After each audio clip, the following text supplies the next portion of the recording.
Guys, like the vid, guys, like the vid. Subscribe, guys. Smash the like button. Get that freaking like sub, guys. It's Sunday Hangout, guys. A lot to talk about tonight, guys. A lot to talk about. Make sure you like the vid. Make sure you subscribe to the channel. Smash the like button, guys. Get that freaking like sub. Like the vid, guys. Like the vid. We're gonna talk about Declan Rice being officially unveiled by Arsenal. We're also gonna talk about Benjamin Mendy after being abused, rape, abused of not guilty. We're gonna talk about him too. We have to have that. We have to have that serious conversation about him. We're gonna talk about wow, a saga Lukaku versus Inter Milan versus Juventus. We're gonna have that discussion also too. We're also gonna talk, guys. I get your book out. We're gonna do the 10 most expensive flop in world football. We're gonna do that also too. Get your pen and paper out. The most expensive worst transfer in what we're gonna do that too. Make sure you like the vid, like that damn vid, guys. It's a Saturday hangout. Smash that like button, guys. Get that freaking likes up. Like that damn vid, guys. Like the vid. A lot to talk about. Get your likes up, guys. Let's go, man.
Yo, my people on that then like the video, subscribe, smash the like button, get that freaking likes up. Get that likes up, guys. Like that damn video, subscribe, smash the like button, guys. So, guys, a lot to talk about. Where do we start from? But let's start with it. Let's start.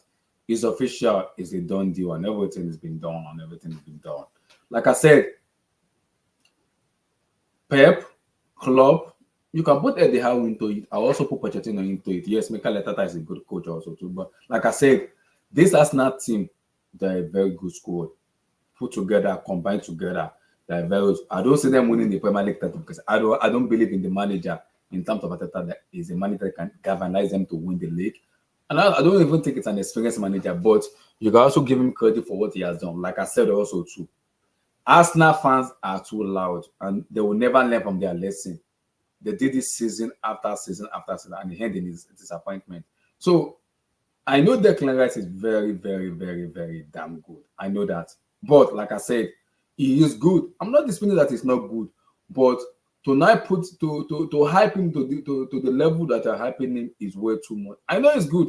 You see that I read Rice also too, but we have to just calm down with this and be saying Enzo is trash, Casedo is trash just because you want to have a narrative for Declan Rice. You have to stop and ask now.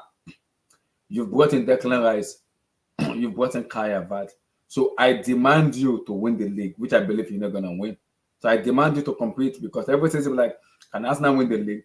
The first season, Arteta this, they collab by not making top four. The second season, they went from the beginning of the season, boom, they collapsed in April because they didn't have a squad depth. Okay, now you have a squad depth. Now you've got one of the best midfielder in EPL in Declan Rice. So I expect you to challenge. And if there's no challenge, there is no excuse.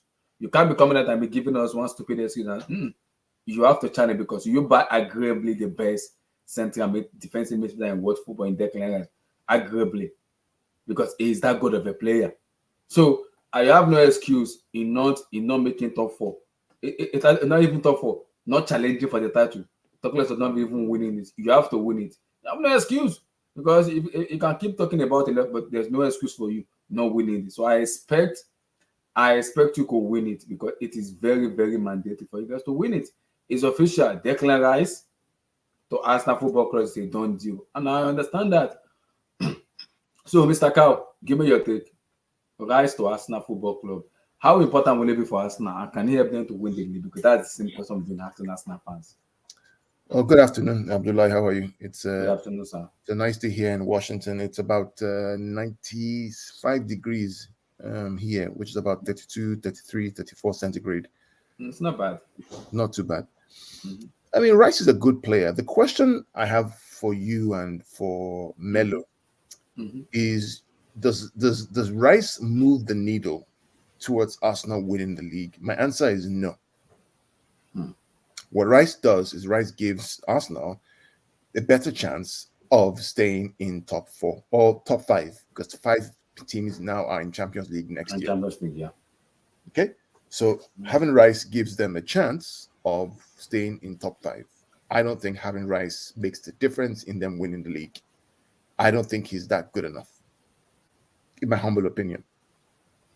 I don't think so. Is he better than Enzo? Not in my opinion. Is he better than Rodri? Not in my opinion. Is he better than Casemiro? I don't think so. So is he the character that would take Arsenal over the line? No, he's not. He's not, in my opinion. So Arsenal spending that 100 million because they want to maintain top 5 for next season, which they probably will do because there are 5 spots now left to qualify for the Champions League in next season. Yeah. That's my thought. Phillips, Declan Rice to Arsenal. Give me your take on Rice to Arsenal. Declan Rice, Ekele Stunner.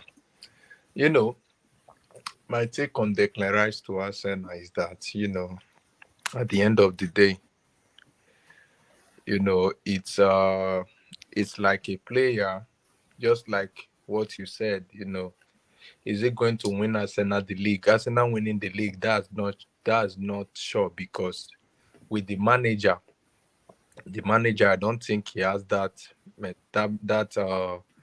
tactics and the way to keep up to that position of winning the league. But is it going to be a huge plus for Arsenal?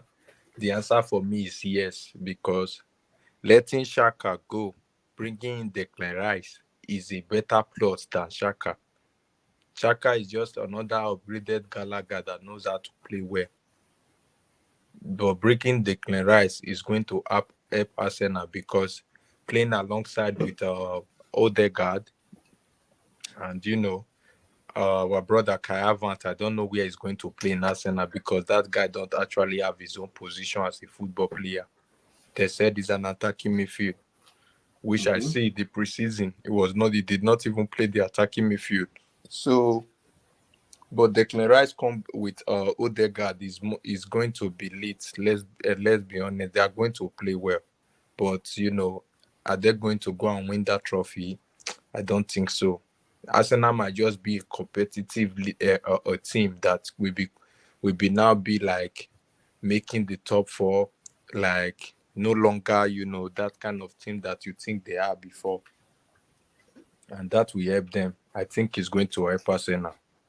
It's a good plus and it's a good signing, but it's not, the hype is just too much. But I know Declan Rice is good, because what he did in West Ham, you know, at that your age, you know, carrying West Ham team, captaining them, you know, it's a huge plus for Arsenal. Arsenal, they should be happy at least.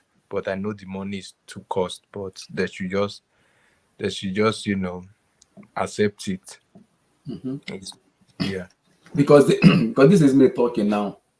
Them even doing well in Premier League is even small. The Champions League is because they can't avoid Bayern, they cannot avoid Madrid, they can't avoid so many big clubs. So if you cannot stand toe to toe with Man City, Liverpool, how do you want to stand toe to toe with those big clubs in Europe? So yes, at the time I said this team is an experience and everything, but there's a difference between a Premier League match and a Champions League match in European night, because Champions League, there's no forgiveness in that. In the UCL, there is no forgiveness. Once you mess up, you mess up. Once you fucked up, you fucked up. There is no forgiveness. So, regardless of what Arsenal have to do, they've kind of have a couple of players combined together, which kind of very exciting when you watch them. But like I said, there is a difference between the Premier League and the Champions League because for you to be a big club, you gotta win that UCL. And people might talk shit about City. City has won. They won a treble, coupled together with the UCL. There's nobody have audacity to even talk to them right now because they are the defending champion. So if you cannot win the UCL, how do you become a big club? In what football? Yeah, I know Declan Rice is cool, but can you galvanize them to go to with Bayern? I don't think so. Even see, people might talk about Madrid. Madrid, when it comes to UCL, we don't joke with Madrid. When it comes to that, because they know how to win that league and that tournament. So in terms of the Premier League, I don't see them winning it because I don't see Arsenal going to with Liverpool, going to with Man City, even United, and even Chelsea, because you don't know which Chelsea you're gonna get coming to new season. So Liverpool, I know what I'm gonna get from Liverpool because it's club. So Arsenal needs to get it right, and I understand the hype on them and everything. Like I tell people, I don't think Arteta is the guy that can win them the league because he's not an experienced manager that can galvanize them. He's done very well in terms of putting the team together, putting the fan base together as a family, which is very pivotal. United the dressing room, which is very key. But now, can they go step forward in terms of winning the league? Yes. Is he the man? I don't think he's the man.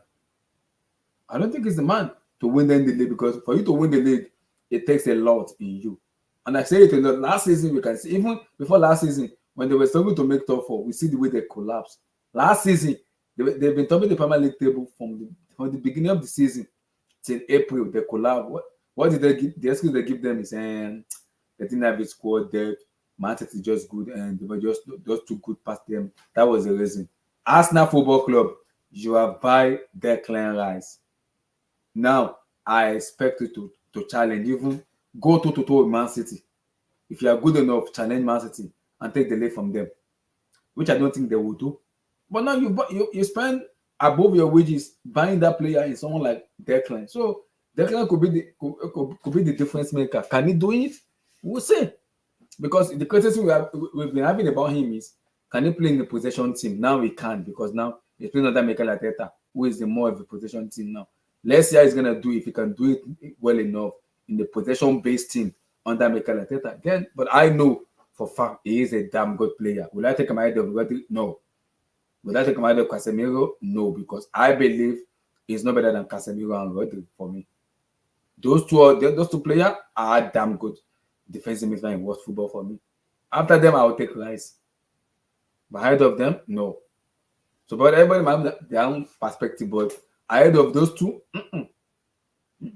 But he is a damn good signing. Very, very good signing. He will elevate them a lot and he will give them a lot of excitement. Despite giving the excitement, you also have to understand something. Things might not go your way because this is EPL. Anything is possible. In EPL, and I've seen that video you put. See, Arsenal, you did the same thing against Thomas Partey. Partey after Partey after Partey. I saw that video. You've done another one for Declan Rice, right? AFTV. You've done another one for Declan Rice. Okay. You better don't lose matches or don't fumble, because if you fumble and lose matches, the banter will be sweet. I will just pull out that video and be playing it to all Arsenal fans. So you can cry in the bucket. I have a lot of buckets in my house. Just start crying inside that bucket. I use it to bath because I don't care. So be careful. But we'll see. He's a damn good player. I rate him very highly, Declan, but he's a damn good player. Welcome to Arsenal. So Kenny, Rice to Arsenal Football Club. How can he elevate them to win in the league? Is he the guy? I know he's a difference maker in terms of the way they want to play, but can he win them the league? That's the big question everybody has been asking. I think he can help them. Like what they lacked last year was squad depth, and I think that right now they haven't sold they sold Xhaka, but Partey is still there. They have other players there, so. Wait, I'm gonna be right back. I mean, I don't agree that what they lacked was squad depth, though. I mean, let's be clear, right? What they lacked last year was the mentality to win. Hear me out, okay?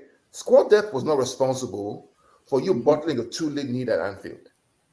Squad depth is not responsible for losing the game 3-0 against Southampton and then coming back 3-3. Mm-hmm. Squad depth is not responsible for getting battered by Brighton 3-0. Yeah. Right? Brighton have less players than you. That's not squad depth. Mm-hmm. That's not squad depth. That is the mentality of a loser, not a winner. Mm-hmm. There's no way, right now, if Chelsea's football club in their heyday are 8 points ahead, they bottled the league. We're not bottom that league. Let's be clear. And I'm no Chelsea fan. I'm not a Chelsea fan by any stretch of the imagination, but I know winners when I see them.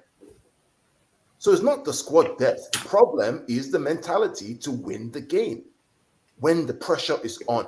We saw this last year against Tottenham, the top 4 race, where they lost to Crystal Palace, they lost to Spurs, they bottled the top 4, ended up in Europa League under pressure. We saw it this year in the Europa League where they were playing, was it Sporting Lisbon or somebody from Portugal, and they bottled it again. It's not a question of squad there. That's not the squad. That has to do with you not having the mentality to win the game, to close the game out. Now, people tell me, oh, William Saliba was injured. William Saliba was on the field when City went to the Emirates and bashed them 3-1. Mm-hmm. Well, this idea that somehow, no excuses. And this year, if Arteta with this, so you and Arsenal have spent since 2016, they spent over 700 million pounds on transfers. City has spent over 500 million pounds. So you can't tell me squad depth or money because they spent more money. It's the mentality. How do you win? Can you win? You took Zinchenko, you took Jesus. You said that you've robbed City of those 2 players that now they have the way to win in their bones. They're going to come and deliver. They delivered no trophies. Okay, and then Manuel Akanji comes from Dortmund. Everybody abused for 17 million, and he wins the treble. So it's not about squad depth. It's about the mentality and the drive to win, to close out the season and close out the game when you're under pressure. Not playing Crystal Palace and what's that team?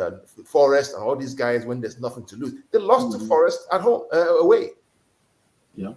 That's not squad depth. Does Forest have more players than Arsenal? No. That's mentality. So let's not make excuses for these guys. They are talking right now. They're opening their mouth right now. Come next season, come June, if they don't win this league, they have to come out and answer questions. They will have to. They'll have to. They will have no place to hide, though. No place to hide. No, because as I said it already, there is no place for Arsenal fans to hide. No place. They are spending the money. They request the boardroom to spend the money. Now they are spending money. You have the challenge. So Arsenal fans are telling me they're going to win the UCL and the Premier League. Okay. And let's just watch them in the group stage. In the group stage of the UCL, that's what I'm waiting for. Arsenal fans told me they are going to win the UCL and the Premier League. Right on. No problem. Okay. No problem. We are ready. We are ready to see because you cannot go past Bayern. When it comes to round of season or quarter final, you have to face Bayern, you have to face Madrid. Are you serious? They say they're going to win the UCL. Yeah, that's how Arsenal fans told me that. Yes. Yes. Now they have declared they can challenge and win the UCL. Now they can also win the Premier League too. That's what they told me. Oh my gosh. That's what Arsenal fans told me. They said if Chelsea can win the Champions League with the life of their Messi Mount and all those Timo Werner, who are they? They even have a better squad than Chelsea squad and win the Champions League. I was like, fine, we will be there. Let me ask this question. Okay. Apart from Jorginho, who won at Chelsea, how many of that squad have actually played in the Champions League? None of them. Gabriel Jesus. Zinchenko. Okay, Gabriel Jesus and Zinchenko. Okay. And did we win the Champions League when those 2 guys were with us? No. Did anybody watch the Chelsea? You know that Chelsea final that we lost? You know who was responsible for that goal that we lost? I think it's and again, sorry, Kelly. Again, before we went to go and win the Champions League, we actually let Guardiola know that yes, we can beat Guardiola. So if you it's not even that. I'm just talking about what happened in that game tactically. Who was responsible for that game? Right. The problem with that game is Zinchenko. Watch the game again. Watch that goal. Zinchenko was out of position. And then when Havertz runs through and goes, Zinchenko was supposed to be there. Gundogan was there. He was the only person who was there. Zinchenko was supposed to be the inverted fullback next to him. He was absent. Yeah, covering up. Ayemoye goes, see Jesus, man, miss face to face with the keeper. Yeah, even Ryan Sterling. So this idea that I don't know, I don't understand these Arsenal fans, man. I mean, what needs to happen is you need to be humble. I need to relax and just take game by game and let's see what happens. To say you're going to win the Champions League, are you? That's what Arsenal fans said. That's what I said. Yeah. Can you you can't even beat City on it twice. Can you beat Bayern Munich? Can you beat Real Madrid? Can you even beat Barcelona? Mr. Carr, that's what Arsenal fans say. They can win the UCL. They are the big clubs now, the big boys now. They spend the money. So now Declan Rice is the one who makes a difference for them to win the Champions League. That's what they told me. That's what they're saying. Okay. It's a difference maker for them to allow them to win the UCL and go forward. I'm like, okay, if Declan is a difference maker, only him can even win the league. It's a collective team. And you even have the mentality because there is a difference between the EPL and the Champions League. In the Champions League, Champions League is very, very cruel. There is no excuse for you. No excuse. It's not about tactics. No. Champions League is open football. It's a tournament football. Beat me, I beat you. Yes, who play pass win. Yeah, so it's a tournament football. They don't even care about you. So you have to go to a stadium you have not gone before. Santiago Bernabeu, Allianz Arena, so many Camp Nou, so many. It's only sporting that they experience. So there are some stadium where it's gonna be all-star stadium where the players have never ever gone in their entire life before. Where let me tell you what's gonna happen. Wait, sorry. Just imagine now, like Arsenal are saying, like if you just like you said, they have to go to Bernabeu. We don't know what will happen in this end of this transfer window. What if Mbappe is in Bernabeu and you are seeing Mbappe seeing Vinicius? What are you thinking? Are you thinking of winning or you are thinking to just draw into penalty shootout? Because if those things really happen, let's just forget. I keep on saying it. That's one thing I don't want to hear. Arsenal fans, they need to calm down. Football is not like that. Just like what Oga Kelly is saying about the Zinchenko situation. If you even look at that Chelsea final, you will still find that when Kai Havertz come in, he nearly almost scored 1-on-1. Where did they pass? Same Zinchenko place. And Liverpool drawing that game after Arsenal were leading. Salah missed the penalty. Who did they nutmeg and went to go and be crying in the bench? It's the same Zinchenko. And not just nutmeg him across the ball, and that Bobby Firmino edit. That was game draw. And they quickly know. Where do you think they went to go and sign this Timber? This Timber in Arsenal. Why do you think they went to go and sign him? You think they bring him in for fashion design? They know that Zinchenko is not even that kind of person you think he is. They should relax. Before Chelsea went to go and win the Champions League, we deal with Man City 3 times in the League Cup, FA Cup, Premier League. Pep Guardiola was tired. We showed them that yes, at least we can do something. And you have not even won Man City home and away in the league. You are saying you want to go and win the league. What if the group stage of this Champions League they all add you to like a Real Madrid, Bayern Munich, Inter Milan, or let's say Real Madrid, Bayern Munich, Arsenal, and one Dynamo Zagreb in the group. Do you think you will come out from there? Let me tell you what's going to happen. Let me tell you what's going to happen. The draw is going to happen for the Champions League. It's going to be. I think it's next month. Yes, it's I believe it's September. September or August. I think I'm hearing August. First week of September. I believe the draw, right? Okay.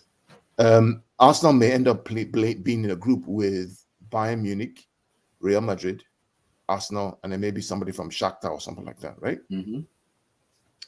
Arsenal will end up being in the Europa League.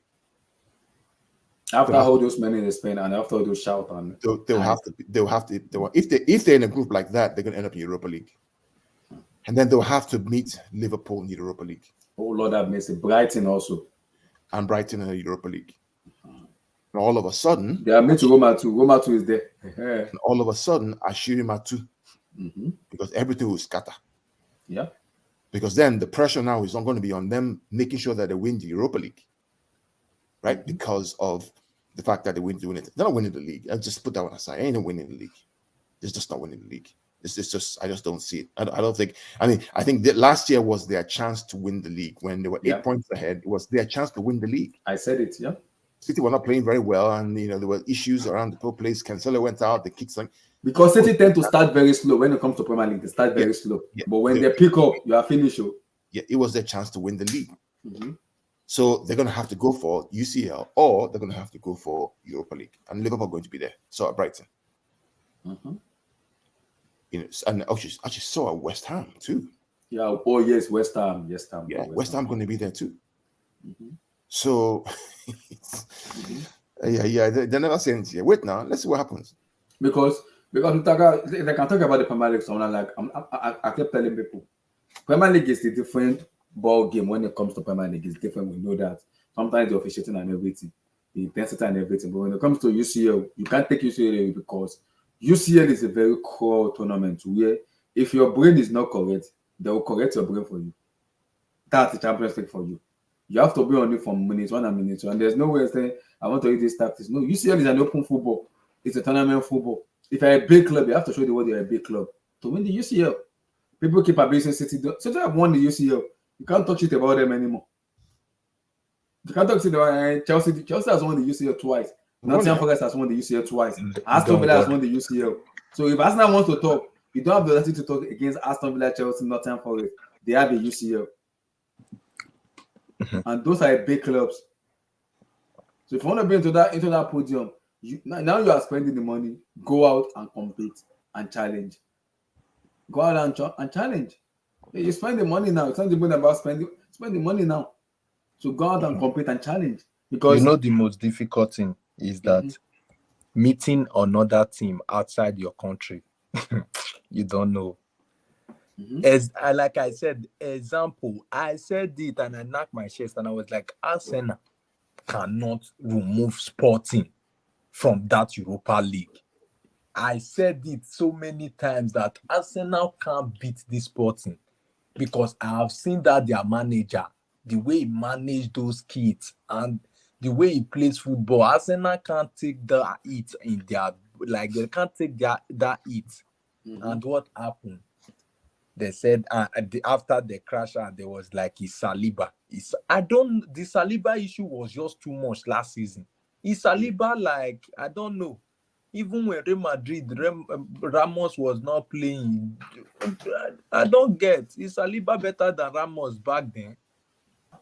Saliba. Just like he said, Saliba was there when Man City went there and beat them 3-1. And the funny part about it is the media are already hyping them up. They are already preparing them to failure. Which I'm like, I understand what the media are doing because they've done this stuff. This is not the first thing they're doing. But my issue with that is you are piping up a team like Arsenal against a team like City and Liverpool who knows how to win the league. They've been there before. Klopp and his players won the league before. City has won the league before. They are the defending champion. They've been there. You don't know which Chelsea you're gonna get. United are coming back again. So you're gonna put Arsenal ahead of those teams? I don't think so. Forgetting about Newcastle. Nah, Abdullah. I mean, the thing with United, let's just see what they do for the rest of this window. So let's not put United in the mix with Liverpool City because the thing about United, I don't know. I mean, I know they only got Mason Mounts from me and your team. And Andrew Nana's coming, but that's not enough for them to challenge the likes of Liverpool and City. So if they don't get enough business done and the Glazers are still in charge, are still owning United, is going to be very tough for United this season, if I'm being honest. Man United will go further than this Arsenal. You will see. They will go further than Arsenal this season. Okay. Nah. Let me Well, Mr. Kat, where do you think? I want to ask everybody. Mr. Kat, where do you think Arsenal will finish coming to this season? They'll be top 5. Top 5? Yeah, top 5. Wow. After In spending all this terms money. of position, real positioning of the league in the league. No, real position. I don't see them winning the league for me. I mean, I think it's third or fourth. I think it's third or fourth. If they finish third or fourth for me, that's a failure. For me, that is a failure. Third or fourth is a failure because you cannot spend this amount of money and hype up and challenge your team for them to compete and you finish third or fourth. No, you have to question everybody in that team, from the boardroom to the manager to the players. You spend this money because now the excuse of the board is you can't blame us again. We give Arteta the money to spend. It's on the players. It's on the players. So for me, if they finish in that position for me, that's a failure for me. That's an F. That's a big F. So you can't spend this amount of money and you're finishing third or fourth. There have to be a serious conversation and serious repercussion going that. Serious conversation needs to be had. For me, there has to be serious conversation that needs to be had. You can't tell me that no. You spend this amount of money. I expect you to challenge and I expect you to challenge, not even small challenge. I expect you to challenge and win and dominate. Because I don't see them beating Man City and I don't see them even beating Liverpool. Liverpool will be back. They are getting there. So Arsenal needs to buckle up their team. They have to be ready. Like I said, Arsenal, I will see you at Stamford Bridge on October this year. So I'm not even worried about them at all. Not even feared. Yes, they have a very good team that have been coupled together for so many years. They can play together. They build that chemistry. They build that togetherness together. Yeah, I agree. I'm not disputing that, but I still stand my ground. I don't see them winning the league. I do not. If they ask me which am I afraid of, Liverpool and Manchester City and Newcastle. See those teams? I am very, because Liverpool, we know the Liverpool is club. We know it's Liverpool's club. Newcastle, they have the money with them. The finances are around them. So they can finesse how they want to, and now they're in the UCL. That's a little bit of scary mood for me as a fan watching. Man City, they are the champions of England and champions of Europe. You can't take them away from them. They're defending champion. So you have to dig deep to compete. Like I said it again, you have to compete to dig deep. Man City doesn't start the season very well, but once City pick up, City can go 25 games unbeaten, 17 games unbeaten. Arsenal needs to be ready, and any other team that is competing also needs to be ready in terms of challenging Manchester City for the league title. If not, it's a write-up already. It's a big write-up. So teams behind Man City needs to challenge them. A lot of people might say the community shield doesn't mean anything. It means something because in August, Arsenal will face Man City again in the community shield before the season starts. So people might say it's a friendly match. Yeah. Habibai. Yeah. Well, Arsenal's facing Man City in the community shield. Yeah, they're facing Man City. Yeah. Wait, really? Yeah, in the community shield. Yeah. Oh, because I thought, I thought it was going to be Man United who plays City because United won the League Cup and then Arsenal finished City second. won Arsenal finished second, so they all face Man City, who are the champions of England. They all face Man City in the FA Community Shield. Yeah. Oh damn! So that means things have changed. Oh, that's weird. They've changed it for a very long time. They all face Man City in the Community Shield. They will. They'll face City. Yeah. Damn. Yeah, in the Community Shield, they'll face City. And this is where people have to say, okay, before the season starts, let's judge this Arsenal team before the season starts. Let's see how good they can be before the season. Because that will be a big test for them in terms of now, let's test them. Are they really ready for the season? Because for me, City will take City will take it serious. Haaland and Co will play. Everybody will play. They'll take it serious. The thing is, the thing is with the Community Shield, Arsenal always win the Community Shield. So at the end of the day, I won't be surprised if Arsenal end up winning it. But in all honesty, we take it very serious. City will take it serious. No, I don't think. I mean, I think that's the only thing Arsenal are going to win this season. Wow. Come on, please. No. I think whoever wins the community shield. Well, no. Let me not speak too soon. But You're going to see whoever wins the Community Shield does what? Wins the league? no. Okay. I mean, I was about to say, but I'm like, no. No, you can't say that. Now. You can't. Don't put yourself out. Don't do that. Don't say that. Don't do that. That's disrespectful. I mean, because I was about to sound stupid if I said that. No, don't say that. I mean, I remember. Community Shield. Look, at the end of the day, Community Shield is just. It's basically a friendly match, man. Do you remember last? It's as what they say, a glorified dinner plates. Do you remember last season's Community Shield when Holland missed from 5 yards out?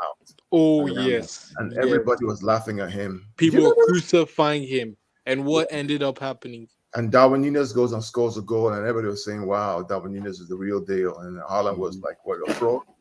Do you remember that? I do. Yes. Fast forward 12 months. Yeah, where's Zivu among of those people? Fast forward 12 months afterwards.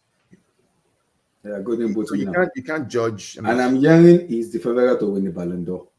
I don't know about that. We'll see what happens, right? Because there are issues with Messi's always there. There's always politics involved in this. It's not just football. No, if Messi win Ballon d'Or this year, that will miss FIFA, football, UEFA, everything. It's politics now. Yeah. It's possible he won the World Cup. No, you can't tell me that. Abdul, like, what has he done after the World Cup? Please, what has he done? Let's give credit to something we all know. Like when it comes to performance, Haaland did unbelievable. When they say unbelievable, it's something that the only thing you can actually bring out that Messi did was winning the World Cup. Apart from that, no other. Yeah, but the World Cup is a very, very big tournament. And you are telling me a World Cup and a treble. The problem is that's the thing. The problem is that if Haaland had won only the Premier League, then clearly, you can. But when you win the Premier League, FA Cup, and the Champions League in the same treble, year, you scored over 50-something goals in England. It's a hard. I mean, FIFA will really have to explain to a lot of people. They will think about it. The era will be over. I think Haaland will win it because I've been seeing the report. Haaland is gonna win it. I'm like, hold on. Haaland, I think the top three is Haaland, Messi, KDB, and Kylian Mbappe. It's going to be Haaland, Messi, and Mbappe. Those are the top three. KDB can't surpass Mbappe. No. I think he will. KDB won't be there. Okay. KDB won't be there. Thank you. Like he can't surpass Mbappe. Mbappe will be at the third position. It's just that Haaland and Messi will be the main. KDB will probably win midfielder of the year or something like that, right? But it won't be. But one thing I don't want to see in this Ballon d'Or, I don't want to see where hereby that we forge one award just the way they give to Lewandowski back then. I don't want to see it. They should just throw that award away. No need of making that award. Because that was the first time I saw that award in football. Yeah, say you have the Ballon d'Or people, they can start to create because they feel sympathy. So they want to create some competition where they just pity these people because of this, because of that, because of that. So they can do that. They can do that. So it's very, very possible. It is possible. So they can do that. So guys, I want us to have a very broad conversation about this. Phillips, unmute your mic. Let's have a very long conversation. Romelu Lukaku. Inter Milan, Juventus. Let's have a very broad conversation because I'm tired as a fan. I'm sick and tired. I'm just tired of Lukaku this, Lukaku that. He did it in Chelsea. We know what happened. You went to Inter Milan that had been supporting you. Even when you were injured, they waited for you. They make sure you are fit enough to play. They've given you all those backing and everything, and you sabotage them, and you went to Juventus. Juventus are not even in the UCL. Inter Milan are second when they finish second in the Champions League. The Champions League that go to Juventus to do what? I'm confused. And Inter have done everything in their power to make sure they bring you back to the club. And you do this to them, and you think you're gonna be forgiven by the entire fan base. It's not possible. Football doesn't work there because football doesn't forget memories and record. They don't forget that. Chelsea fans will not forgive you easily. They won't even forgive you. Inter Milan fans, when it comes to football, they are very passionate. You won't get forgiven for that. You know what's in about that Lukaku, eh? Mm-hmm. It's just like, I don't just know how to put it. A son that said his father or his mother will not sleep, he himself will not sleep. Mm-hmm. You see Lukaku as a Mm-hmm. as a person himself. There is no way you can tell me that guy, his own issue for his own self is more different. Let's just remove the football. Mm-hmm. Like, for Didier Drogba commenting on Lukaku post on Instagram, telling him to call him now, you will know that Drogba is also tired of him. He wants to at least still talk to him. He needs to give him advice. Lukaku, just like you said, Inter Milan, when they were using when he was facing racist abuse against the Juventus, is this against Juve? I remember. Against Juventus, yeah. Yes, Inter Milan fans were the one that backed you up. Mm-hmm. And now that same Juve is just like something that were shooking you in the back. People that rescue you from there, you now leave the people and make them look stupid, and now you are going to a club that used that words on you, and now you want to try and pay Inter with bad. After all this year, you come to Chelsea, Inter bring you back and went to the Champions League final. You even defended for Manchester City for DiMarco to score. The fans did not even come to you. It was Chelsea fans that come at you on social media. Inter Milan fans. That's true. So Inter Milan fans did not. If Lukaku tried that in Chelsea, I know by now it's going to be like, this is not going to be more than 8. They are just going to like come for him. He will just come at himself and speak that, please, Chelsea, don't give me any money. Just terminate my contract. Let me go. Inter Milan fans were quiet. They didn't say you are the cost of their goal that they are supposed to score. The opening header, you head it towards headers in position in the center. Nobody disturb you. You even block DiMarco heading when the goalkeeper was not in the goal post. Not just that alone. You did a lot of things that did not even come at you, and at the end of the day, the fans were still clapping for you. Lukaku, is that you are going to pay them? And I've noticed one thing about this Lukaku of a guy. Any Chelsea, he always kiss their badge. He always treat that club bad. Any Chelsea, I don't see that meme. like in Everton, he kissed Everton badge and he did them something. Moved to Manchester United, he kissed their badge, the same thing. Went to Inter Milan, he raised the corner flag, kissed the club, the same thing. Come to Chelsea, kissed the badge against Arsenal in his first game. That is back home. He also go to the interview. Now he also went to Inter, that he kissed their badge. Now he's moving to Juventus. Yes, the report is out this evening that Chelsea board is not happy with him at all. They want him out. They don't even want to see him before Monday in the training ground. So your relation, when it comes to relationship with clubs, like, you have lost all as a football player at your age. It's not as if you are a Rolando or you are this. You are just making yourself look bad to everyone. Doing what is in your mind. If you have agent, me, I don't know who is his agent, but his agent did not know anything when it comes to or be an agent to a football player, that is agent is also another Lukaku that we need to accept. Because I don't know where you will have an agent. You will just do this, do that. The only time I know that footballers always have issues when they are transferred, like making clubs angry like this. How can Manchester United, all this club, everybody just don't like you? Now Inter has joined them. Inter that always back you up whenever they ask their president. You always say Lukaku, they love him, they want to keep him, this. Every time they will keep saying they want to keep you, the fans. And now you came out which day here and saying this.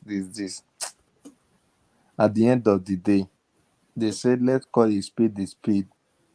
Lukaku is a big disgrace for him. When I say a big disgrace, he's not going to just be playing the Serie A alone. He should get ready for 8.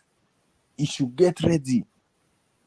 He should be ready, because when Inter Milan and he's just going to be Luis Figo when he moves to Real Madrid, it's going to be the same thing. They are going to be stoning Lukaku. Inter Milan fan, internationally, those people in their stadium, don't worry, come. They will let you go. They know how to treat someone good. But if you try to mess with their feelings, they will let you know that you are still a baby. But you see that Lukaku is still going to do the same thing if he moves to that Juve. Watch and see. Watch and see. Until he will jam a manager that can do him shaggy. A manager like Jose Mourinho. If he jam a manager like Jose Mourinho, bet me Lukaku will be playing for Rangers. He will be playing for Sporting. He will be playing for under 20 championship team like Norwich. Mourinho can do it. He can do it.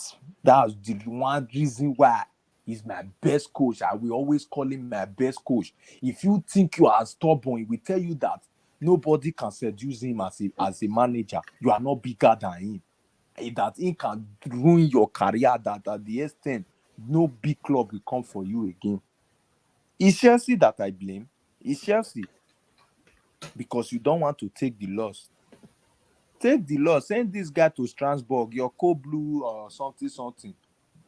Tell him to go and be playing on the 21, and he will not say he will not play. He's still under contract. All these things that I have been saying that he wants to bring his lawyer, to hell with that lawyer.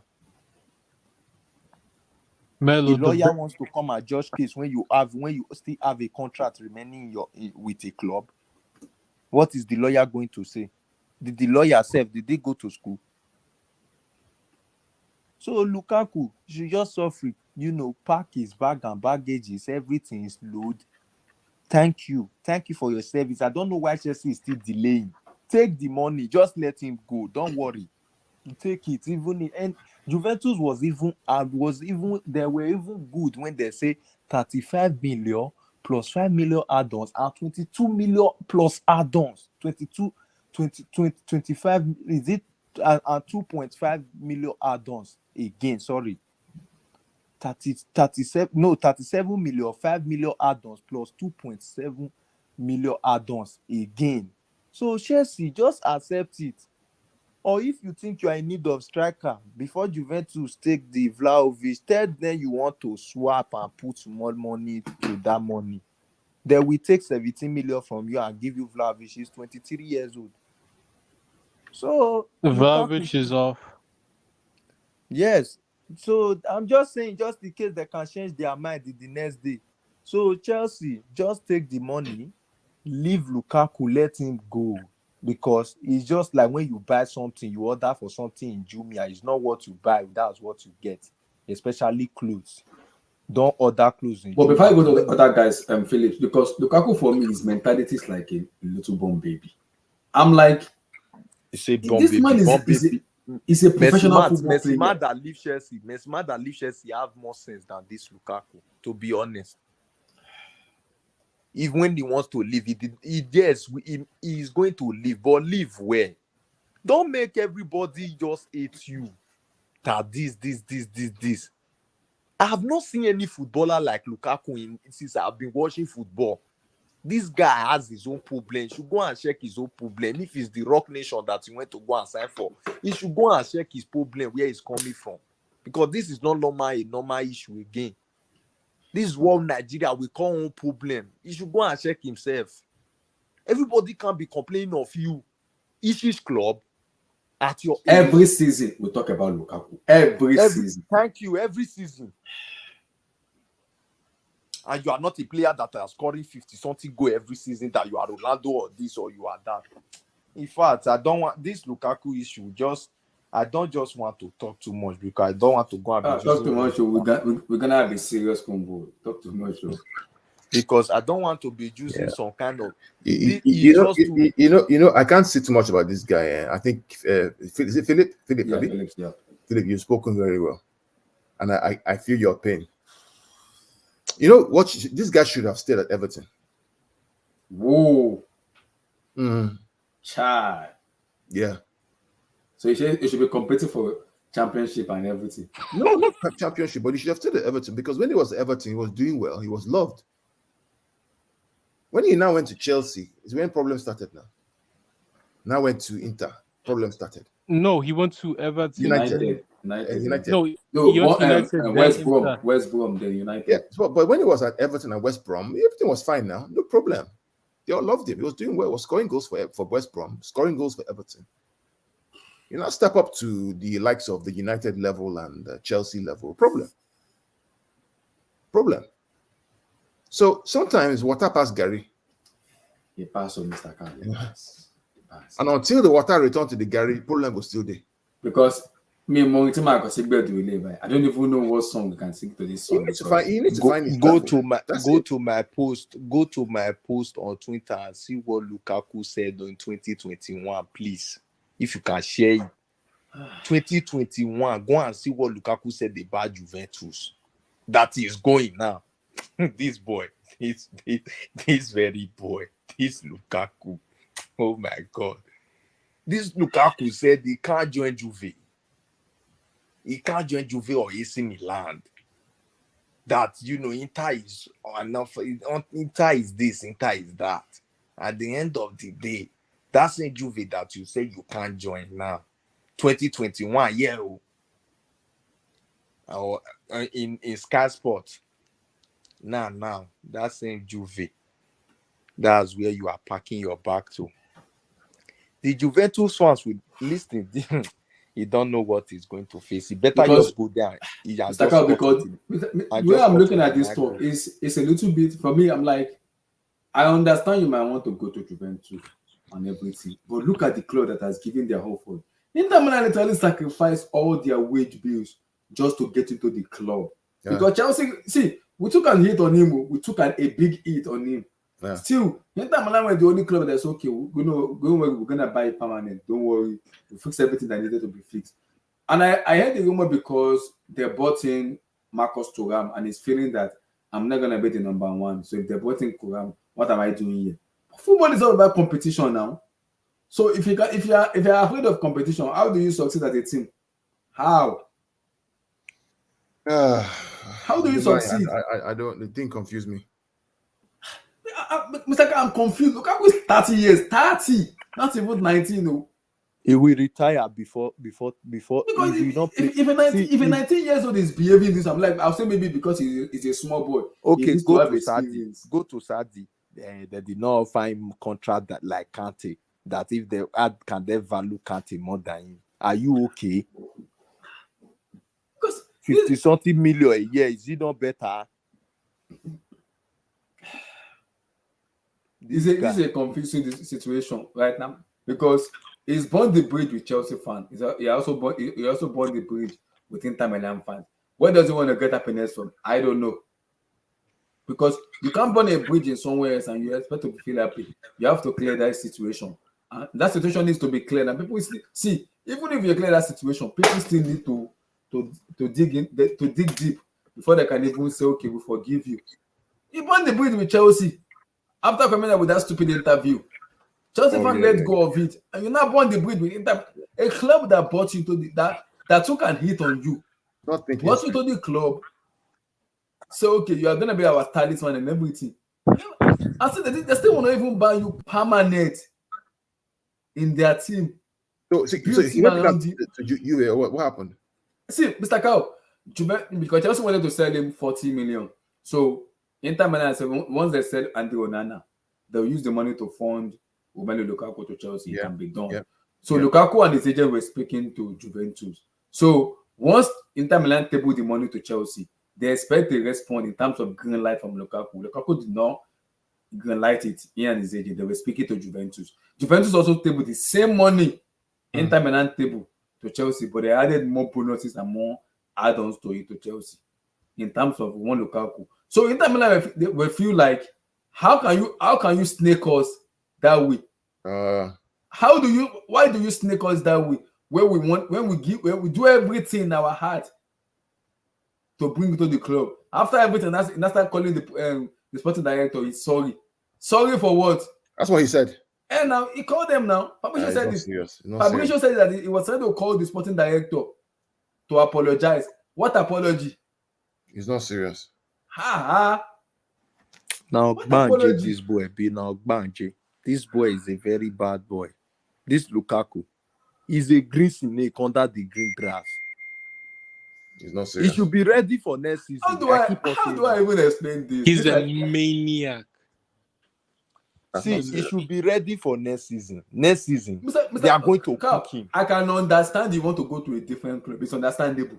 It's very understandable. It's the football we live right, the era of football we are right now. Rival players go to rival players. It's normal. But the way you do it is abnormal.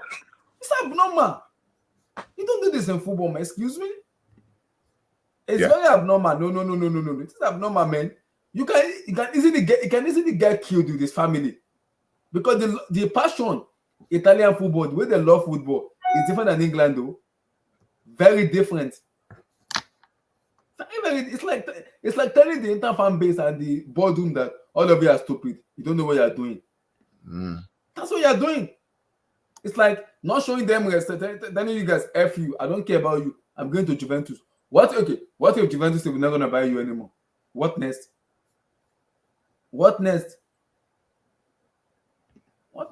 You burn the bridges with Chelsea fan base. Now you burn the bridge with Italy. Where do you want to go now? Where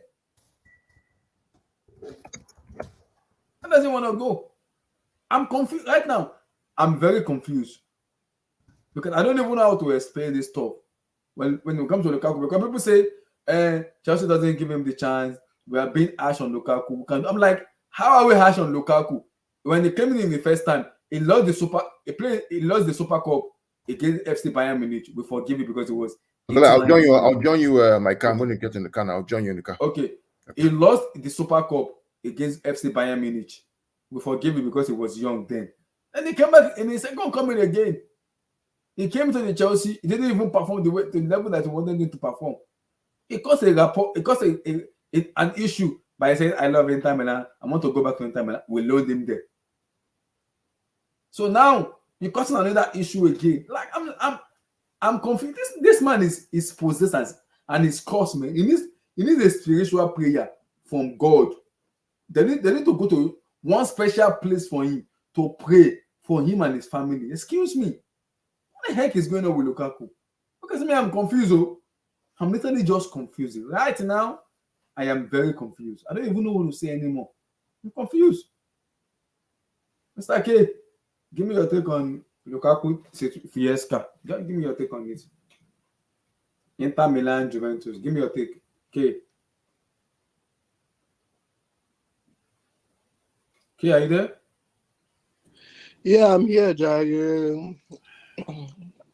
Abdullah, Lukaku situation is Chelsea's palaver to sort out.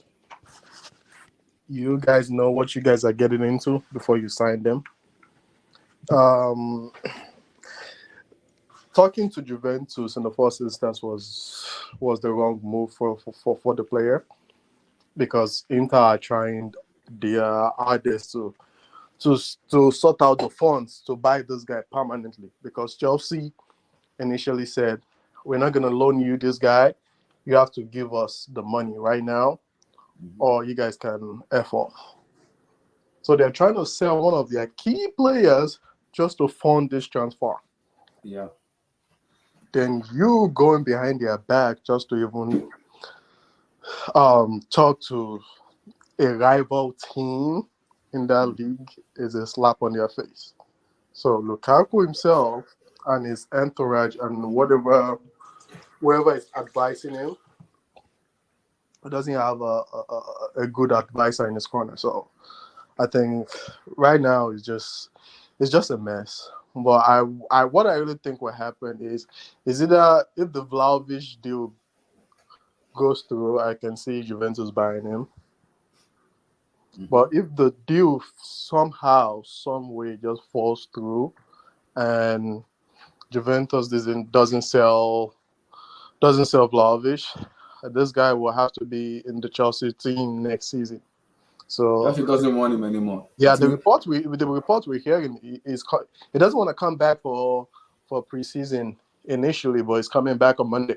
I don't think he's gonna go with them to USA. I don't think so. Yeah, he's not. He's not. Yeah, but it's coming. It's because coming. Abdullah, I read one of the Chelsea news pages on Twitter. I think Pies tweeted it. Yeah, they said yeah, coming from Fabrizio Romano, Chelsea don't want Lukaku anywhere near them. They don't want anything to do with him. Just terminate the idiot's contract and let him run. Have you forgotten when they said run? He was coming on July 17th, that even if he comes, that he's not going to train with these players. How stupid can you be? The coach gives you a certain deadline to come back to the team and you refuse. I mean, oh my god! The reports we're hearing right now, I think is gonna be back on Monday. So we'll see what happens. I don't want his ass back, man. No. But I mean, nobody wanna see this guy anymore. Play for Chelsea, but he has burned a lot of bridges. So, and it's just right for Chelsea to just find the best. It might end up in the Saudi league too. Who knows? Because if nobody buys him and Chelsea don't want to deal with him, he might be one of those guys you will see going to the Saudi league at the end of the transfer window. Because let him just go to Saudi Arabia and get that bad. I mean, I think it was a dumb move talking to Juventus, but it is what it is. Chelsea just have to figure it out at this point because he's on a big leash. But my issue with it is, I can understand if you want to go to a rival club because football is kind of broad now where players go to different clubs. They don't even care anymore when it comes to loyalty and everything. I understand that very well. It's not the first time this is happening. But you can't do this to a team like Inter Milan who literally just they took up the wages from Chelsea. They took up almost half of the wages from Chelsea. And said, okay, we're going to take your wages, don't worry. They took him on loan, and the expectation is when the season finished, they will speak to Chelsea. How much is it? And Chelsea told them, they took all of his wages. All of his, imagine. And they paid around 10 or 12 million for the loan fee. So if Chelsea are able to sell him for 40 plus the loan fee, Chelsea will probably get like 50 million back out of the money they spent on him. Imagine that. So which I think isn't bad. If you get like around 50 million for Lukaku after the whole transfer, I don't think it's a bad business, Because this is I don't even know what to say because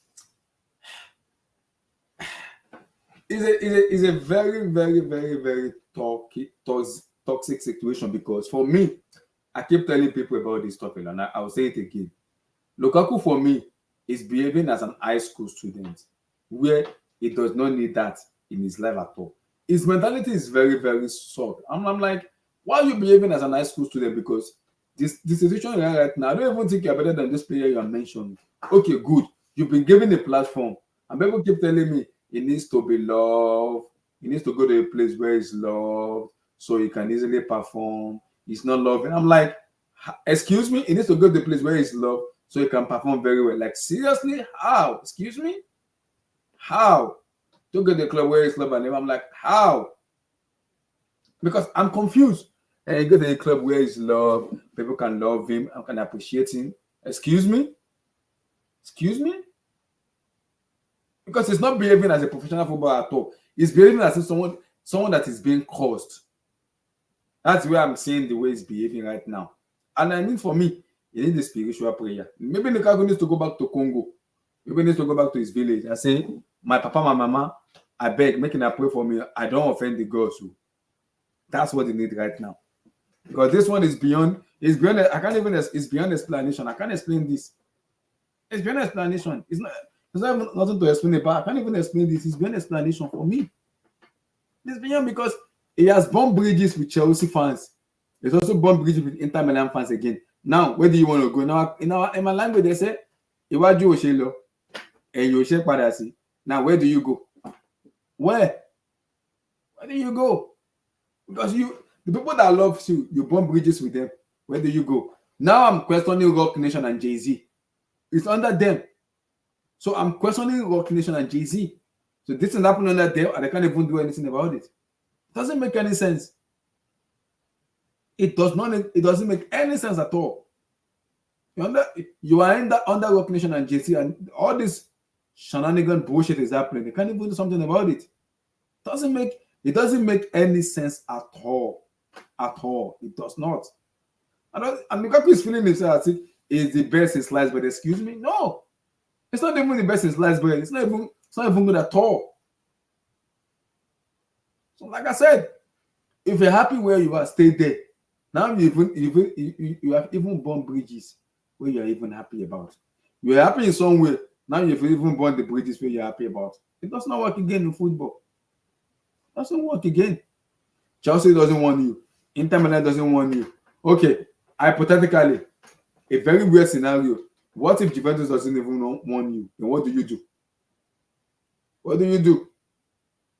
If you are being pissed off, you can only speak to the director that this blah blah blah that she did this. Yeah, exactly. You can always have that conversation. It can be heard. So Abdullah, so what's the full story now? As we speak right now, what's the story? Chelsea doesn't want him. Chelsea does not want him. They do not want him. So he went to Juventus to go and find a better deal. Yes, I think that's what he did. Yeah. And then Inter Milan found out, Abi? Yes, they found out. Yeah, and they were pissed off in the middle of negotiation. So Inter want to buy him permanently. Inter already submitted their bid permanently for Chelsea. Chelsea want to sell him. Chelsea already agreed the deal with him. They are not waiting for his green light with his entourage, and they can make it official. Then in that middle of the negotiation, he was speaking to Juventus. Juventus submitted the same bid Inter Milan submitted, but they added more add-ons and more clauses, more add-ons and more. How do I put it? More into it. Okay. So Chelsea now want to sell to Juventus now.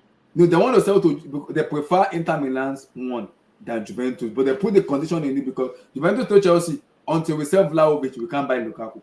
No. I think Inter Milan offered 35 plus 5.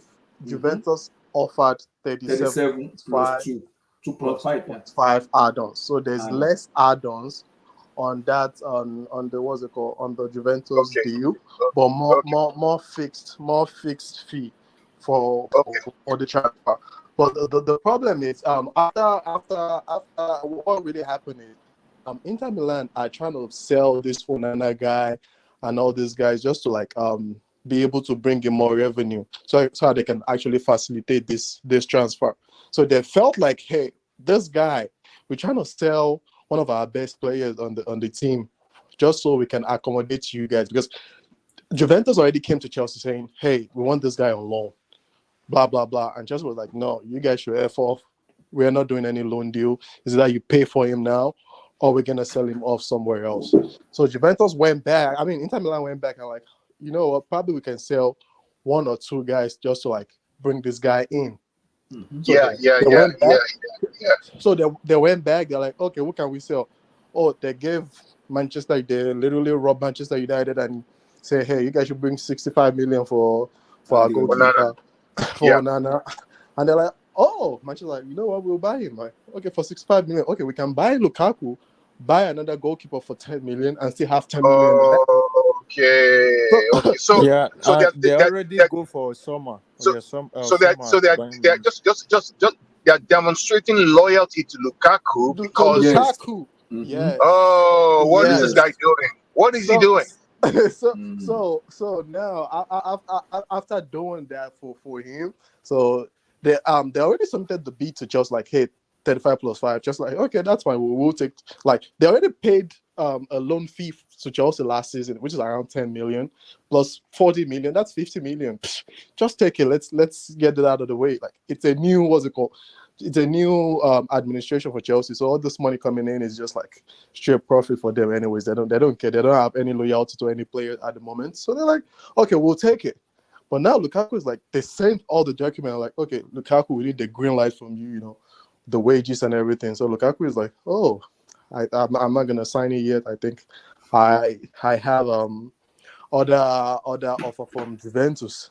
Now Inter Milan are pissed, like, we're trying to show loyalty to you by trying to make things happen just to get this transfer done. You're busy talking to a different club. You know what? Now we don't want you, so go figure it out. So that's basically what happened. Wow. Well, what is he thinking, man? What is he thinking? How do you do that, man? You don't get away with that. He's burnt so many bridges. He's burnt so many bridges, man. And this guy, this is a village problem, so. This one is beyond village problem, Mr. Carr. Oh my God, it's above village problem now. This is what they call village problem, because any person who is thinking, who has a good agent, will say, look, my guy, don't go to Juventus. It's better you just manage this Inter Milan so you can get through the process. They've shown loyalty to you, show loyalty to them. Let's make it happen. Mr. Carr, what did Juventus offer him that make him choose Juventus? I am confused. I mean, it doesn't even matter what they offer him. Like, Juventus is like a rival club over there with Inter Milan. It's just like going from one Manchester club to the other. Like, come on, man. Nobody does that anymore. Like, those two clubs don't like each other. So just, you don't need to get in between that. Just stick to one. And since you're saying, oh, I love Inter, oh, you started the you know what now annoys the boardroom after all this shenanigans, you now call the sporting director, start apologizing. You now call them, start apologizing. That's called bad advice. I mean, come on, the agent should know better too now. You know, and the only situation where Juventus will buy Lukaku is only if they're able to sell Vlahovic. If they are not able to sell Vlahovic, they will never buy Lukaku. If Vlahovic doesn't go to PSG, because PSG is the only team that can pay that amount of money for Vlahovic. So where does Lukaku now go? Oh my gosh, where does he now go? If PSG if PSG pulls out of that deal and like, you know what, this Vlahovic deal is probably way too expensive. We don't want to pay 70 mil or 80 mil for this guy. Now, that's why I think he's reporting back to Chelsea on Monday. Because I don't know if it's going to try to amend that situation over there. It's not amending because it's not even Chelsea's not gonna, because everybody in that boardroom said no, they are not gonna. It's not going to come to the P and to the position. I don't want him there. That's a bad energy in the squad. That's a bad energy. I mean, it will just end up in Saudi Arabia, like I said earlier. In my mind, no. You can't have a player like him. That's a bad energy. No. Chelsea literally extended his holiday because they can figure out how they can easily sell him. So they're able to kind of release him out of the squad easily and find a buyer for him. But now that he's doing this bullshit now, there is no way he's coming to Chelsea Football Club, because that's a bad energy coming to new team. It's gonna spoil the momentum the team is having already, and the chemistry they're trying to build. You can't have a player like Lukaku coming outside again and having another interview again. Doesn't make any sense. It does not make any sense. No. This is beyond, Mr. Carl. This is beyond village. This is beyond village, man. This is stupidity for me. Stupidity. No. No. Yeah. I mean, that's just foolishness. Something's wrong with the guy. No. After what happened with the whole Chelsea situation and the interview, you now do this again? Mr. I don't know. Inter Milan gave you everything when it comes to support, loyalty. Remember we did this thing, Mr. Cow, when it comes to racism last season, when Juventus was even abusing him, calling him Black Monkey. They were calling the same Juventus fans called him Black Monkey. That the Inter Milan fans and even the boardroom went straight to the chairman of the Italian league. I'm like, we can't. What the heck is going on with this rubbish? We can't allow this. And there was a fight and a lot of talk in that aspect, and they have to cancel some of the situation and everything. The same Inter Milan that gave you their support, and you do this to them. How did I explain this? How? I don't know. Yeah, I don't understand, man. I don't understand. I don't understand. Maybe at the end of the day, every footballer wants to play football in a place where they are loved. At the end of the day, that's what I've been saying. But now it's like it's loving Inter Milan. Now it's one of the bridges there now. How do you? I mean, what's the calculation in his brain around? Okay, I'm going to try and go to Juventus. I'm playing the same league against direct rivals. They're not even in the UCL. They're not even in the UCL to do what? That's weird, man. Probably has a bad agent. It must be the agent. It was with. I think it was with. If I'm him, you know what I would do? I'll fire my agent and say my agent was the one who went to Juventus, not me. Did he have my approval? That's what you have to do. I mean, I think he doesn't have like good representation. He's one of those guys that has, I think, Rock Nation are the one representing him. So I feel like Rock Nation will be more about music and money and all of that, more than I don't think they understand what football is and what rivalry is. So they are probably looking at money and all of that stuff. So it's one of those guys that are represented by Rock Nation. So. Well, but he should know better now. Shouldn't he know better? Like all the guys that are represented by Rock Nations kind of like have that problem with transfers and stuff. I think ZS2 is Rock Nation. This guy too, Odoi Rock Nation. All of those guys can barely get a move. So, yeah. That's probably part of the problem too, right? Is that these clubs are snubbing these particular agents because they know what they're doing. Mm-hmm. You know that there are clubs and agents have a relationship where you can come into the table and you can talk with the club because they take you seriously. Yeah. Mm-hmm. And they're willing to listen to you and negotiate with you because you're an agent who think about Mendes and think about God bless his soul, that guy who just died. What's that? The Haaland agent, the one that died in February. Yeah, think about people like that, right? They're serious people. People take them seriously. Yeah. Not Charlie Kane or Harry Kane and Rock Nation.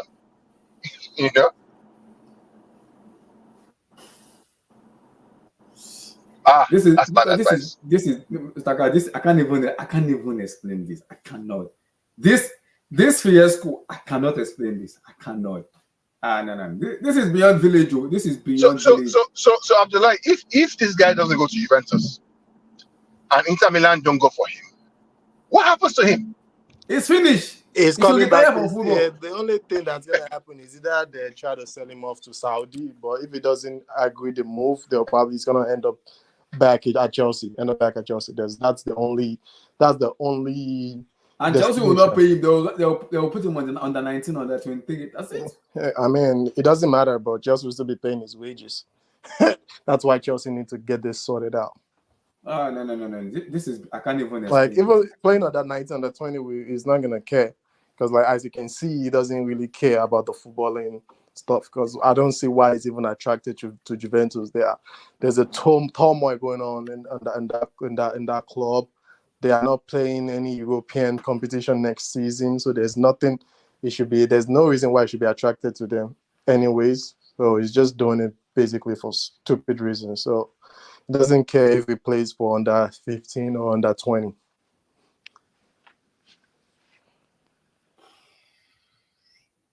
I'm confused. I'm confused, man. This is a confusing situation where I'm like, this is beyond word because people might say Rock Nation. Vinicius Junior now is even under Rock Nation. See, for me, I don't even think Rock Nation or Jay-Z is I think it's his agent or lawyer, people around him are the issue with him. I don't think a lot of people have been on Rock Nation and are doing very well. So I think it's his agent that is doing this bullshit around him.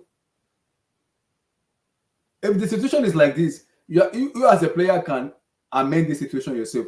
Come out and clarify the situation. Come out. And if this is not going well, sack your agent. Sack that agent that does not want success for you. Sack him.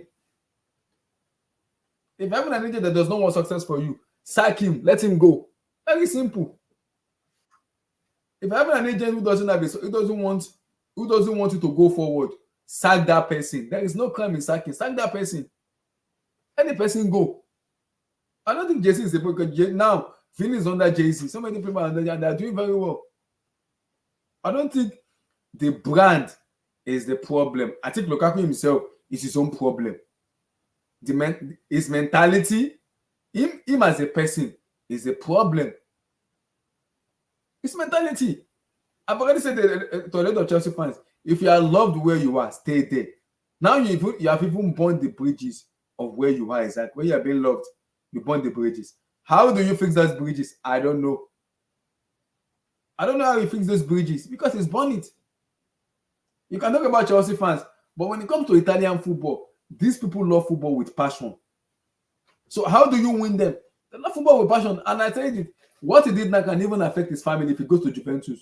Can affect him, can affect his family. Can affect him, can affect his family. Picking Juventus ahead of Inter Milan. Now it's playing and there is no way he's not going to get abused. There's no way. If he get abused, he will get so many stuff.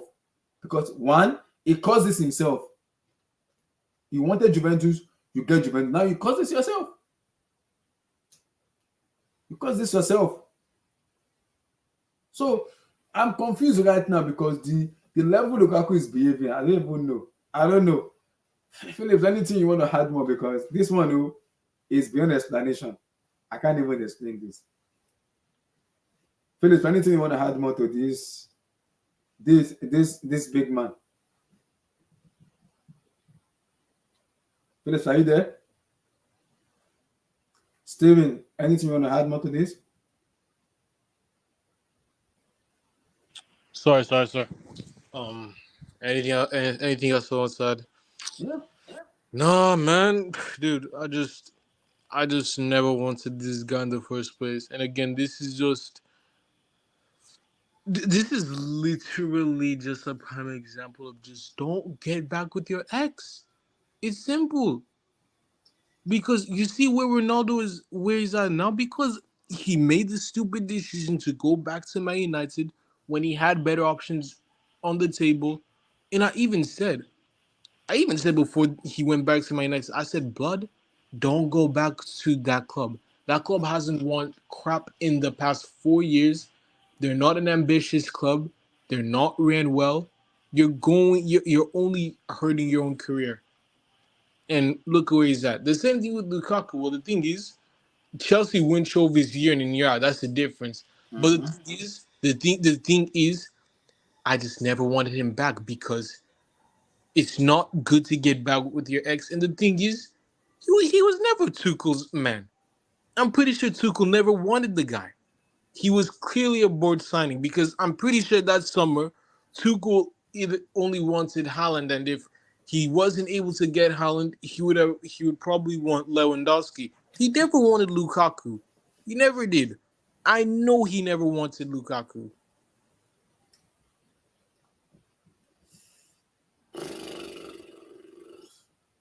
I just want this guy out, man.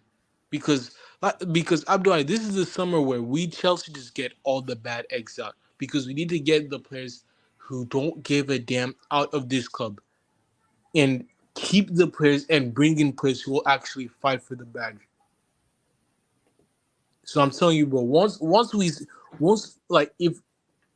if we I don't even care. I don't even care we terminate his contract. If we terminate his contract, bro, we need to have an emergency hangout, man, and just celebrate, please. Because the day this guy is out the door, I'm going to be the happiest man alive. Please.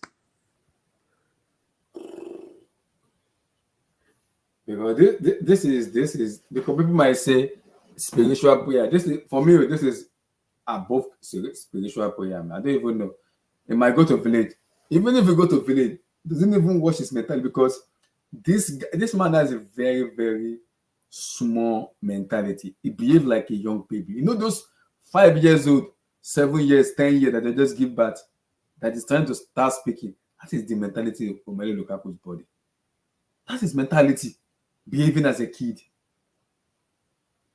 He's a professional player, man. Behaving as a kid. Yes, you can, like I've already said it, players can move to opposition club. We've seen this. This is not the first time it's happening. It's not the first, and it's not going to be the last. So I've seen players move away from their club to go to a different club because maybe they don't feel good in that club. I understand that, but the way Lukaku move, nah. Let me read the chat. Tayo, shout out to Tayo. Shout out to you, Tayo. Tayo said, send him to Strasbourg. 450 per week wages is crazy. Lord have mercy. Spiritual prayer is crazy at Abdul, but it's real. Tayo, that poll I pull out is beyond, I can't even explain it because it is beyond explanation. I can't even explain it. Tayo said Lukaku is under Illuminati spell with Rock Nation and Mega Style. Oh, Lord have mercy. Child. Lord have mercy. Vote said Lukaku needs that African field trip. Oh, man. How is doing good business with all these other athletes? This is Lukaku's issue, not Rock Nation. Jay-Z may end up releasing him and Megastano dump him since he's messing up Rock Nation's brand. Lukaku is a lost cause. It's hard to defend this bullshit. Man, it's hard, man. Saudi no want Tayo, this is the confused situation, man. They don't even want him in Italy. You better don't go back to Italy, man. That one will be tough. Lukaku broke the Costa Nostra oath.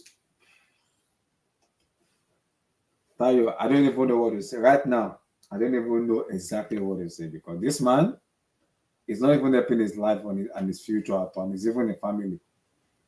KDB, Vini, Rock Nation, no issues. Don't blame the agent. It's Lukaku. Tayo, I agree. It's Lukaku. For me, I agree because I also blame the agent in one way because you are an agent of a player. You can always advise a player to make a better decision when it comes to decision making. Inter Milan and Juventus are a different club because Inter Milan has a pedigree when it comes to European football. What Juventus doesn't really have when it comes to winning Champions League and being known. So Juventus has been crap for like how many seasons now? They've been crap. So you are joining a team who doesn't even, not in the Conference League, not in the Europa League, not even in the Champions League, over a Champions League club. So I'm even confused because apart from that, Inter Milan has done a lot to you. And you behave like this. You behave like right now. I'm even confused because how does it want to amend? Because I was watching some videos today and I was laughing when I was watching that video. Let me play the video. Hold on. This was when Lukaku was joining Chelsea. I don't believe Sam will score 2 goals. But when you go into Milan, you see the way he play. So you see the show say Premier League too hard to play. But when you see for your enter pitch, they sweat. They sweat like goat. They donate $5 one day like they will come Stamford Bridge now don't flood.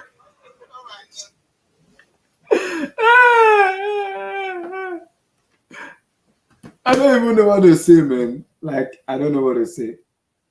K and Phillips, any quick talk before we bounce before we move on because this Lukaku talk, man. When the other guys comes, we hear their viewpoint. But quick take, Phillips and K. Quick take before we move on to the other one. Quick stuff on Lukaku. Just quick talk on him. Phillips and K, anything you wanna just add? Any add up to it?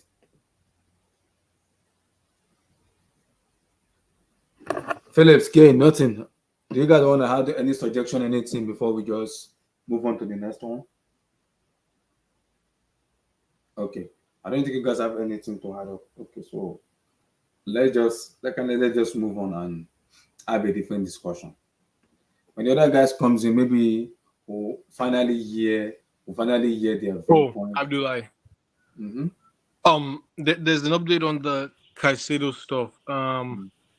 We're still in negotiations, but we have Romeo Lavia as an alternative if it Okay. if it breaks down. Okay. Yeah, I think if we can't get that Caicedo deal done, then we should just go look for a different DM because Brighton are just too difficult to negotiate with.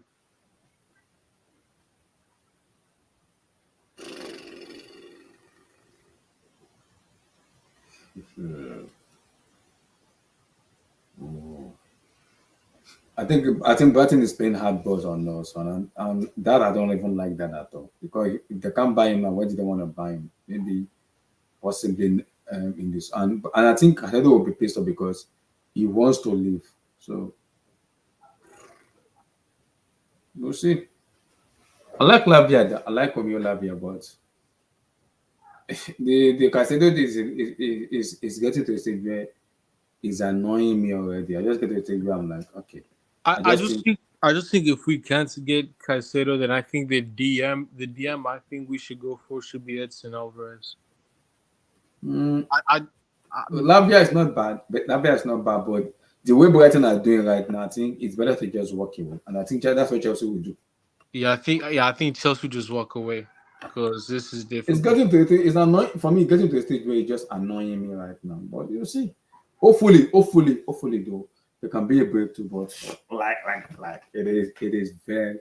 There's going to be a continuous competition. Let's see. But let's see. Mr. Blue Eyes, let me give Blue Eyes some big clap. No, I don't need big clap. I beg. Let me clap. Don't worry. I'm using that. Declan, Jorginho, Kaya, don't worry. Amazing. Don't worry. Those four players, those four clap will calm your nerve down because I know you cannot.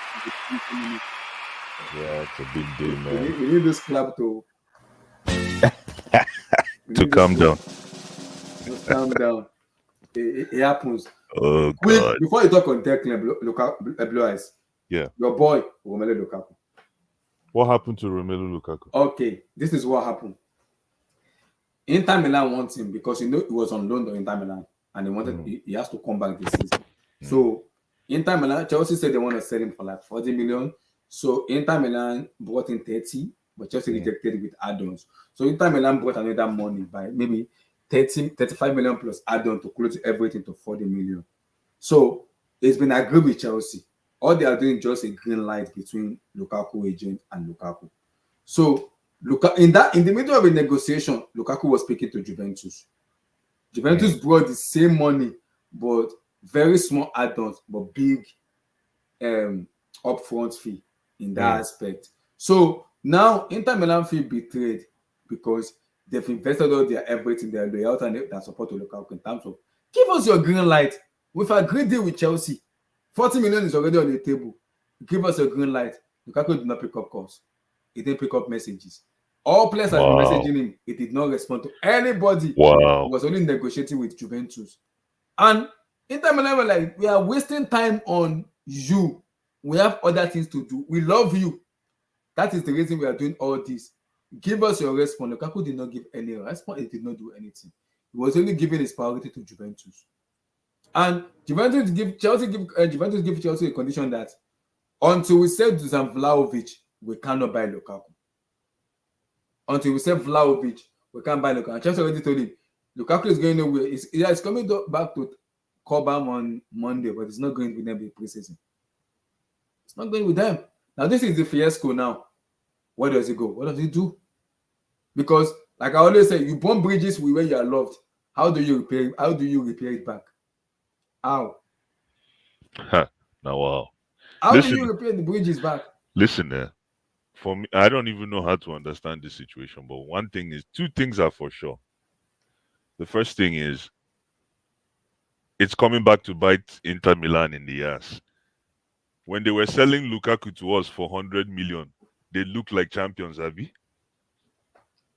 When they sold Lukaku to Chelsea for 100 million 2 seasons ago without telling us what the real deal was, they basically fleeced us 100 million. Mm-hmm. So now it's coming full circle. You know, one, two. This is for Lukaku. A goat that serves two masters will sleep outside. And if Lukaku is not careful, right now he's playing a very risky game. Very dangerous game. Very risky game. You have Chelsea on the ropes, you have Inter Milan on the ropes, and now you have. Blue Eyes, sorry to cut you short, Italian people, they are very passionate when it comes to football. But we were on the same stream when we talk about racism, that the same Juventus is going to, their fan base was calling him Black Monkey. Inter Milan has to go out in terms of problems like that, it's always been in every league. So that one is not even an issue. The bottom line is, when you're in a professional situation like this and you decide to deliberately burn bridges, it's not a good look. And if you think, and I don't know, if you think about it and say, okay, is he trying to go for that last paycheck? Because how old is he now? 30, right? He is 30. Is he trying to go for that last paycheck? But it still doesn't make sense. Like, make it make sense to me. Unless he's not sure that Inter Milan is going to be able to fork out that money. One, I'm confused with this. Inter knew the price tag long ago and kept playing games. Lukaku obviously got frustrated at how Inter Milan wasn't playing the 40 million, and now Juventus came in. I don't blame Lukaku, it's on Inter. How? See one, how is this on Inter Milan? Because I don't blame. See, football is all about negotiation, business. It's all about negotiation, businesses and relationship and everything. Cruz! I didn't even it's all see about Cruz. negotiation, business, and everything. Lukaku has won. See, his first bridges was with Chelsea fan base. He won that bridge with them. He won that bridge with us. We kind of calm down. It's Lukaku. We know this stuff. It's his mentality. But you went to a place where you won the Scudetto with them. They treat you like a king, and you burn bridges with the same people. No, but listen, nobody should be. That's part of the game. Look at what's going on in the EPL. Look at Kai Havertz going to enemy territory. I understand Havertz, and hold on. Look at Mason Mount going to enemy territory. So whether Lukaku leaves Inter to go to Juve, that's not a problem. It's football. Yes, I know. It's football. The only thing is what do you call it? Inability to keep a consistent and what's the best way to put it? A consistent run in one team is looking like a problem for. I'm hoping it's not a problem for Lukaku, because which team has he served the most on the longest run? I don't think he has served anything. Which team has he served more than 3 years straight? Man United maybe 1 season, 2 seasons. Everton was West Brom in the champion. He came back to Chelsea. Exactly. He went back to Inter Milan. He played like 2 seasons in Inter. He went again to Chelsea and he went back again. He hasn't even still like. There's no exactly. That's what I'm trying to say. Unless somebody can, maybe I'm probably wrong, but where has he been able to accumulate a consistent run in one club? You know, so that says a lot for somebody who thinks he's a marquee striker. Most marquee strikers will find a place and make home. Harry Kane, Benzema, what's my boy's name from Poland? Lewandowski. Everybody finds their own little spot and they make it home. You know, Lukaku is just flying around the place like I almost want to say a butterfly. So listen, something is obviously, like I always say, something is obviously pushing. But should we blame Rock Nation and Jay-Z and all this kind of stuff? Because like we always say, Blue is very important. Agency is very important. It is very important. And the happiness of the player is also very important. And if Lukaku, so you bring up a good point with agency. If Lukaku goes back to his agent, to his people, to Jay-Z and his people, and say, yo, I need a place to play. I need to feel. I need a place that I'll feel at home. I don't want to play Chelsea. I don't want to play Inter Milan anymore. Hey, that's why you have a sports agency. These are the kind of jobs they do for you. They have to be able to go out there in the market and get you the best deals, no matter how obscure and weird these deals might be in the eyes of the ordinary. So, Romelu, man, I'm not sure what the problem is. Not sure what the problem is, my brother, man. But I tell you one thing: do not be in the middle of the ocean and complain you have soap in your eyes. Don't. Do not. Abdullah, you hear what I said to Lukaku? Abdullah. Yeah, I'm going to use the question, but No Blah is problem. like Yeah. I get what you say, but the reason I'm having a go at Jay-Z stuff is Rock Nation and everything are looking at this stuff that is happening, and they can't even have this in terms of having an advice to him. Like what Kay said, they only care about money and fame and music and everything. They're not giving him the advice he needs. And I'm like, Lukaku is not a small boy anymore. Lukaku is like 30. So I expect him to have that big boy mentality. He's behaving like a 17 years old guy. His mentality is like a young boy. And I'm asking myself, how are you behaving like? Because when I look at Lukaku's career, like I know this for a fact. He can, when you give him those chances, Lukaku will score goals. He will score goals. We know that. But my problem with that is, we know you're a quality player who can score goals, but can you use your brain and behave normal? Because this is beyond village people pursuing you. It's not village people pursuing you. Mr. K was like, maybe he needs to go to village to do what's in Congo. This is beyond Congo people. It's beyond village people now. If this guy was a wise guy, I personally, right, if I was part of the Jay-Z crew, right, despite the fact that Chelsea is hostile territory right now for him, I would have set up a meeting with Mauricio Pochettino. Bumper to bumper meeting, eyeball to eyeball, make eye see eye kind of meeting. You understand?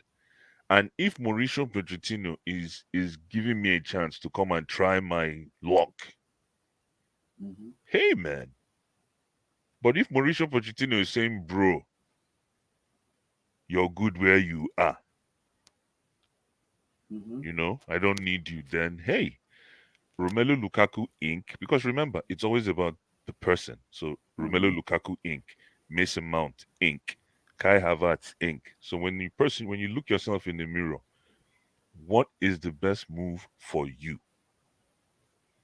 So if he went back to his sporting management people and said, listen, I'm not comfortable with what Inter is doing. I feel like I'm going to be left outside. Yo, let's look at Juve quick. Hey man. But He's protecting himself. You can't do that in the middle of a negotiation. You cannot do that.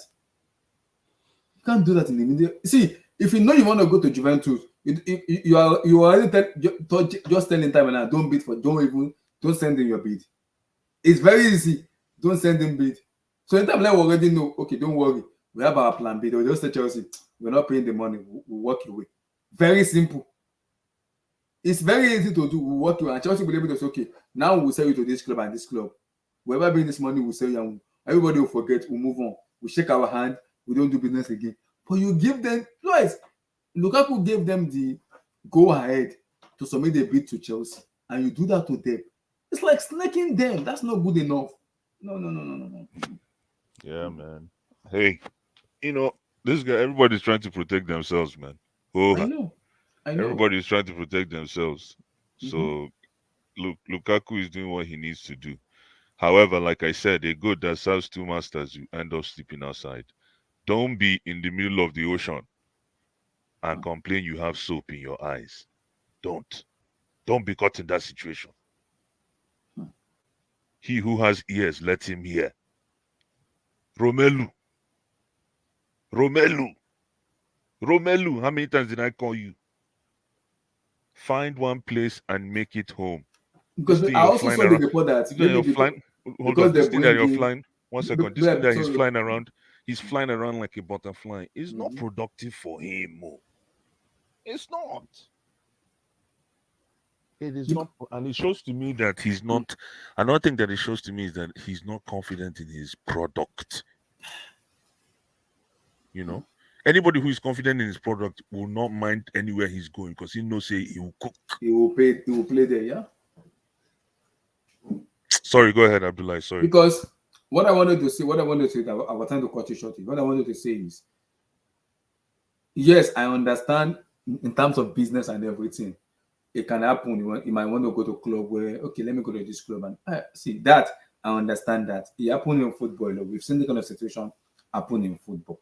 But you can't do this to a club. It does not make any sense at all. It's like you are killing yourself because now you are saying you want to sign for Juventus. But Italian football, people are passionate. So what are you doing to yourself, your family, and everybody? You're killing yourself. You're killing yourself because you're already selling yourself out to the public people to finish you. So I don't even know what to say because it's like I don't even know what to say because right now it's just annoying. It's annoying. I thought you said MLS will not sign him. MLS isn't paying that money for Lukaku. I'm sorry, they won't. No. No, but hey, Lukaku right now. Nah, there's one thing that Lukaku is winning on though. Megan Stallion. Hey, nah, calm yourself down now. Lukaku is in a good place, Bro. That's why he's confident enough to do this. That's why he's confident enough to do these deals. He knows when he goes home, he has a place to call home. Megan Stallion, come on, man. The guy is winning. He's winning. Now, wow. Vote for your face said Poch doesn't want. Okay, go ahead. I just think he. Sorry.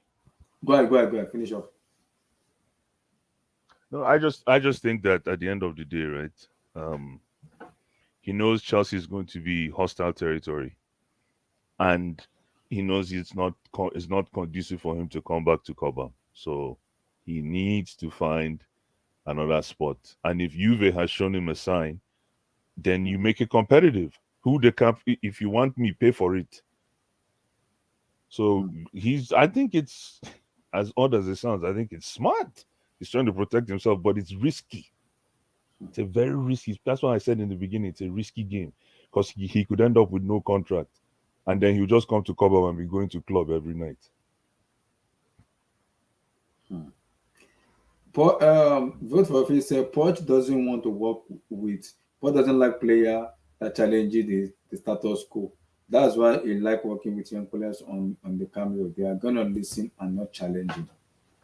But sometimes manager also like to challenge them because it makes them better as a team though. But is Lukaku a really better player that can challenge manager? I don't think so. I'm sorry. I don't think so. Yeah. If Juventus transfer doesn't materialize, what are the chances? I don't think you see. Team one, Lukaku has burned bridges with Chelsea already. From the minute he said in that interview, it's an opportunity. It's an opportunity. Listen, yes, he's burned bridges, but it's an opportunity. That's why I said he could have looked at it a little more critically to see if there's potential for a U-turn. It's an opportunity because if he's able to turn that momentum of so-called hate into goals, he'll look like a champion. But again, that's why I said this guy doesn't sound like he's confident in his game. When you're confident in your game, it doesn't matter what situation you're facing, you will still cook. This guy is looking for it's looking like he's looking for the best possible situation for him. He doesn't want to take risk. He doesn't want to take risk. I actually disagree with Blue Eyes because if he's looking for, because he doesn't have the best possible situation. He's only going to have the best possible situation if there's options. As soon as Inter Milan heard that he's talking to Juventus, they pull up there like, We don't want him anymore. So the situation is good for Chelsea see? because it's always nice to have like a bidding war. Like, hey, we want him for 40. The other one say, oh, we can do 45. That's good for Chelsea. But for the player, as soon as Inter Milan heard he's talking to Juventus, they're like, nah, we don't want him. They're like 100% sure that they don't want him at all. So now his only option Smart is move. Smart move then for Inter. I didn't even know Inter pulled out. Okay, there you go. Inter already pulled out. Oh, this is that's the most important piece of this news that Abdullah didn't tell me. Okay. They put out. Okay. That's what. Remember, I said a god that serves two masters will sleep outside. Sorry, keep going, K. Now you're clarifying my stance. Okay. So now the only way Juventus will actually buy this guy is if PSG buys Vlahovic. So he has already played to their hands. It might end up coming back to Chelsea and playing with the under-21, or they'll have to ship him out to Saudi Arabia. One of those two is like his only option, except Juventus kind of like giving him a chance. Punch is not giving him a chance. No. I don't think anyone should give this guy a chance, especially after what he did to Inter Milan. You know, Inter Milan are trying to sell one of their best players, which is Onana, just to make way. So they came to Chelsea. They're like, hey, can you give us this guy one more year on loan with an option to buy blah blah blah? Chelsea said no. F you guys. Is either you bring the money right now, or you can go find yourself another player. Now Inter Milan went back. They're like, okay, what can we sell to raise the money to actually pay for this guy? They're like, you know what, Onana, we're gonna put you on the market. Let's try to scam Chelsea. They tried it with Chelsea. They're like, oh, bring 80 million. They're like, no. Just like, no, we're not buying this guy. They're like, okay, Manchester United came around. They're like, oh, bring 65 million. Oh, okay, we'll pay. Like, okay, we have 65 million. Now we can pay 40 million for Lukaku, and we can buy another player, Jan Sommer, for 10 million. And we still got 10 million in the bank. So they're literally sacrificing a player for you, and you're going behind their back to negotiate with Inter Milan, with Juventus, sorry. So now they're like, you know what? We don't wanna do with you. We just keep our money. Then you could just. He doesn't start for them anyway. Last season, it wasn't their starting striker. It was Dzeko. So we're like, we just look for another player, which is smart from them. I mean, going into a bidding war is just gonna. It's not gonna look good for them. So. Smart. I mean, for the player, I don't even know what he's thinking. Because so there you go. They've shown loyalty to you. You have to repay the club back. So talking to Juventus was a bad move for him, in my opinion. So well in his head. It probably was looking like it could work, right? That's why. Now that you clarified it totally makes sense. And I have to say congratulations to Inter for making that big boss move. They're like, get the fuck out of here, man. See this guy, yo. That's what Inter just did. Mm-hmm. Get out of here. We don't need you, man. Huh. We're trying to protect you, and you go behind our back. I like what Inter Milan did, guys. We said this thing that if you're happy somewhere else, when you're happy, stay there because you're comfortable. And we said it a long time. Now you're happy somewhere. You've broken those bridges you are happy at. Where do you go to? Where do you go to? That's what the problem is. Where do you go? Inter Milan are not a small club. This Inter Milan has won the UCL. They've won the UCL, and they are a recognized club in world football. So I'm like, Lukaku, the decision to even do that stuff is even is bothering him. I'm like, why? Why are you making a dumbass decision? Why? Well, listen, I think that guy, anyways. You guys are saying Pochettino won't give him a chance. He won't give him a chance. Chelsea board already told. See, everything happened now. Poch is already aware. He knows about this stuff that is happening. So they don't even want him. They do not even want him around the squad because they believe it's a bad energy in the squad. You can't have a player like Lukaku in the squad because that's a bad energy. Hey, things change, Abdullah. Poch can just they might be forced to give this guy a chance. Well, what are we gonna do then?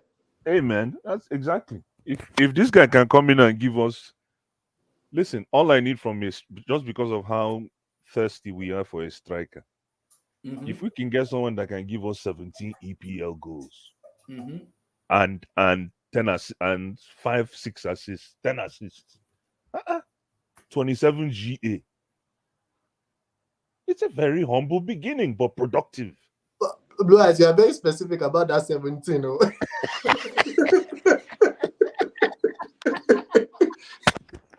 Okay, you know why? It's because of how we've been starving for a striker for a long time, man.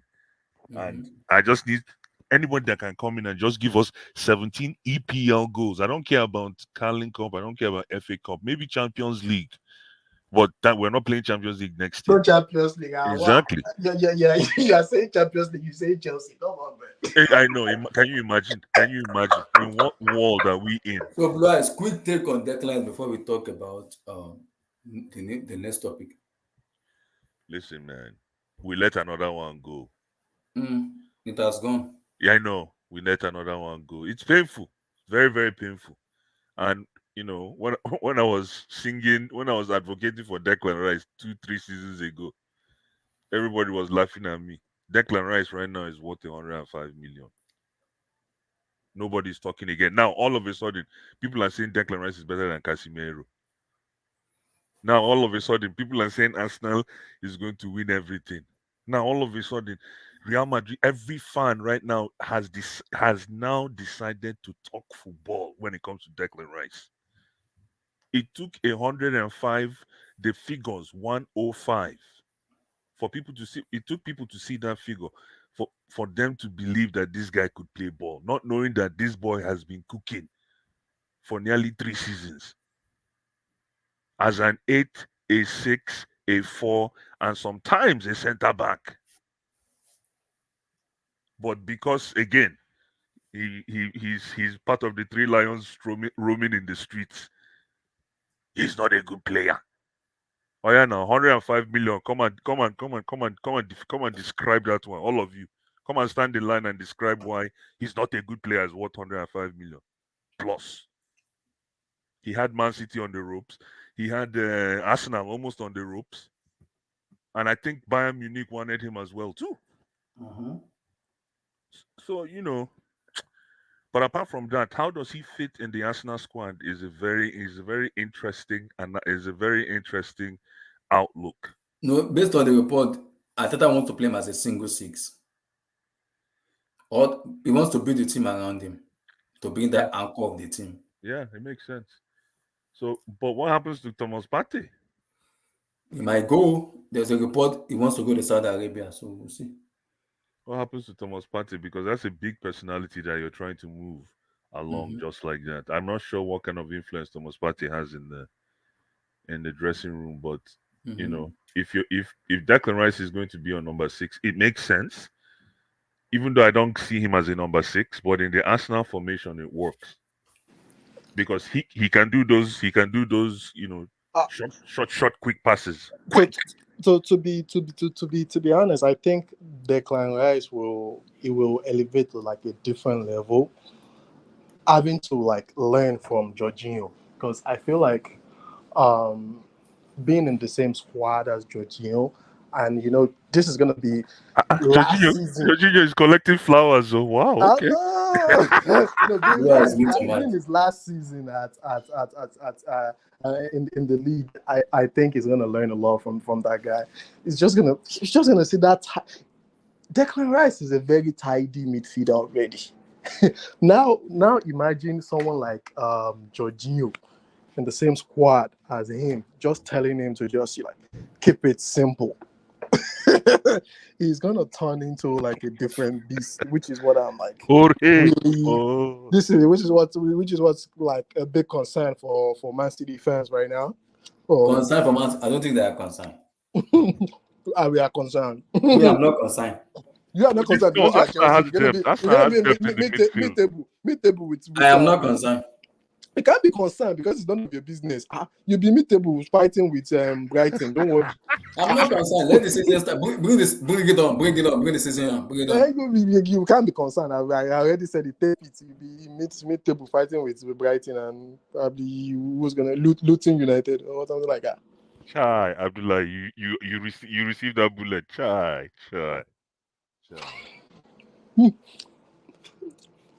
I mean, it's gonna be interesting to see how it plays out. I think that's a very good signing for them. I don't think the Harvard signing was smart. I think it was a dumb business. But let's see how it plays out. Why? Is it based on he doesn't fit their team or he's not a good player? Both. Why? Really? I don't see. Like you said, when you pointed out Declan Rice, yeah, he can play as a 6. Like you're not trying to fit him. He can play as a 6, but if you need him, yes, to play as your center back, he can play. If you need him to go, you want him to go further forward, he can play. But one position that guy can play. Absolutely. The problem we have with Havertz is, where has this guy established himself? I don't want to hear can he play as a winger? Can you put Havertz as a 7 or 11? And do you think he's going to beat his defender? No. Can you play him as a lone striker? And you'll be comfortable that this guy can hold the ball up and do the basics as a striker? No. Now, can you put him into the midfield? Is he going to do the dog work? No. No. Okay. Hold on. Before you go any further. Okay. I know when I go back to this year, everybody will go boring. But you remember that Champions League year? Uh-huh. When we won. Mm-hmm. Remember who ran the most kilometers in the entire Chelsea squad? Okay. No, you won't remember that one now. It's okay. You won't remember. People thought it was Kante, but it wasn't Kante. Mm-hmm. Can somebody remember that stat, please? So if you want to talk about somebody that can run for 90 minutes non-stop, it's Kai Havertz. Even though he's not a player anymore, I don't care about the guy. Even when I watched his opening game, he was dog's breakfast. He was all over the place. That is what I'm saying. He couldn't trap the ball. But listen, back in the day, let me just say this. Back in the day, one thing Abdullah, it was his name, was like, we don't want road runners. We don't want people that can just run. That is not. I know that is the basics of football, but you have to be intelligent. His IQ is too high now. You have to have brain. Like we said it, I don't remember. I think we both had this conversation about this guy, Enzo.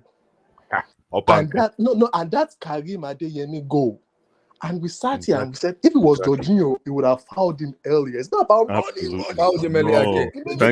Don't say fouled him earlier. The Joe will leave him alone to even run past him. No, lie. Jorginho will collect red card. No, we won't collect red card. We'll have from their box. Yeah. So that's what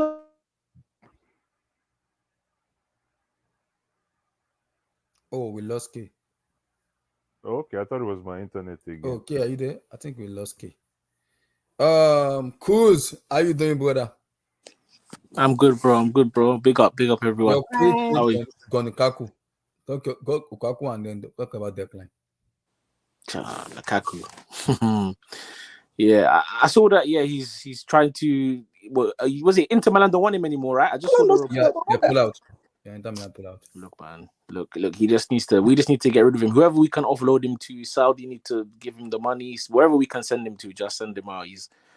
This guy's the most unloyal. I think Inter Milan were the ones who were trying to push for him. We took him on loan. They paid the big fee for him. Mm-hmm. And now he's turning his back, saying, "Look, I'll go anywhere, Juve, AC." But anyway, look, if any of them want to buy him, I'm not complaining. 35 million, put the money down, and let's be off. Let's be off, man. Cool. I understand if he wants to leave, but the way is leaving is what I don't like. You don't do that to a club. Yeah, man. no, of course. No. You know the problem with him? He's the star of the show, man. He's the biggest thing to himself. He thinks that he's up there with the top players, and he thinks that he's important. He thinks he's the guy, and to a level, you have to, as a professional, I guess, you have to really believe you're the best to be a professional and play at that high level. You have to believe in yourself somewhat. But when it comes to just being, I think he's the most expensive player in the football history. I think I saw today as well. Like he's commanded the most transfer fees. Yeah. And he probably loves all of that. It's probably things he goes and tell Meg the Stallion when he's on the date, like, hey, guess what? Guess what? Hey, baby, guess what? Mount Kilimanjaro, Megan Thee Stallion. Mount Kilimanjaro. Mount Kilimanjaro, Mount Kili. It's true. You can imagine him on the date, in American accent. You never spent one day in America, but all of a sudden he has American accent. This guy, honestly, man. No, he went to an international school. Come on, calm down. He went to a very big international school. All the big kids went to that school. So, and in that school, there's different accents. Don't mind him. He's useless, man. He's a useless man. And yeah, he's just an unloyal guy. As for Declan Rice, look, I think Blue Ice knows my opinion on Rice. I'm not convinced. I've never really been convinced. I think he's a very limited footballer, man. And yes, this whole versatile, he can play centre back and all this stuff. But in terms of technically, I'm just happy we didn't buy him. I think Enzo's got to prove he's worth the fee. I'm not gonna lie. Enzo's still got a lot of things to prove. He's a young player, but he's still got a lot to prove to me. I'm not gonna lie. But I'm glad we stayed away from Declan, man. I'm not gonna lie to you. I'm not. Wait, Cruz, you're never convinced by Declan Rice? Not for me, no. Not for me. No, because I always admired him. Like the thing is, like, I didn't know he was part of the Chelsea academy. Like yeah, he was part of the academy until I started supporting Chelsea. Like no. Well, not when I started supporting Chelsea, but like when I started to watch him. Like I think it was like 2016 or 17. Yeah. And I found pictures of him on the internet, and I saw him and Mounts in like Chelsea jerseys. And that's when I found out he was part of the academy team. And I'm like, damn, we actually let this guy go. I mean, look, the thing is, I would have loved to bring back Declan Rice at Chelsea because I know what he can do. Like, and the thing is, like, he would have been a good like Kante replacement. But like, I'm not paying God forbid, I'm not paying 105 mil. I'm not paying a world record fee just to bring a guy who was in the academy back, to the particular club. I'm not paying that amount. God forbid. I mean, don't get me wrong. He deserved the hype. Yeah, but when you look at Declan Rice, when you look at him and the way he plays football, I don't know if I'm just being over the top, but he doesn't look good on the ball. So when people say, and like he doesn't play necessarily as tidy as players in that midfield area, you have to be really like tidy and really like, I don't know. For me, he looks like he plays for a mid-table side. He doesn't give me that top elite Champions League footballer ability. When I look at him, I don't see a Champions League central midfield captain, good on the like. He doesn't give me that. Who's a better player, vibe. Cruz? Who's a better player, Declan Rice? Yeah. Or Banca? Enzo? Who's better? Yeah, I know you guys call it Banca. What's that? Or Banca? Who's Enzo the better Fernandez. player That, right you now? guys give Right him that now. name, but it's Enzo Fernandez. Right now. If I'm being honest, right now, and if most Chelsea fans are honest, right now they can't say that Enzo is anywhere near Declan Rice 100%. They can't. If we're being honest, Declan Rice is clear. Enough said. Yeah, he's clear. Obviously, 100% he's clear. But when you're talking about like going forward and the ceiling and who's a better like player, who can be a better player in the future, I don't know, man. For me, Declan Rice is just the way he plays the game, man. I'm just not a big fan of it. I think he plays with the ball a bit further ahead. It's not. I've never seen it. Like he's not a classy midfielder. Like he's just not somebody I would like to see at Chelsea. It's just the wrong direction. It's another limited like passion merchant English. Like, no, I want to see. We missing. I think I said it so many times. That's what the problem is. That you see that last comment. That's what you should have started with, instead of telling us all these things. You should have told us where you stand with him. He's already said his mind. His stand with us already.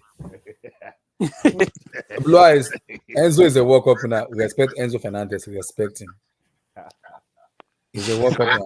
Until Declan Rice win a World Cup, don't shout about Enzo for us. Yeah, man. I'm not gonna lie. Arsenal, they paid the money, but they needed to pay that money. They need to sorry to cut the show. Arsenal fans, before we continue, Arsenal fans, Arsenal Football Club, you did a video, video by saying party after party, party after party, party after party. You have done another video again for Declan Rice. Be careful. We have seen this movie. Bro, Abdullah, I saw that AFTV. Abdullah, AFTV, be careful. Abdullah, can I just say this real quick? I don't really. A lot of people are worried about the money they paid for Declan Rice. I feel like they can still sell him later and still make some money. Same thing Chelsea did with Havertz. Even Havertz didn't live up to expectation. Chelsea got almost all the money they paid for him back. Like in 2, 3, 4 years from now, they can still sell it. Wait, but you know, Todd Bowley doesn't get credit. Todd Bowley doesn't get credit for what Kay just said. No, but Arsenal are not making back £100 million on Declan Rice. That's a fact. No chance. Impossible. I mean, if they can get like 2-4 good seasons out of him and sell him for like 70 million, that's still a win. Yeah. I think his worth will be in what he brings and the trophies, and if he can elevate them to the title. But in terms of like, and that will be how he proves the money. But this whole thing, and this is what I think, no Blue Eyes is praising Todd Bowley. I'm not sure, man. All this like buying young players and assuming that in 3, 4, 5 years time you're gonna sell them for loads of money. I think it's a major it's a massive gamble, man. Like it's I don't think it necessarily works like that. Like I want to. You said it's a gamble. We're gonna find out if it works or not. I think it's a gamble that's gonna shoot them in the leg. I don't think it's gonna work. It's not. No, it's not. I don't think it's gonna work. I don't think it's gonna work. Not going to work. There's two things that could come out of this kind of a package. One thing is the player reaches potential and becomes the superstar and stays at Chelsea. The second thing is we build equity in the player, and if he doesn't reach the levels we want, we still sell him and make money. So what's wrong with that? Oh, okay. Let me ask you a question now. So someone like Mikhailo Modric, how much did they pay for that guy? 88. No, that was one of the worst deals. Anyways, I'm not here to talk about it. Sorry, guys. We can go around and talk about all this. You don't like Mudryk? Blue Eyes, why don't you like Mudryk? He's one of the worst signings we've ever. No. The past 10 years. No. Useless. See. Yes. You bring a carpenter and you put him on ice and you tell him to sleep. Every player has his issue. I understand that. So I'm not gonna say one of these. No. I disagree with that. No. But it's just my take, anyways. That's all. No, even let's leave Modric. Let's go to this guy. What's his name? Enzo. If he doesn't reach his potential, they're not gonna sell him for 100 million again. No, but listen. You see, the thing is, they're not making any profit. I know, but activities, what do you call it? Transactions happen in the heat of the in whatever the volatility of the market is at the time. It's like I always said, sometimes in the mortgage industry, it's a seller's market, or it could be a buyer's market. So we could just get lucky, and it will be a seller's market, and we make money on him. I mean, listen, somebody has to take the risk. So we are just banking on luck. We're not banking on luck. No. It's called business risk. You have to take calculated business risk in everything you do, especially when you're these guys. You have to take a risk. And because other owners are not taking these risks, our owners look like they're reckless. But meanwhile, they're trying to start a new tradition, a new revolution in Chelsea. That's what they're trying to do. So these little triggers, it could come back and backfire. Of course, just like everything in life. Just like everything in life. But to be so microscopic on Todd Bowley and what he's done I think is criminal. Criminal. Look at how many players this man has been able to ship in less than 60 days. In less than 60 days. Something that we've been trying to do for the past 5 years. Yeah. All right. Mr. Abdul, quick before we go to the next one. Romelu Lukaku and Declan Rice. Yeah, big up everyone. Good Big up, evening. big up. On who? Romelu Declan Rice. Lukaku and Declan Rice. Go ahead. Yeah, what's going on with Lukaku? I thought You haven't heard the news? no, that maybe Juve want, is it Juve No. or Inter Oh wanting? my, we have to go back again because you haven't heard the news. Okay, the news is there is an issue with Lukaku when it comes to, because it's like we always say, people that love you, you don't want to kind of leave the people that love. This is what happened. Chelsea wants to sell Lukaku for 40 million. So Okay. Inter Milan brought the money out in terms of, okay, we agreed with Chelsea and Chelsea agreed to deal with them. So along the negotiation way, Lukaku was speaking to Juventus. So Inter Milan felt, oh, you're speaking to Juventus, we're gonna pull out of this deal because you're not giving us loyalty. They messaged him, they called him, he did not respond. His teammate called him, his teammate messaged him, he did not respond. He F'd them off. So when Inter Milan knows there was a competition group between Juventus and Lukaku, Inter Milan pulled out. Immediately they pulled out. They said no. So Inter Milan, Juventus tell Chelsea, we're gonna buy Lukaku. They give us a condition. We can't sell until we sell Dusan Vlahovic. We cannot buy Lukaku. Until we sell Vlahovic, we cannot buy Romelu Lukaku. So this is yes. So this is a scenario where now Lukaku is stuck in the middle. Where does it go? Because if Juventus decided that, okay, we don't want to even buy you anymore, where does it go? Because Chelsea doesn't want him, Inter Milan doesn't want him. So like I said, Lukaku's problem, his main problem, is actually his mentals, as far as I'm aware. I've studied him a long time from the first day he came to London. I don't know the reason for it. I think it might be partly because of his background. If I was advising, and he says he's registered to, or his agency is what do you call it? Rock Nation, yeah, Jay-Z. If I was advising Lukaku, I would just tell him to go to Saudi, because he's practically made history with the Belgium national team.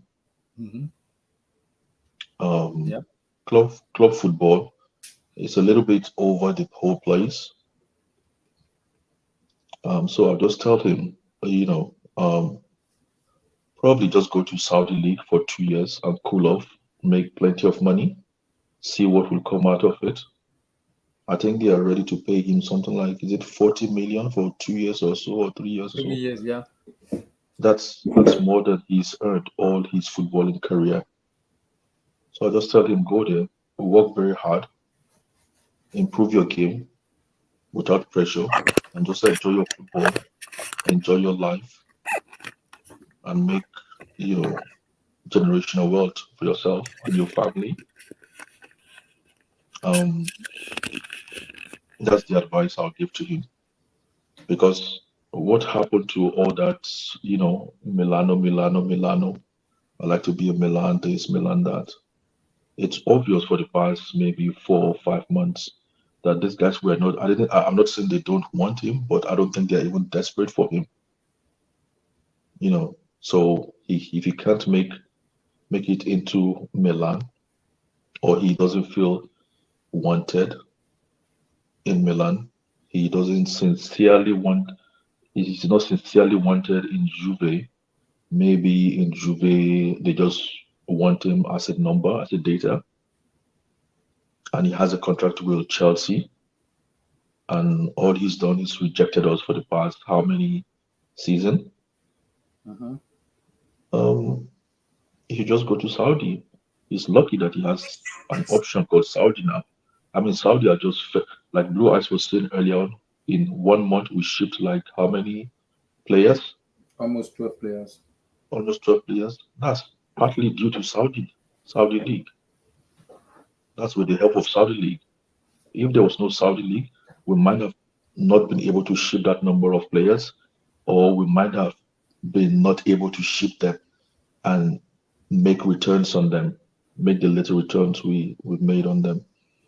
So he can't really come back to Chelsea now per se because he's burnt everything with Chelsea. So the mistake he made is when this season ended, he should have been pointing it out or make it clear that he wants to come back to Chelsea. He should have sort of like put a narrative out like it was due to the coaching situation. That's why he left Chelsea. And now that it's been addressed, he's willing to, you know what I mean? He should have played a little bit of politics, but he just packed all his eggs into one basket and was screaming Milani. The people in Milan know he's not that great. I mean, the guy blanked out in the Champions League final. He should have scored that header. Can you imagine a Suarez at the end of that header? Or even a Benzema? Even a Drogba was could have go blindfolded. What of the one that DiMarco had that Lukaku block? Well, that's unlucky. But I'm talking about the one that came to him. That he should have, he should have given it a bullet header. You know, them kind of ones that Drogba gives. Where even if you have two keepers, you can't save it. He should have given that a bullet header and he should have scored that goal. He blanked out. You know, they know he's not that great. And he's not their player. They can't afford, I mean, Milan can't afford 40 million for you as a striker. Isn't that a joke? And then they eventually cough up the money and you behave like an idiot. Yeah, because his mentals are weak. That's Lukaku's problem. I don't know why. I don't know who is advising him or who is guiding him. He seems to have all these faces where he just, goes into himself and he does strange things. I don't know why. But good luck to him. Yeah, but he should make his exit quick enough because we've got a team to build really. And we need money. And well, we need all the money we can lay our hands on. Talk about Declan. Yeah, so I saw today that they said Declan Rice deal has been completed. I think somebody posted it. A long time. It's just been unveiled today. Yeah, somebody posted a video on Twitter. So a very funny video on Twitter. It's an AFT video. Yeah. Well, I'm happy for the guy. I mean, the guy's made good progress from being rejected by Chelsea to working his way through West Ham Youth Academy, establishing himself, becoming their captain, establishing himself as an English international. Now he's at Arsenal, although you could say why Arsenal, but then why not Arsenal? Maybe he can help them to win the league or make progression in the UCL. Nobody knows. So, like I said, he's one of those players that people like to see. So people don't really talk a lot about his football because they just want to see him. But then when you pay attention and you actually watch him, to me, he's just a basic player, really. He does what he's supposed to do.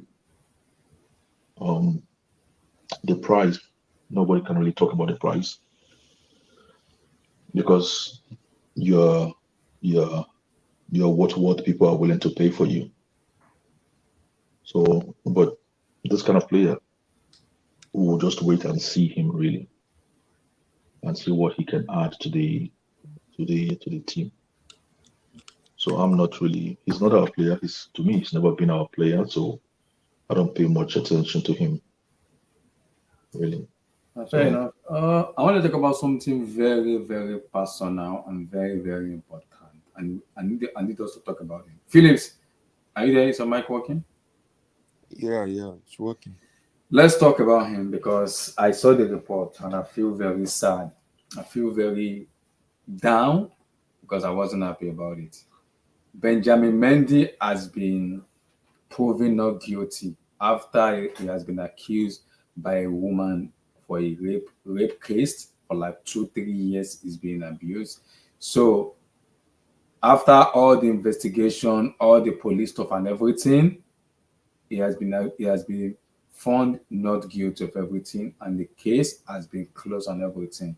So it's a very annoying situation for me because sometimes we don't know what the player goes through, and especially in the times of Benjamin Mendy, I feel for him because the woman who did that did not even come out. He just kind of he was the one that spread the news that Benjamin Mendy raped him, that he was raped by men. And Mendy was like, I didn't even touch her at all. We didn't even do anything at all. I didn't rape this person. I didn't even do it. But still, the investigation with the police and everything was going through. They still didn't agree with him. They did all the investigation and everything. The first one, the first investigation they did, they didn't find anything. They found him not guilty. Again, second one they did, they found him not guilty still, but he was still in the police court for like 2 years. After all the investigation and everything, they still find him not guilty. And I'm asking myself, how are we living in this life where majority of people are being found in this situation where people can't even come out and say no, we have to fight for this. But I understand sometimes in countries women have the power, but sometimes we can challenge that power when we know we do things that are appropriate and that are right. We have to challenge them in this aspect. I feel for many because his career is officially down. Now he has to bring himself up and be a professional player, train back, have that motivation and everything. Because right now it's gonna be down for him as a player because of that accusation and everything. And now to bring himself up will be very, very, very, very difficult. And the generation we are at, especially with technologies right now, it will be very difficult to come out of this situation. But I believe he's a strong man. He will surely come out because Lord have mercy. It's a very toxic and tough situation. Really, Benjamin Mendy.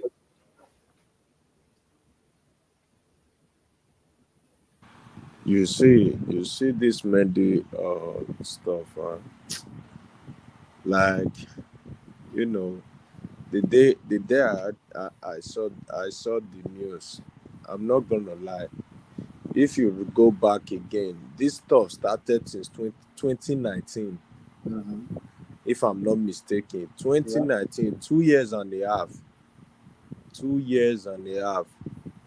This guy's car. Oh, like on the video where they ask him the question, like, what do he have to say when he say Alhamdulillah? After that, they were trying to like get to know what he's going to say. What do you expect him to say? The guy was so quiet because he's passing through it. When they say someone has passed through a lot, what are you now expecting for him? Oh, you said, oh, his football career is gone, this. At the end of the day, see, I almost cried, I'm not going to lie. See, this guy issues more even touch me more than the daily own.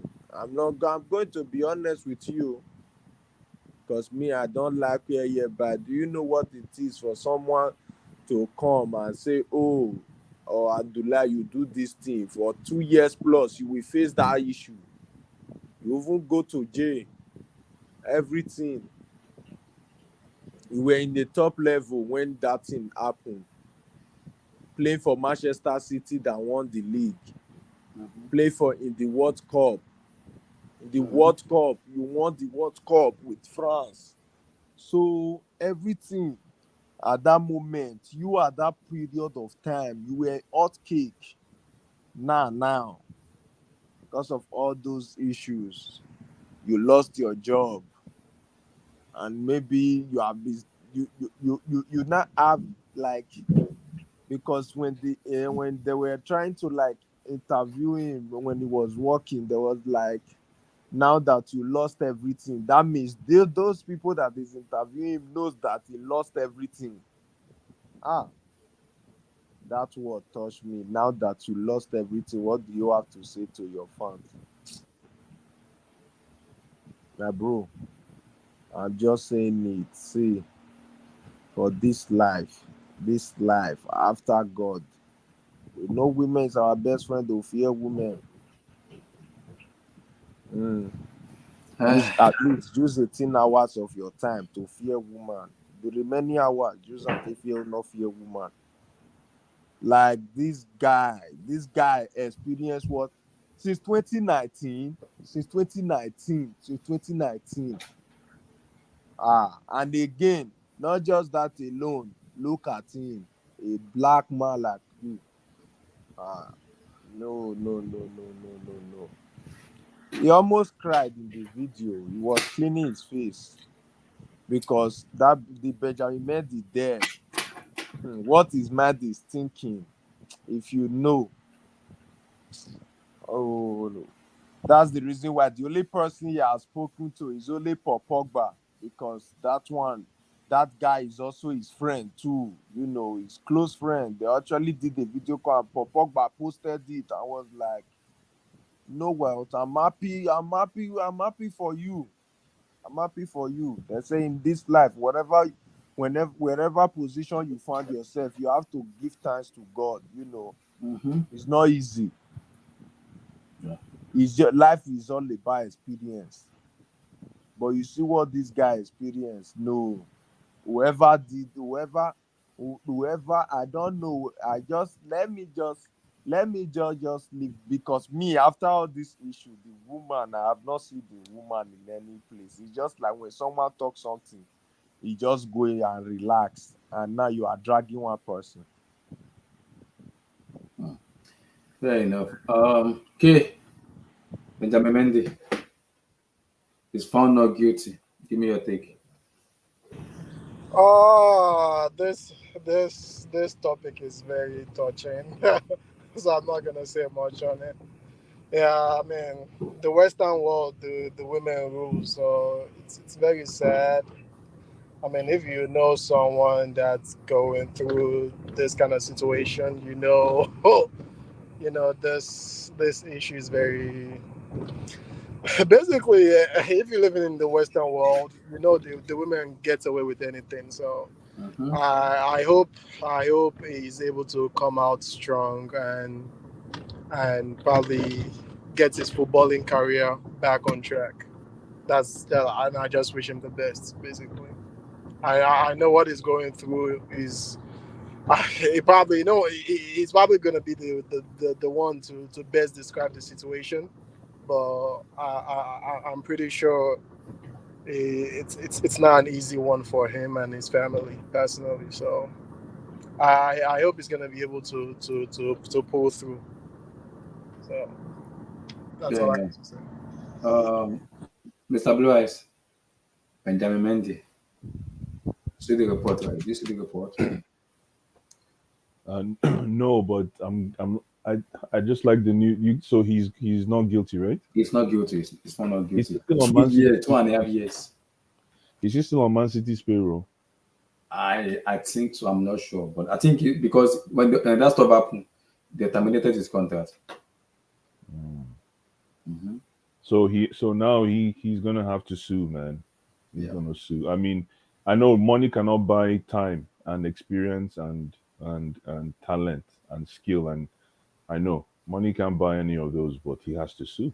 He has to sue because that's 3 years worth of someone's life. Yep.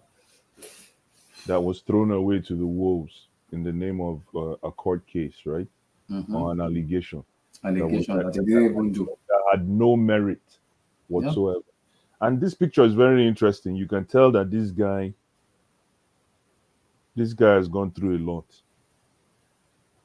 And if you think about it, even in his style of play, that guy was a very good player.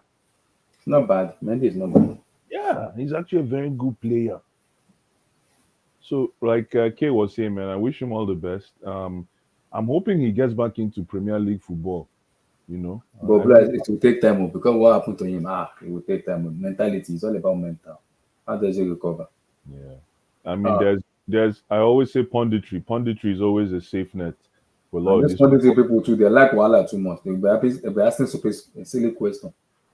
No, I say punditry is always a way out for a lot of these players. If it doesn't work on the field, you can get into a very good pundit. You can become a very good pundit. He speaks French and he speaks English, and he played in the EPL. So I mean, I there's so mean, many. he could go to probably other leagues like the Saudi league, Exactly, or he can go to the Saudi league and play. which is Exactly. not as competitive as the Premier The League. thing is, he has to get back in form. You know, Form, fitness, like full he fitness. Yeah, has to go through the entire cycle. yeah. That's why I was asking if he's still on Man City's payroll because I don't know what the road to redemption looks like when it comes to the footballing side of things. But in regards to life, I wish him all the best, man. Wish him all the best. I hope he's able to get back on his feet faster than we can comprehend. And yo, let me be materialistic for once. Sue, man. Package everybody and Sue the lady, no? The ladies and throw the books at them and make sure you're walking away with times 3 of what you would have earned in the past 3 years. Sue. Make sure your legal team is on track right now because they denied you 3 years worth of salary, endorsements. Just think about it. You guys are saying since 2019, Abby? Yeah, 2019, yeah. Yeah, so good news is he's not guilty. We thank God. And now the next challenge is how he kicks on from here. Yeah. I think it's just right now. I think it's family time, probably. Yeah, I think they need to take a break from football, maybe like a year. Just family time and just get back family. And if football is what he wants to do, hey, why not? If not, go into ponder. There's so much that he can do. He's still a young man. All the best, all the best. That's all I have to say. Before I go to Abdul, let me quickly read the chat. Kayman said, big up, guy, big up, big up, big up. Avad as a midfielder was good, relax. So Kayman said, Cruz, do not let these guys gaslight your business rights. What pass is better, relax. Enzo is World Cup winner, respect, champion de mundo. Vote is Steven Pina is better than Opanka. Stop. Oh, come on. South Africa. I like Steven Pina, but relax, stop. What a player. Keyman said, K, have you ever tried sell cook rice? The man is finished and he doesn't even start. Keyman also said, I have to back Blaise on this. With all this kind of kid realistic, we just need like 1-3 to click and we are gushy. Keyman also said, is that bro Philip Melo, chief reporter? Melo, how you doing, my bro? Aiden Blue said, shout out to you. Big up. Keyman also said, exactly, Blaise. Mr. Bole has 3 windows worth of business in 2 weeks. Let's give the man his flowers. Why is the applause never as loud as the criticism? Because don't mind Keyman. Keyman is being sarcastic nonsense. Keyman, you are sick of it. I don't think Mega relax, Keyman. Mega Stallion is allowed in Saudi Arabia. Relax. Mount Megan, Mount Kilimanjaro. No, he said Mega Stallion. Relax. Easy. Tayo said Mendy career is over in EPA. He will have to go to Saudi. Those are the rules. Vote said he walked past Sky Sport camera and the first thing they asked him is, how are you? Are you ready to go back on the pitch? What kind of question is that? They look at black man as just at leg sleeves. Vote said no, it was released on July 1st for Man City. His contract expired. Okay, fair enough. Same thing happens to Tupac. He can still The play in question Saudi that they Arabia. were asking this guy, to me, it was just nonsense. See, when they say nonsense, me, I can't even answer. If I'm also in his shoe, what do you expect me to say now? What, like, tell me. Vote said it took the court 4 hours to come back with a verdict. That means the case against him was very weak. Usually, a case like this take like a day to conclude. No, but vote with your feet. What you're forgetting is your point is absolutely spot on, but I say it took the court 3 years to realize that the case was very weak, and that's why Mendy is in a very bad position. That's why Mendy almost lost everything. But like, the scary situation is the person that even reported him. Why did it take 3 years? Like the girl that reported him. Yeah. Everything about that report about Mendy was false, and she didn't even show. No. Why did it take 3 years to understand that the case was very weak? This He's a black man, blue eyes. You can understand. This question is to vote with your feet, because vote with your feet say it took 4 hours, and he's right. It did take 4 hours. It was quick. Normally, these things take a longer deliberation session, but it only took 4 hours. But the real truth is that it took almost 3 years. If it was this week, why did it take 3 years? A couple of it blessed because he's black, so that can also happen too. And you know the way they look at black people, so it's a little bit. I remember Mendy actually played in that game that Pulisic played a wonder game. Yes, I remember. Yeah, yes, I remember that game, and Pulisic was man of the match. Yeah, I remember Mendy played that game. That was probably one of his last games, eh? That was under COVID though, and that was when we were hearing the report of rape. And Mendy was like, he didn't do anything. He was even telling that he did not do anything. I was like, I didn't do anything. I didn't even know this person. I didn't do anything. So, it happens though. Best of luck to him now. He can revitalize his career. Absolutely. And how old is? Does anybody know how old he is now? He's 28 now. Oh, nice. I mean, he lost 3 years. 28. He can still get Saudi ball. He can still play Saudi ball. He can still play. No, the problem is, because his SPA is not in the right moment right now. He needs to vamoose out. Maybe like 2 years break, 1 year break. It depends how mental is he and how physical is he ready to play football. Yeah. It's a difficult situation. Abdul, quick on Mendy. Take on Mendy.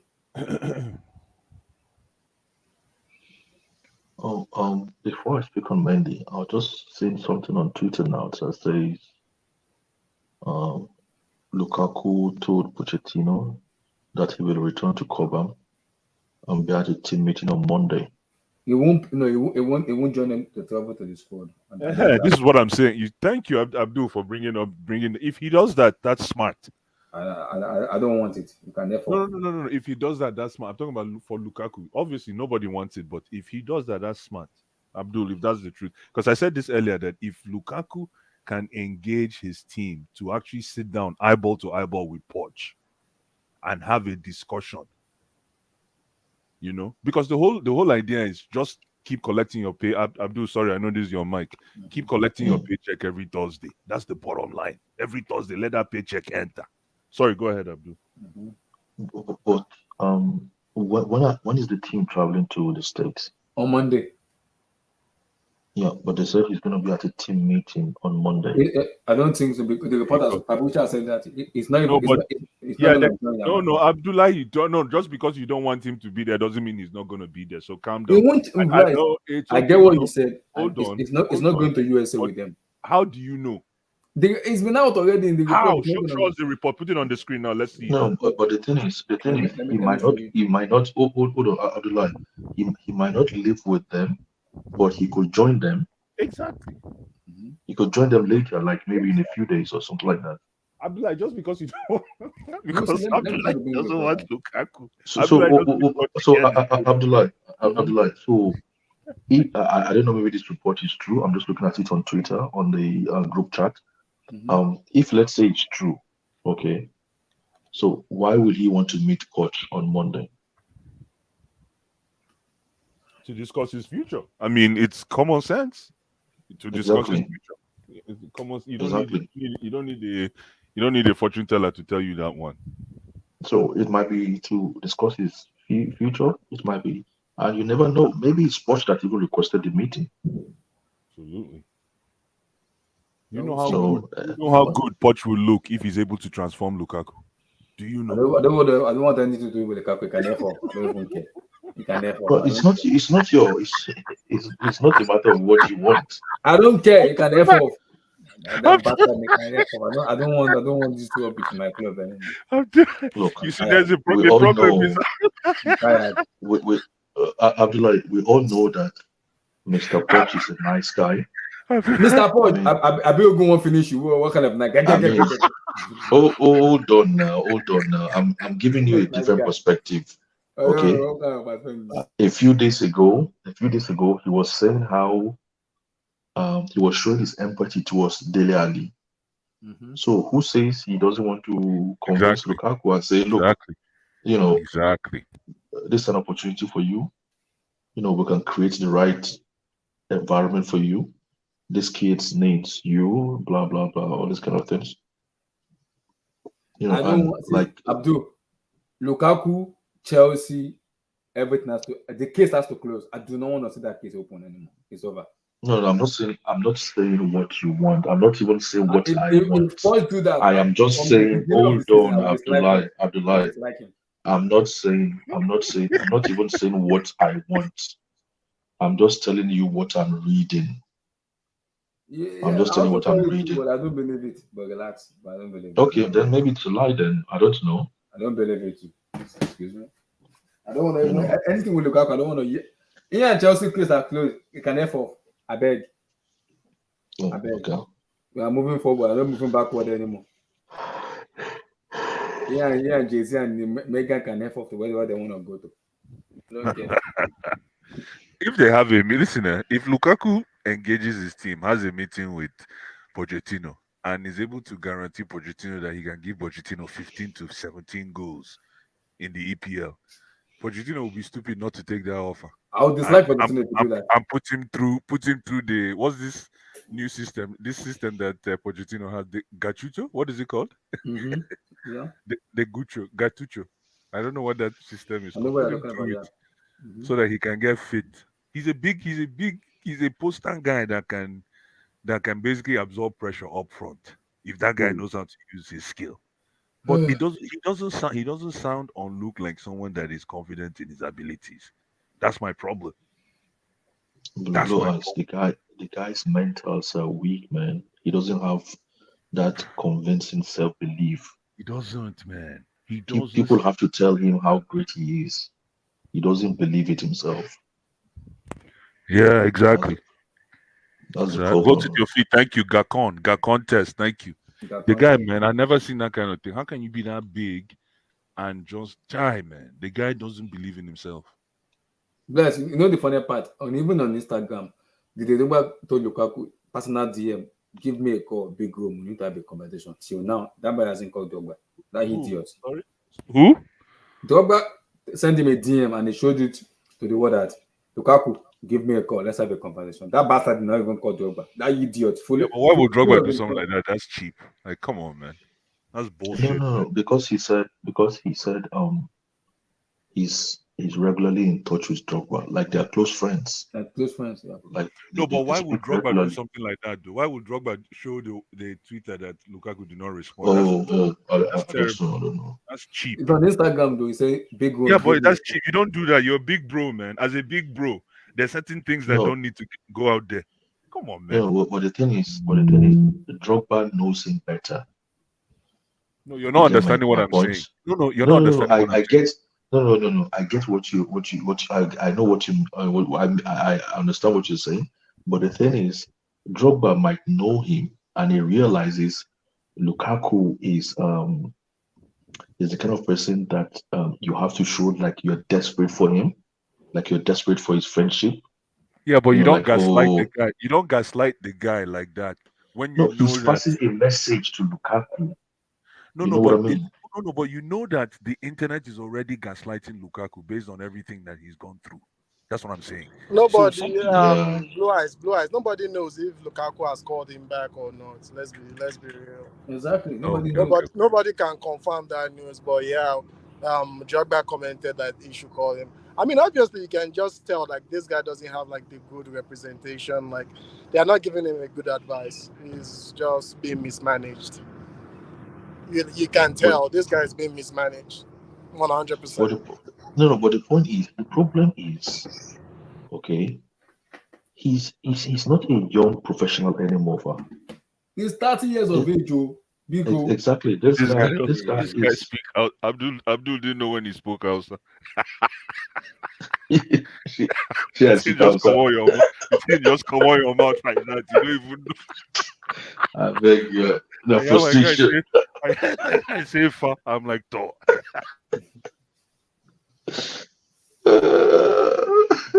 Oh, the Lukaku frustration.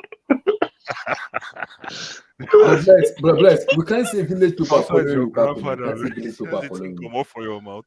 This is more than guys. This is more than village people. This is more than village people. It's more than village people. It is more than. It's more than village people, man. It needs a spiritual help, big one, not even small, big. No. That's it's not like a spiritual. You did you not Abdullah, did you read a banter I was having with somebody I was having with Chris on Twitter? I saw it. You know Chris, you know Chris is Congolese as well. Yeah, I saw it. Yeah. Yeah, so they're very traditional people, very cultural people. So it's not easy sometimes, you know. So I don't know, maybe, but his experience, that's the point. If he was like 22, 23, I would kind of understand. But this guy has been living with it all his life. I believe it's not the first time Lukaku is doing it. It's not the first time, and it won't be the last. It's not the first time. That's what I'm saying. That he's a grown man. If he was 22, 23, then you say, okay, he's still going through it. He's going through it. He's going to get over it. But it seems to me like, you know, those things are still bothering him. You know, he needs, I don't know, he's done everything. He's tried. I wouldn't say it's a matter of he lacks trying. The kid has tried. I just think, you know, Abdul, I just think that Yeah. ever since, and I hope this is not a bad mark, but I just think ever since Lukaku missed that penalty was it against Real Madrid 2013? No, That year Bayern Munich. Bayern Munich. Super Cup. Thank you. And it was even young, bro. It was 18 then. It was young then. You know what, Abdullah? I really don't think he came out of that situation ever since. Remember at the end of that game, he was speaking. He was with a group of Dembaba, Samuel Eto'o, I think one other person. They were just sitting in a circle and then having a chat before the presentation after the game. And his head was down, and Dembaba sort of like, you know, pushed his head up, like don't be hard on when you try to don't be hard on yourself, kind of like give him a gentle push on the head because he was looking down. So they were gonna give him like don't be harsh on yourself, like chin up kind of thing. Yeah. So that's when I realized, like, man, this guy is a bit too deep. Yeah, that's why I said I hope this is not a black mark. I just never seen him out of that shadow ever since. You know, I've seen players that have missed like some of the most catastrophic penalties, and for someone like Jorginho, you can never see Jorginho rely on penalty mistakes. You can trust him. No, not penalties. Even if Jorginho has missed some very crucial penalties, but the way he's able to come out of it, you know, and maybe you say Jorginho is more experienced or is older, but no, Jorginho is about the same age, 30, 31. Even without the missing these penalties. Yeah, so all I'm saying is I don't know, just this whole Lukaku thing. I just don't think. And remember, I think Mourinho threw him a bone after he missed that penalty. I think Mourinho wanted to see if he can come out of it. And when Mourinho didn't see it, Mourinho wanted him to say, "Thank you, Abdul. You know ball." Mourinho wanted him to say, but he threw him another hurdle to see if he can jump it. And Lukaku just, he went back to kid mode and he got shipped to Everton.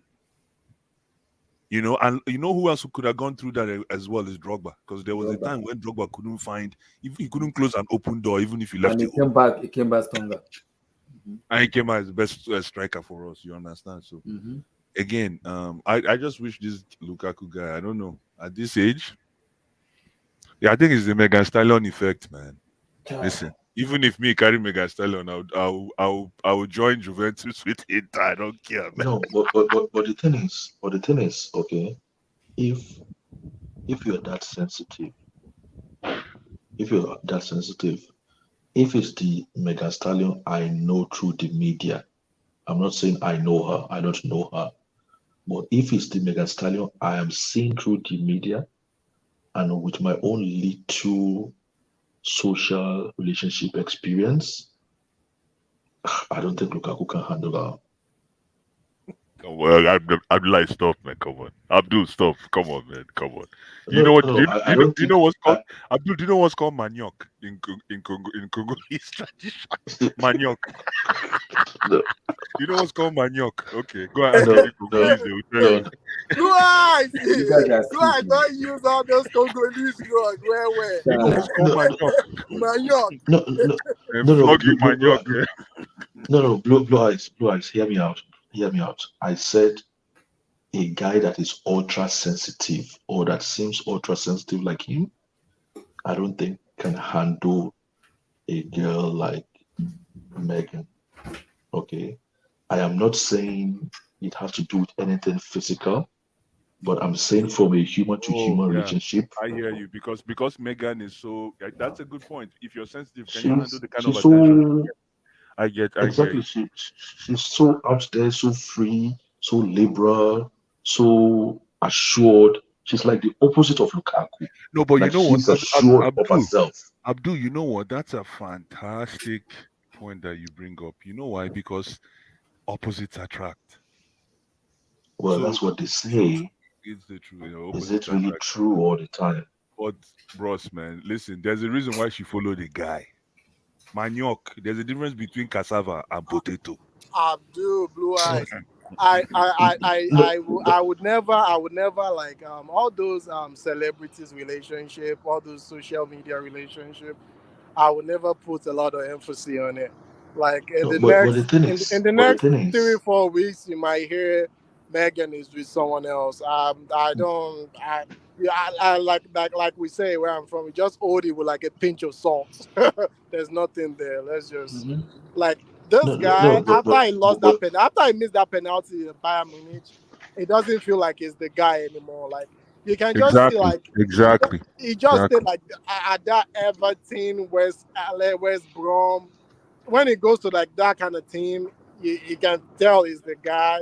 But when it goes to like a top team, his head just I also think what I like also when think he went to Manchester United, when he went to Chelsea, like at Inter, you can tell Inter. I mean, no disrespect to them, they are more or less like they are let's fight for top four Europa League kind of team. But once it but goes to like that number one, like that team, like Juventus, like but I think Barcelona, sorry to cut Bayern you. Munich, I his head is think gonna drop. what you say right now is because if you look at the way Conte do, Conte made him, you are you are my guy, you're my person, you're my soldier. You so that is what Lukaku wants. And when Conte does that to him, he won the Scudetto and he was the player of that season, won the MVP and he won the Golden Boot that year. So if you are making Lukaku, if you can make him feel love, feel around people, give him that challenge, he will perform. That's the kind of guy he is. He wants to be feel loved. He wants to be around people that loved him, care about him. Whenever he's crying, put your hand on his shoulder, hug him. It's okay. We'll move on. That's kind of what person he wants. But the era we're right now, we can't do that right now. If you don't perform, get out. It's not a small baby anymore. It's getting older. So Conte was the only guy, only manager that did that to him. That make him understand, man, you're my soldier. I need you to work for me. And I need this and this. And he performed under Abdullah, let me just say this. The era we are right now, like back in the day, you could probably get away with it. Like, like 10, 15 years ago, you can get away with it. The era we are right now, if you can't take stick, if you can't take criticism, forget That's it. true. That's true. Yeah. Forget it. You will not make it. Forget it. I agree. That's true, man. So let me quickly read the chat. Vote You better said, talk about Dele Ali at the end, though. okay.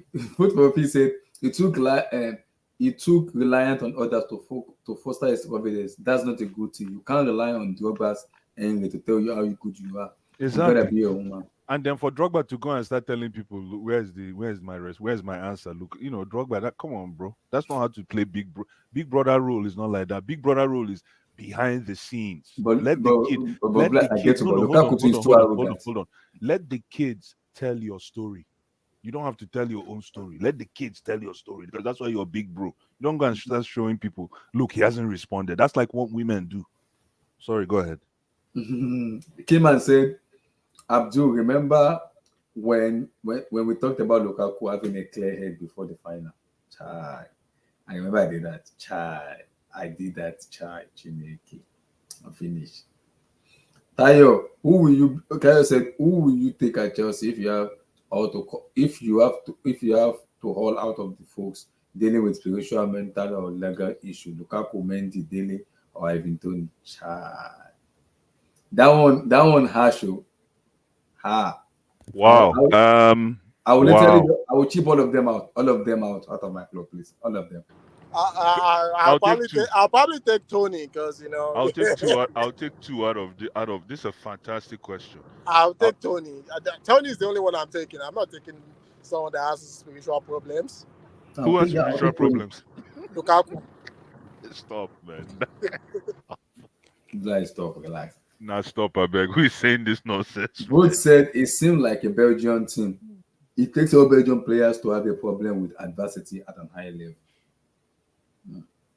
Kingman, Tayo is hilarious. We seriously link with Tony. I don't mind if he's very good striker, but laugh my heart out. He hit the piece article when we lose Tony, we'll be making bank.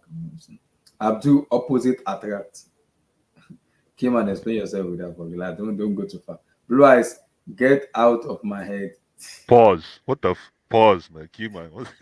Kingman, stop. Pause. Stop. Kingman said, remember when he was at United and he scored a brace against PSG? I remember that year. Was it 2017 or 2018? Won the penalty, and instead of getting an hat-trick, he gave the penalty to Rashford, elephant with a mouse mentality. Hi. Ooh, Kingman, calm down. Ash. But I remember that game. That was one of his best games for United. Yes, I remember that game. It was a UCL match. Yeah, he was a monster in that game, man. I remember, it was a UCL match. And that was the best of Lukaku. I was like, listen, if anybody who knows me knows I've thrown Lukaku under the bus for so many years. Anybody, not throwing him under the bus, but I've been very critical. Even Abdul pulled out receipts for me. Jibs pulled out receipts for me. But at the same time, hindsight is 2020. I always look back, and I've always thought that our midfield post Kante's injury, or even when Kante started falling down, our midfield hasn't been mobile enough to deliver to a striker. But I never used that as an excuse. I always thought a striker is supposed to cook, midfield or no midfield. A striker is supposed to cook just because of the likes of Benzema and the Kanes of the world. These guys don't need a midfield to flourish. Good. They go and get their own. But if you think about it, we've lacked creativity and mobility in our midfield for almost 3 years because think about it. Kante was our most mobile midfielder as a DM or as a destroyer. Can you imagine that? That's beyond this. No, think about it, guys. Let that sink in. But I never thought about it. Kante was our most mobile midfielder, and his job predominantly is putting out fires. So I'm wondering if a lot of our strikers got hung to dry as a result. So now, and strikers marinate with age. That's the problem. Strikers get better when they get older because their brain, they start to apply, like Abdullah always says, use brain. That's when they start using brain. The older they get. Exactly. That's what I'm saying. Him being is experienced enough. Off of what Blue Eyes is saying, I think that's still going back to that same route. If they are going to rely on what's his name, Gallagher, and this guy Cancelo to be their creative outlet, there's a problem. It's a big problem. I mean, the only one that has like an ounce of creativity is Enzo, and that creativity itself, it's not mobile. He has it, but it's not mobile. It's not even mobile.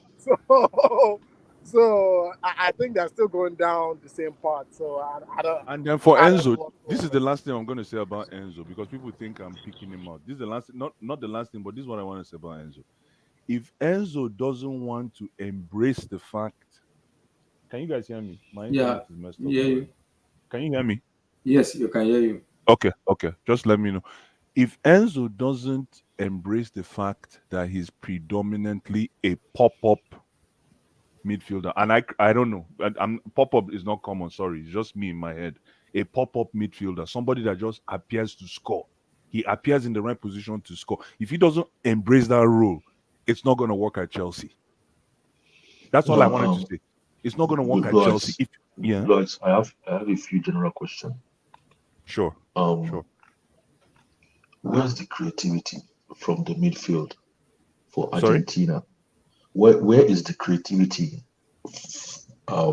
from the midfield in the midfield for Argentina once you remove Messi?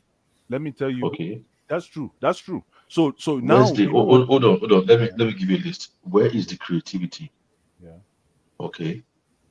For which club do I want to mention? Basically, what I'm trying to say is most teams' creativity these days come from the wings and the striker. Like there are no creative. It's difficult to find creative midfielders these days. I don't know why. No, but the way we're because the game. But the way we are built, if that's a fantastic point, I get it. Football evolves. Even though this is against your philosophy, Abdul. Abdul doesn't believe football evolves. Abdul believes football is football. So I just believe football. No. I just believe football shifts. Like we might be in this. But it doesn't evolve. That's what you said. I remember you saying something like that. Yeah. You're right. I said I don't like that word. I believe football shifts because in 10 years from now, we can just be the world can be just full of creative midfielders. And then football creativity again might just come to the forefront. But currently, as it stands, I don't know, maybe it's because the EPL is, like before in the 90s and the early 2000s, it was the Spanish league and Italian league. And their pace is slow. That we're top of the foot. Their pace is slow. But they had more creativity. So, because the pace is slow and there was more emphasis on midfield football. So maybe now that football, Saudi is showing up, and Saudi is a very they spend money anyhow.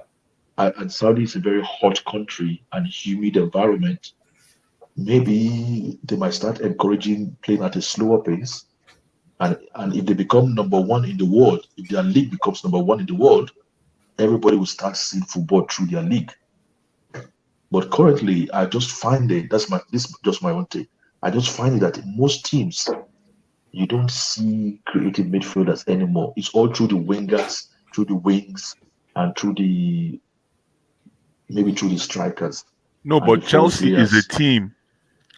You have a good point, but Chelsea is a team that demands the pulse to come from the midfield, despite the fact that you're right. That's why we bought all these kids to help us from the wings, and to sleep on the fact that a midfield is not necessary to link attack is criminal. Number two, you said something about Messi. You're absolutely right. Where is Argentina's creativity without Messi? True. So what does that say about Opanka's creativity levels? Are you trying to say that he hid under Messi's cloak? No. Opanka was the DM for Argentina. No, but he was a celebratory DM. The main DM was my guy, Gattuso-esque. What's his name? The tall guy. My guy, man. What's his name? The one that was he was like the wild card. He was always causing trouble. That's my boy, man. Paul. Huh? Paul. Something you. Paul. DePaul. Rodrigo DePaul. That was the nasty man. That's why I say Gattuso-esque. Enzo had to come in to prove himself. Remember after the Saudi game, Abdul, we all watched it together. It was after the Saudi game that Enzo, it was after the Saudi game that Enzo announced himself to the world. And he still didn't get a start in the next game. But that's, by the way, he helped Argentina win. But you made a fantastic point that where is the creativity without Messi? Absolutely. And remember I said it. It's like NSYNC and Justin Timberlake. Messi is Justin Timberlake. And the rest were the backup singers. I said this earlier. But people say Enzo won a World Cup. Fine. Oh yeah, now. He has come to Chelsea. The only way you're going to be world class for me is embrace the fact that you're a pop-up midfielder. You're not a guy. You're not a link-up guy. Enzo is not a link-up guy. Is what I'm trying to say. If he wants to pretend that he's a link-up guy, that he can do many things, it's not going to look good at Chelsea. But if he embraces the fact that he's a pop-up guy, a guy that can show up and score, because obviously, because of his skill, the guy is highly skilled. If he embraces that fact that he's a pop-up guy, he's going to be number one. That's all I'm trying to say. So I want to talk about something here, and again, I want to touch on it with you because the report came out like it's been coming out recently, but 2 hours ago, he escalated a lot. I'm like, okay, fair enough. Phillips, Harry Kane to FC Bayern Munich.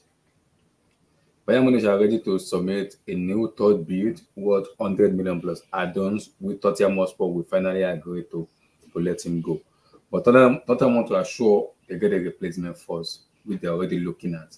But third bid is coming from Bayern Munich, and Thomas Tuchel is pushing for the move for Harry Kane for 100 million plus add-ons. Give me your take. You see that Harry Kane transfer to Bayern Munich. I keep on saying it. If Harry Kane stay again this season in Tottenham, I just click on the unfollow button because because that guy, me myself, I'm even sorry. Like I'm just like I feel sorry for him. How can you just be one of the best striker in the world, not just in Europe, and you have 0 trophy? When I saw the news today from when he talked to that Levy that let me go to this Bayern, make it clear for him because so they're not the juice him, they shop wins you. Just make it clear because I know he love his country. They don't like to. Some of these players don't like to move out of England, but he has make it clear. And I think that deal, they will get it. They will get it done soon, so that he will at least win Bundesliga, if possible. Let him win trophy. So this, yes. Blue Eyes, I know you are not happy because I know you wanted him to stay in EPL because of the EPL product and everything. Harry Kane to FC Bayern Munich will potentially happen. Bayern are ready to submit a third bid of 100 million plus, which is going to fulfill what Daniel Levy wants. It will allow him to move. 1 second. We can't hear you, Blaise. Hello? Can you hear me? You are low. Okay, sorry. Can you hear me now? Now we can hear you. Mm-hmm. Okay, sorry. This is in regards to Harry Kane to what's it? FC Bayern 100 million plus add-ons. Yeah, that's not gonna happen. That's not gonna happen, man. It will happen because Bayern are ready to submit the new third bid, which is Bayern willing to pay 100 million for. Yeah, they are willing to pay. Yeah, they want Harry Kane. If Bayern is going to pay 100 million for Harry Kane, the world better be on alert. Bayern is going to win it all this. They're going to win everything this year. They will. Come on, why are you going to pay 100 million?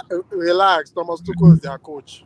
So okay, that gives me more reality. If Tuchel is there, then they're not winning anything. You're right. But listen, Harry Kane, man, I said it before earlier. Harry Kane going to Bayern Munich is a comfortable move. It's not a risky move. I don't like it because I'm a huge Harry Kane fan. It's a comfortable move. It's like you're going into a situation where a team can run itself without a coach.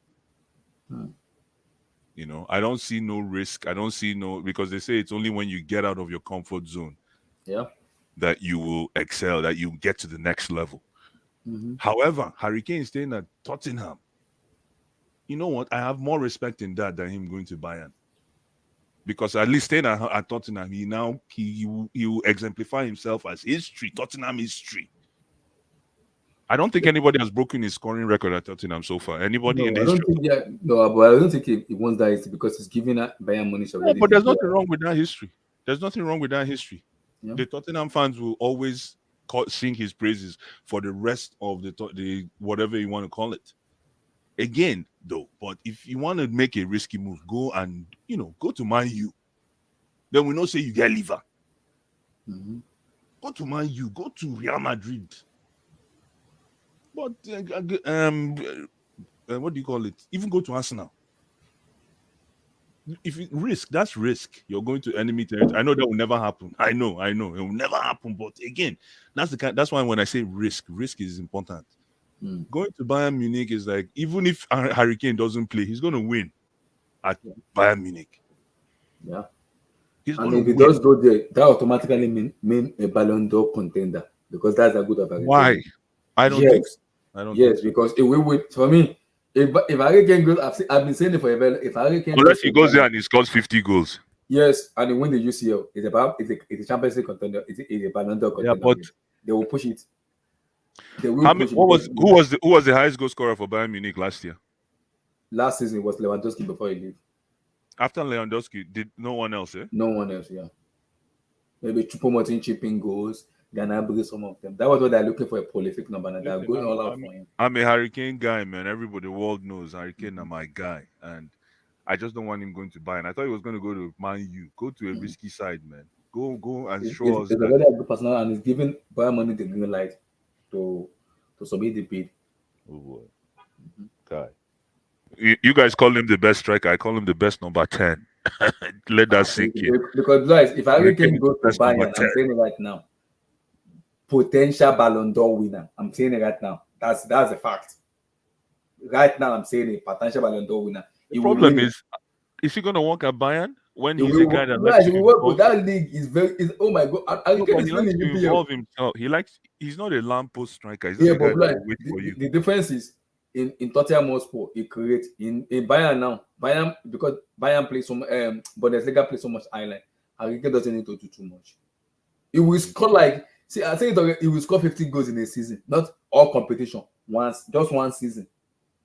I'm not joking. That's how prolific he is. Very good goal scorer, and I rate him highly. That's the only English players I rate in that English national team. Keyman, God bless you. This is exactly. You see, read Keyman's comment. That's exactly what I'm trying to say. You see, it's not that. Go do something risky if you really want to do it, man. Or stay at Tottenham and finish it all, which I will respect. Mm-hmm. He's Tottenham. He's part of Tottenham legacy. Yeah. You know, people are going to say, yeah, obviously they're going to judge him because of he hasn't won anything. Mm-hmm. But because the Liverpool doesn't want. He said he doesn't want to lose him for free next season, so you want to cash him now. So they will send the bid. That's a good point. And if we agree with it, he will. Because there was already a competition already when the EPL is going to lose. The EPL is going to lose huge. I know.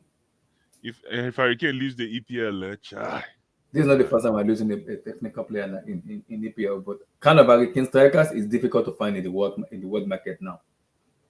Very difficult. That's why I say, boys, if Harry Kane goes to Bayern, you see that Champions League, just kiss it to FC Bayern.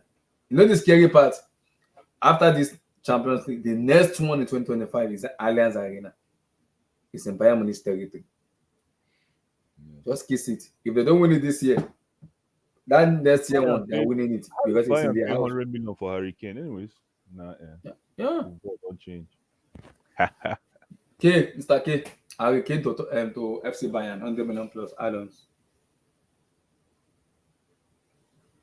Oh, I mean, I don't know, man. I think Kane should just move. I don't think all this building a legacy. I don't see anything. Why build a legacy without winning a trophy?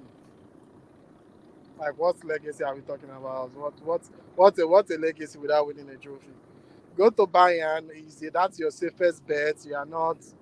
You are guaranteed at least 2 or 3 trophies every season automatically. You don't even need a coach to win it because all your opposition are Borussia Dortmund. Mm-hmm. Imagine Borussia Dortmund being your only obstacle. So you have guaranteed league and probably some domestic trophies. I mean, you might as well. If you're gonna do anything risky at this point, you're 31. Why take the risk at 31? I go to a team like Manchester United or Chelsea that are building. The beauty might not even end for the next 10 years. So you don't have the time, my man. Just go to Bayern Munich, win as many trophies as you can, and just rack it up, man. After like 3-4 years, come back to APL, come back with like what's it called? Luton United, or you can go back to Chelsea. There might be a mid-table team at that point. You can get some goals, then break your share record, then call it a day. But it just have 60 more goals to score to break. That's what I'm saying. At the end of the day, can come to like a mid-table team like Chelsea at the end of the year, after 3 years, and get that 60 goals. Fair enough. Abdul, I know you have your own different analogy when it comes to Harry Kane. Give me your take. FC Bayern Munich, 100 million plus, hard on. Yeah, so I mean, this just shows if he ends up at Bayern for real, that just tells me that he's not had good representative in his football career. Because at this stage, I think the only thing that should be most important to him in football terms should be actually him breaking the Alan Shearer's record. Because if you don't break the Alan Shearer's record, he will just be one of the stats in terms of English strikers. Is he going to talk about winning a league? Other strikers have won a league before. Is he going to talk about playing in Europe and playing in Premier League? A lot of British strikers have done that. You know, the only thing that will have actually made him unique would have been actually breaking that record. And he should have either remained at City or go to another outstanding Premier League team. That's what will have helped him. That will have helped his career. Okay. That will make him stand out. And the way football is now going global with the Saudi League and things like that, he will have something to market himself. That's the reason, that's the sole reason why we are still seeing Alan Shearer on our TV screen today. Because of that Premier League record. Because it's a big achievement. And this kid had the opportunity of actually breaking that record or surpassing that record. And, you know, like he's always done when it comes to making moves, he's made another mistake, in my own opinion. He's gone to Bayern. What is Bayern going to give him at 30 years old now? He's going to win a few, I don't know. He can play maybe another 3 seasons in Bayern. What are they going to give him? Bundesliga and maybe the Champions League. But even with the way Saudi are going, who says we're going to remember the Bundesliga in 2-3 years? Or who says we're going to be even watching or paying attention to the Bundesliga in 2-3 years from now? So he should have stayed. That would have been the right move. Because with him, with a bit of luck, he would have broken that record or surpassed that record in about 2 seasons. And then he can decide to go abroad. You know, because the guy is a disciplined striker. So he'll still have opportunities. In 2-3 seasons, he should still have opportunities to go abroad. Not to cut it short. Harry Kane is someone I like a lot. See, I've never loved a striker when it comes to striker. When I like Drogba and co. I love Harry Kane because I rate him very highly, and I've been saying he's a coward if he doesn't leave Tottenham Hotspur.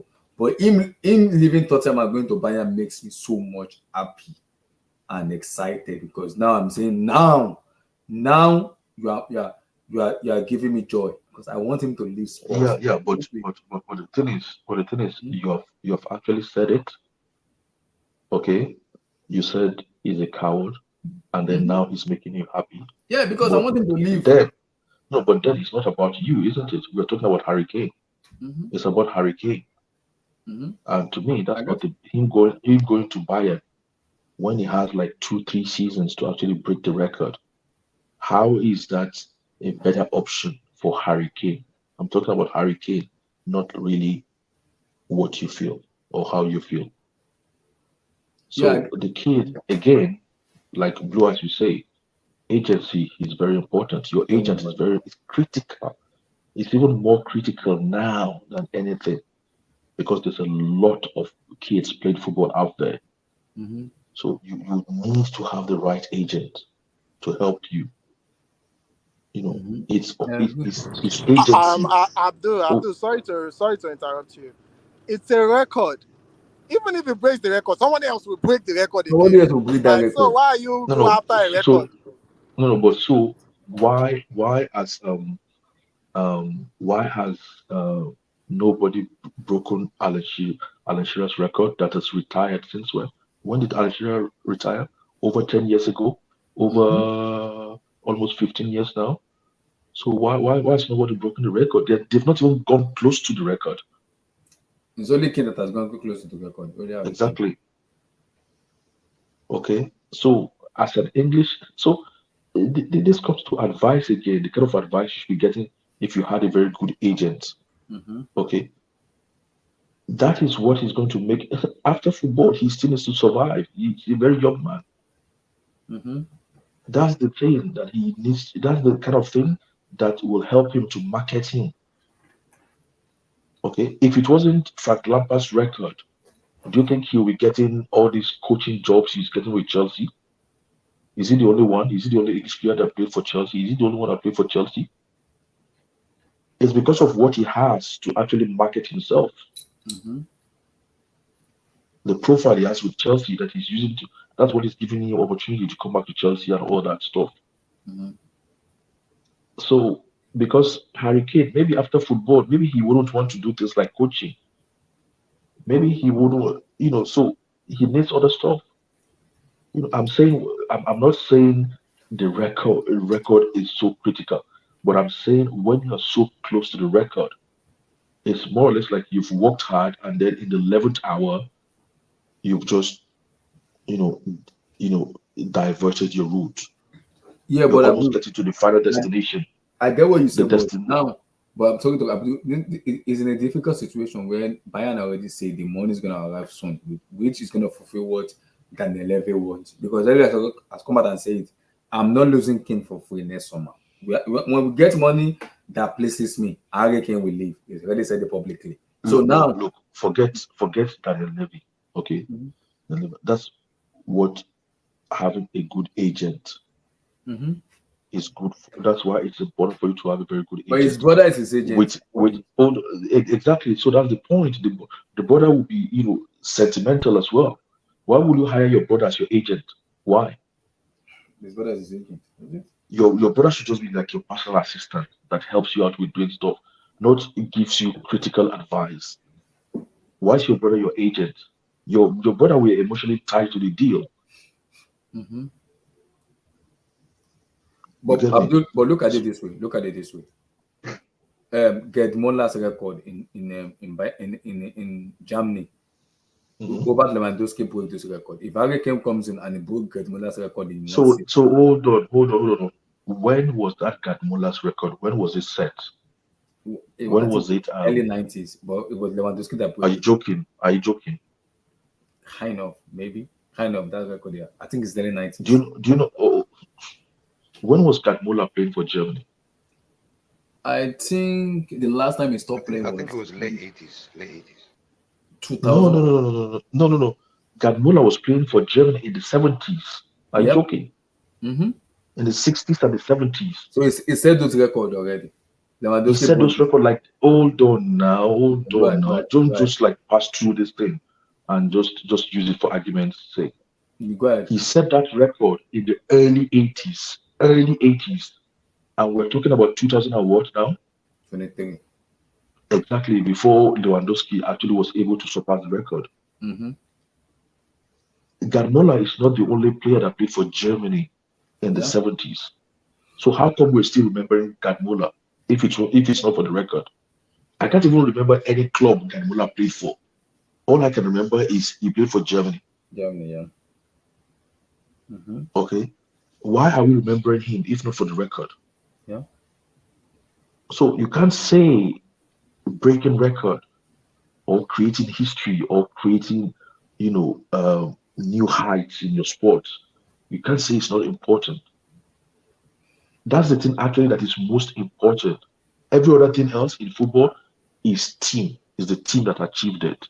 Mm-hmm. That's the only thing one of the very few things you can make claim to.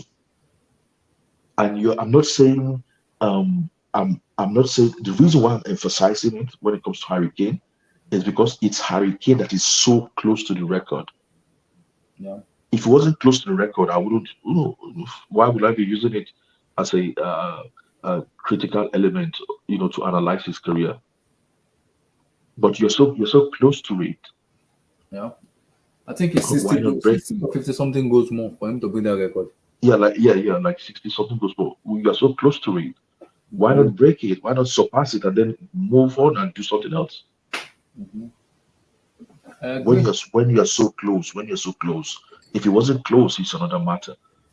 But you're But so Abdul, close to it. The football we are right, the generation we are right now is money, Yeah.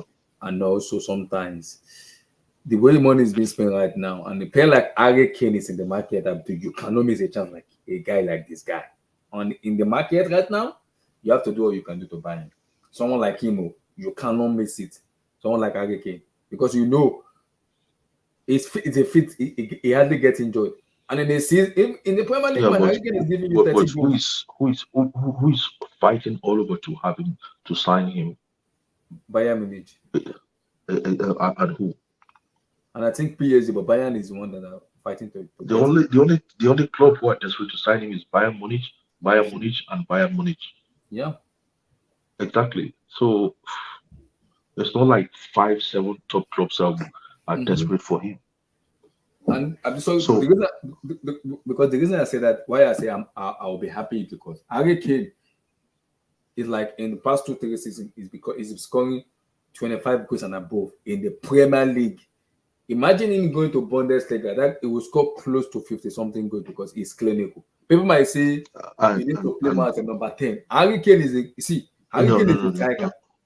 You see, You can the create thing what he is can that create for you. Abdullah, what you're doing is Mm-hmm. I don't know what it's called in English terms. Okay, I don't know how you describe it with English language, but I tell you, if Harry Kane goes on to play for Bayern Munich for 3 seasons and he scores 100 goals, it's analysts like you that will say like, oh, why didn't he stay in the Premier League? Not me, And because people I'll be like happy. you, I wanted him to leave for no, a no, very no, long no, no, time. no. People like you will be Okay. arguing out with other people who will say like, well, uh, uh, they don't respect him. When some people say they don't count or respect what he's going to do at Bayern Munich, people like you will be arguing and say like, oh, he would have done it in the Premier League because he did it in Bayern Munich and all that. But Okay. Abdul, I can give a scenario where, hold on, you go to Bayern Munich, he won the Bundesliga and he won the UCL. And I'm gonna tell you that if in his Tottenham Hotspur, he can't win it in Tottenham. He can't even win it in United. I can assure you that. But going to Bayern, he what has a I'm chance to saying win. to you is like, once he does that, nobody will remember him for that. Why would they remember his Harry Kane? They will remember him. Who will remember? Because a lot of players have done it in Bayern Munich. He hasn't done something that is unique. Him as an English player moving out of his comfort zone and going to a different league for me means a lot, because now he's going to a club where, Bayern Munich dominate that league, but he went there and said, okay, my first season. What's the hold on? You say him as an English player moving from the Premier League is tougher than the German league. Yeah, I know. So you go to a league. People will even say like, people will start calling him in one season like, if he becomes successful after one season, he'll stay. He just say what do you guys call them again? A stats padding, or what do you call it? But Abdul, not see if it's another player, I will just keep it. But on Harry Kane, I can argue. I can argue but the Bundesliga is a one-team league. Mm-hmm. It's a one-team league. Yeah, I know. So even if he goes there, that's what I'm saying. People will easily dismiss his achievements. They will discredit his achievement. They will diminish his achievement, no matter what he does in Bayern Munich. He does. I don't think he But has what do you call it? I don't think he has a good advisor. Well, I mean, for somebody who's like has his brother as an advisor, I don't know what that's supposed to mean. But I get you. Before I go to good, I get you. But like I said, if he wins the Bundesliga, which Bayern is dominate a lot, and he wins the UCL, Abdul, Tottenham Hotspur cannot win the UCL. Even United, I'm not sure. But him doing that, but it's a bigger legacy for him because he will say, he will say, I went to a club, I gave them the UCL, and I gave them the Bundesliga. And thank you.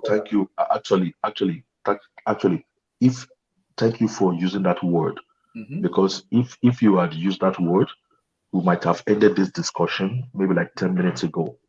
Okay, thanks for using that word, legacy.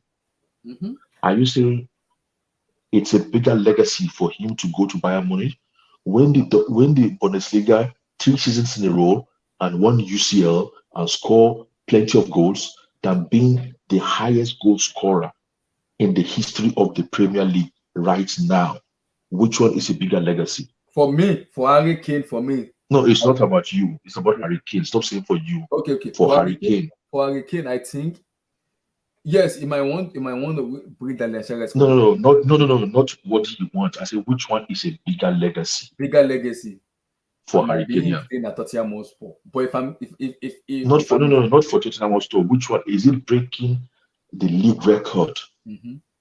Okay, in history and being number one, or him going and win three league titles for 3 seasons back to back at Bundesliga and winning 1 UCL? Which one is a bigger legacy for Harry Kane? Winning the UCL is a bigger legacy than breaking the record, because that will be with you for the rest of your life.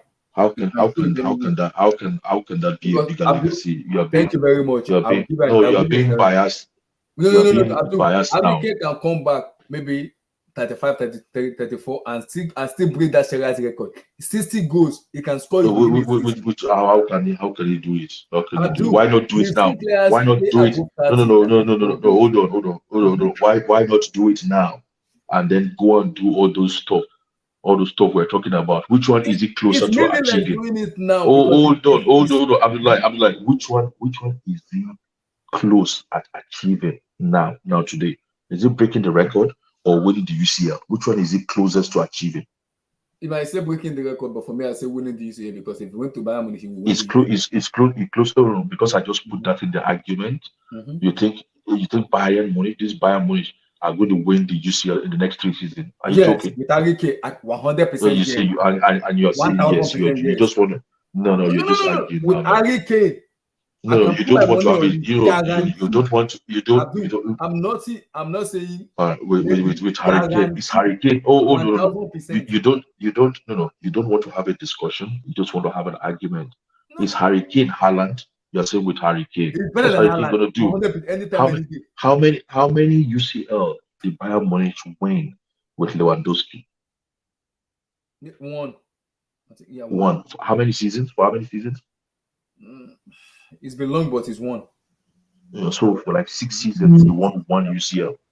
And you're saying Harry Kane will win a UCL for Bayern Munich in the next 3 years? Yes, he will win it. Yes, that's okay. Let me go. Let me allow Kule to take over the discussion. Harry Kane is a technically gifted. This man, if he goes to Bayern, automatically guarantee Champions League. So Harry Kane will play from the goalkeeper to the midfield to the defense to the attack, because he's Harry Kane. You have a player. How many UCL has Muller? Muller has played in Bayern Munich for like 13 seasons now, over 10 seasons. How many UCL has Muller won? I'm not sure. I will check, but he's won. I think he won maybe 2. Maybe 2 or 3. Maybe 2. He won like 2. Okay, and that's someone who spent like 12 years. Okay, and you're saying because he's Harry Kane, he's going to win 1 UCL in the next 3 seasons. What sort of argument is that? Abdul, I get you in terms of breaking as a series of the years, but in a bigger legacy for Kane, winning that UCL will mean a lot to him. That means a lot to him, because if seen his teammates won it, Walker, Mason, Reece James, they are English. Exactly. Exactly. So Kyle Walker if Kyle Walker can win the UCL. Abdul, Kyle Walker, if Kyle Abdul, Walker, sorry to cut you short. K. Sorry to cut you short. Let me just say, this is the dilemma right now. Harry Kane has 1 year in his contract. Okay, his contract is going to run out at the end of the season. June. So, which means he will have to make a move or commit to Tottenham. So, is it that he's making the move to another league right now, or is committing his future to Tottenham? What do you do? So if he's gonna go for that, what's it called? For that record you're talking about, he needs to commit his future to Tottenham. Then if he commits his future to Tottenham, a lot of people are gonna look at him sideways like, is this what you want for your career and not win anything for your career? So assuming we all know the record is like 60 goals, it can't score 60 goals in one season. If he can score that next season, then just stay and just break the record and move after you break the record. But it can't do that. It needs at least 2, maybe 3 seasons to break that record. So which means it needs to commit or move. If he only has 1 season to break the record, then 100% break the record and be done with it. But he has 3 seasons, so is either he has to commit to Tottenham or he has to move. He's in a very difficult situation.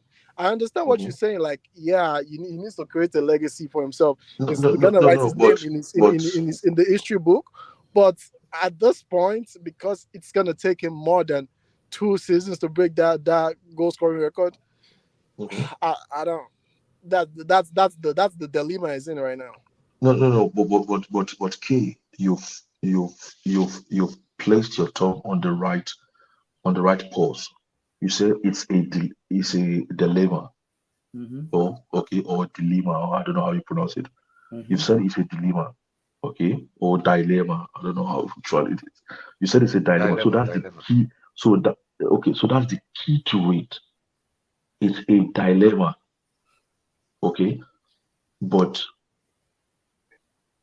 but it's not. So now the argument from that is, which scenario should he favor?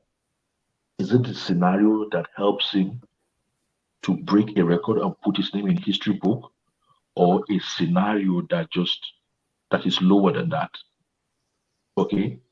And the thing is, I don't believe he has to stay at Tottenham to break the record. He just has to be in the Premier League. That's my own argument, that he just has to be in the Premier League. But even if he has to remain at Tottenham, and an environment that he knows and is mastered, it doesn't make a difference to me, because the legacy that he's about to actually create or attain, the legacy he's about to attain is something that will surpass any other legacy he's going to attain, no matter where he goes. That's what I'm saying. And I do not believe anybody can argue against that. You cannot argue against that. It's like arguing against saying Maradona won the World Cup for Argentina once. If Maradona did not win that World Cup for Argentina, no matter what he does, people probably wouldn't have even been mentioning his name now. Look, people were already saying to Messi before he won this World Cup, he's not a real Argentine. They were even questioning his nationality. That's what legacy does to you. That's why Messi was so desperate to win the World Cup. Look at what Messi has achieved without the World Cup. See what he has achieved before the World Cup. How many UCL? How many league titles? How many goals? Hold on. How many goals has he been scoring? A record number of goals that we've not seen before in football, in league, season after season after season. How many World Cup did he play? Olympics, Abdul, under 16, one this, one that. You just blow this conversation wide open. Like you said. No. Hold on. Okay. So what I'm trying to say to you is sometimes it can look like one legacy, it can look like a singular one. It can just be a singular one. It will surpass all the other multiple ones.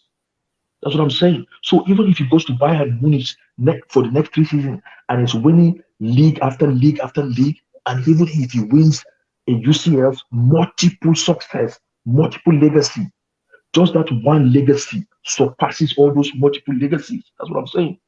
All those multiple records he will have had, achievements, just this one legacy surpasses all of that. In the eyes of the sports fan, hold on. In the eyes of the sports fan, in the eyes of the Premier League fans, in the eyes of the English fans, okay, it surpasses anything he could have. He'll go to Germany to do. Remember, English people don't really like Germans. No matter what he does in Germany, they do not even pay attention to it. Just this one singular legacy surpasses all that achievement that is going to. If he scores 100 goals every season for Bayern for the next 3 seasons, he scores 300 goals. They will say it's Bayern Munich, it's German league. If he wins the UCL, if he wins 3 UCL, okay, they will say it's German league, man. They will say the UCL is not even good enough. They will discredit the UCL. I disagree. Oh, look at you. Are you the only football fan in the world? You say you disagree. The reason I disagree is No. Abdullah, let me answer this. You said earlier, like no matter the goals Messi scored, they were still discrediting him because he hasn't won the World Cup. One key thing. He didn't win the Champions League. He hasn't won. The World Cup. He hasn't won the World Cup. The World Cup. The World Cup. He hasn't won the World Cup. So the key thing. No, let me just. No. In the eyes, I'm talking about in the eyes of the Argentines. Yes, I 100% agree with you. Like you said, he hasn't won. He hasn't won the world. No matter how many goals he scored, no matter how many goals Kane scores, it's like it can do this several ways. Like I said, there's a contract situation. He has 1 year left. So he can just move now, go play in the German league for 3 years. By that time, it's going to be 33, 34. Then come back to the Premier League for like the next 3 seasons. Then still break the record. It's a win-win situation. He can do that. Between the age of 34 and 37, he's going to score 60 goals in the Premier League, Abby. It doesn't matter the age. No. What I'm saying is a striker at the age of 34, 37 will score 60 goals in the Premier League, Abby. Yeah, which striker? Which Premier League? Hold on.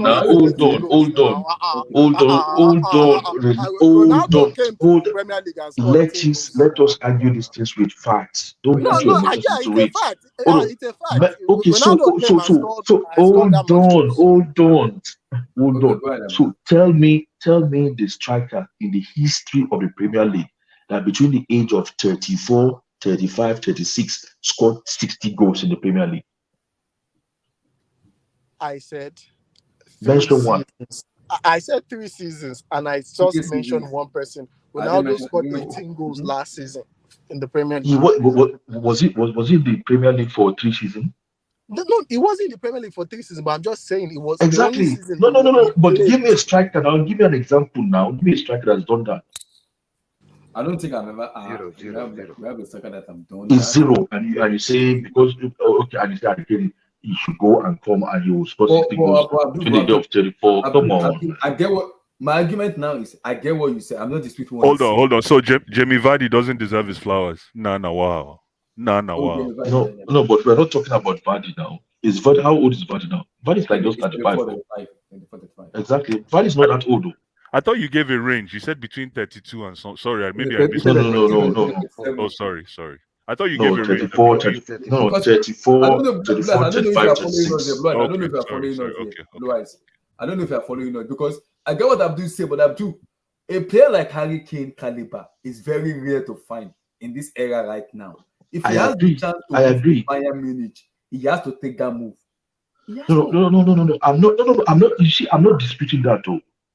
What I'm saying is This guy is sniffing the touchline. It's 42 goes away, not 60. My apology. 48 goes away. Okay. 48 goes away. I don't know. Okay. Okay, so 48 goes away.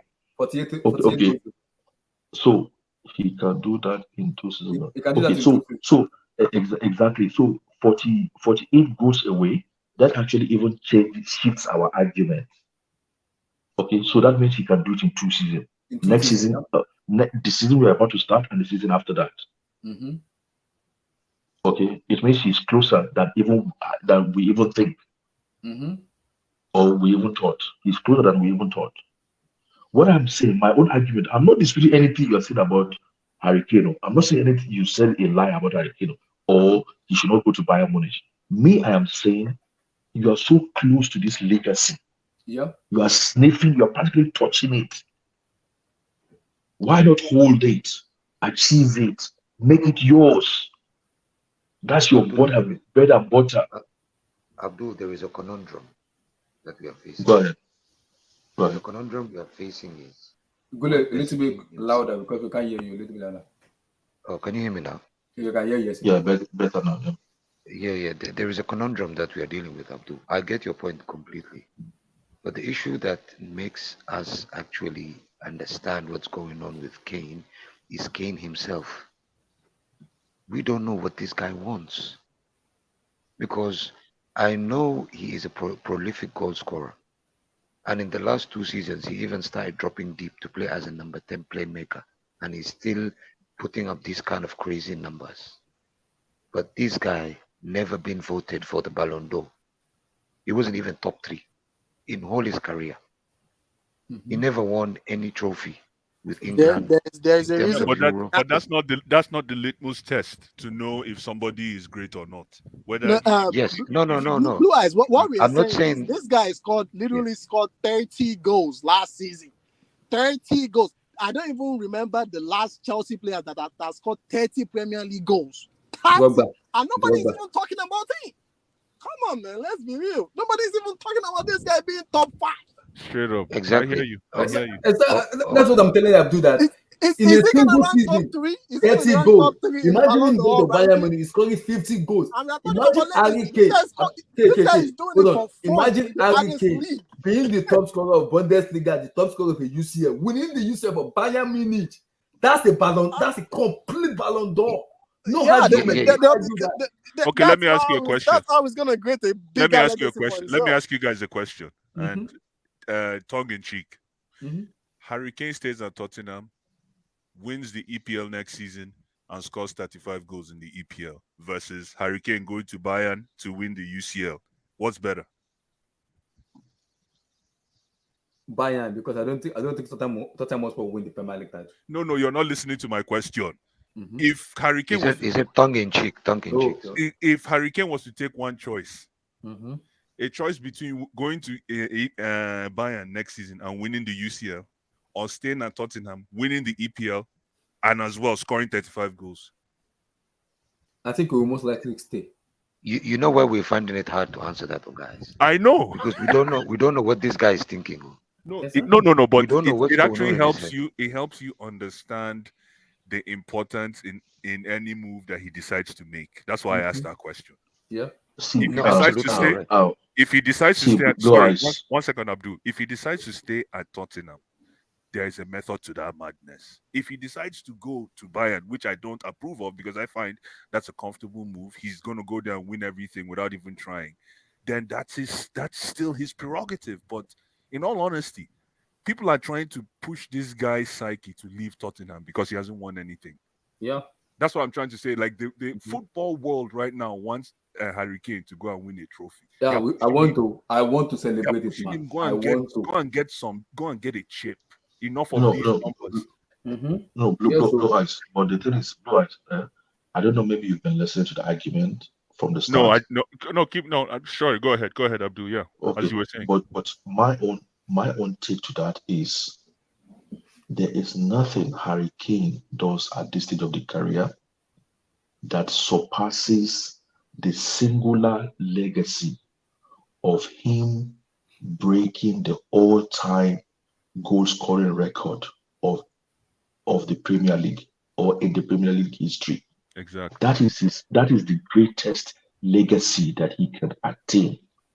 Okay, even if he stays at Tottenham next season and doesn't score one single goal, and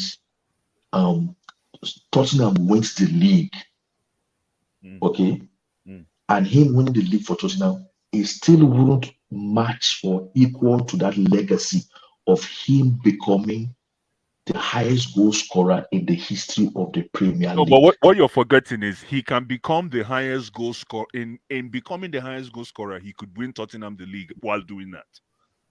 Of course, we know exactly. So I am just making that. I'm just painting that picture. No, but the I'm thing just is, painting that picture. people don't want to accept that reality that this man next season might score 35 goals in the EPL. That is what I am. No, that is what I am saying. A lot of people, when it comes to Harry Kane, is what they want, that they want to see. Is they're not saying like in terms of Harry Kane, from Harry Kane's perspective, which one would be the greatest achievement for him? They just want to see him leave Tottenham. They don't care. They just want to see. Look, now, apart from Spurs fans, 90% of the other fans, they want to see him just leave Tottenham. So let me ask you a question, Abdul. Is Gareth Bale more of a Real Madrid legend or a Tottenham legend? Real Madrid. What do you mean? I'm just asking you. I know it's a weird question, but is Gareth Bale more of a Tottenham legend or a Real Madrid legend? I think they'll probably see him as. Depends on who's looking now. Exactly. Thank you, my bro. It's a tough question, and it's not like Gareth Bale is a great player. There's a reason I asked that question. Tottenham put him out there. Tottenham gave him the platform when he came from Scotland. Yeah. Tottenham gave him the platform. He went to Real Madrid where he's supposed to be and he won how many Champions Leagues? I think three. Yeah. And we know how many that he participated in. So now I'm trying to weigh where his influence is more of a glaring presence. Is it Real Madrid or is it Tottenham? Madrid. No. Let me put it this way to you. Because Gareth Bale has more influence when it comes to that than Tottenham Hotspur. Because in those how many seasons was he in Tottenham? How many seasons was he in Tottenham? He was there. Well, probably about 3. Maybe 3. How many seasons did he play with Modric? He played with Modric for about 2 good cooking seasons, if I'm not mistaken.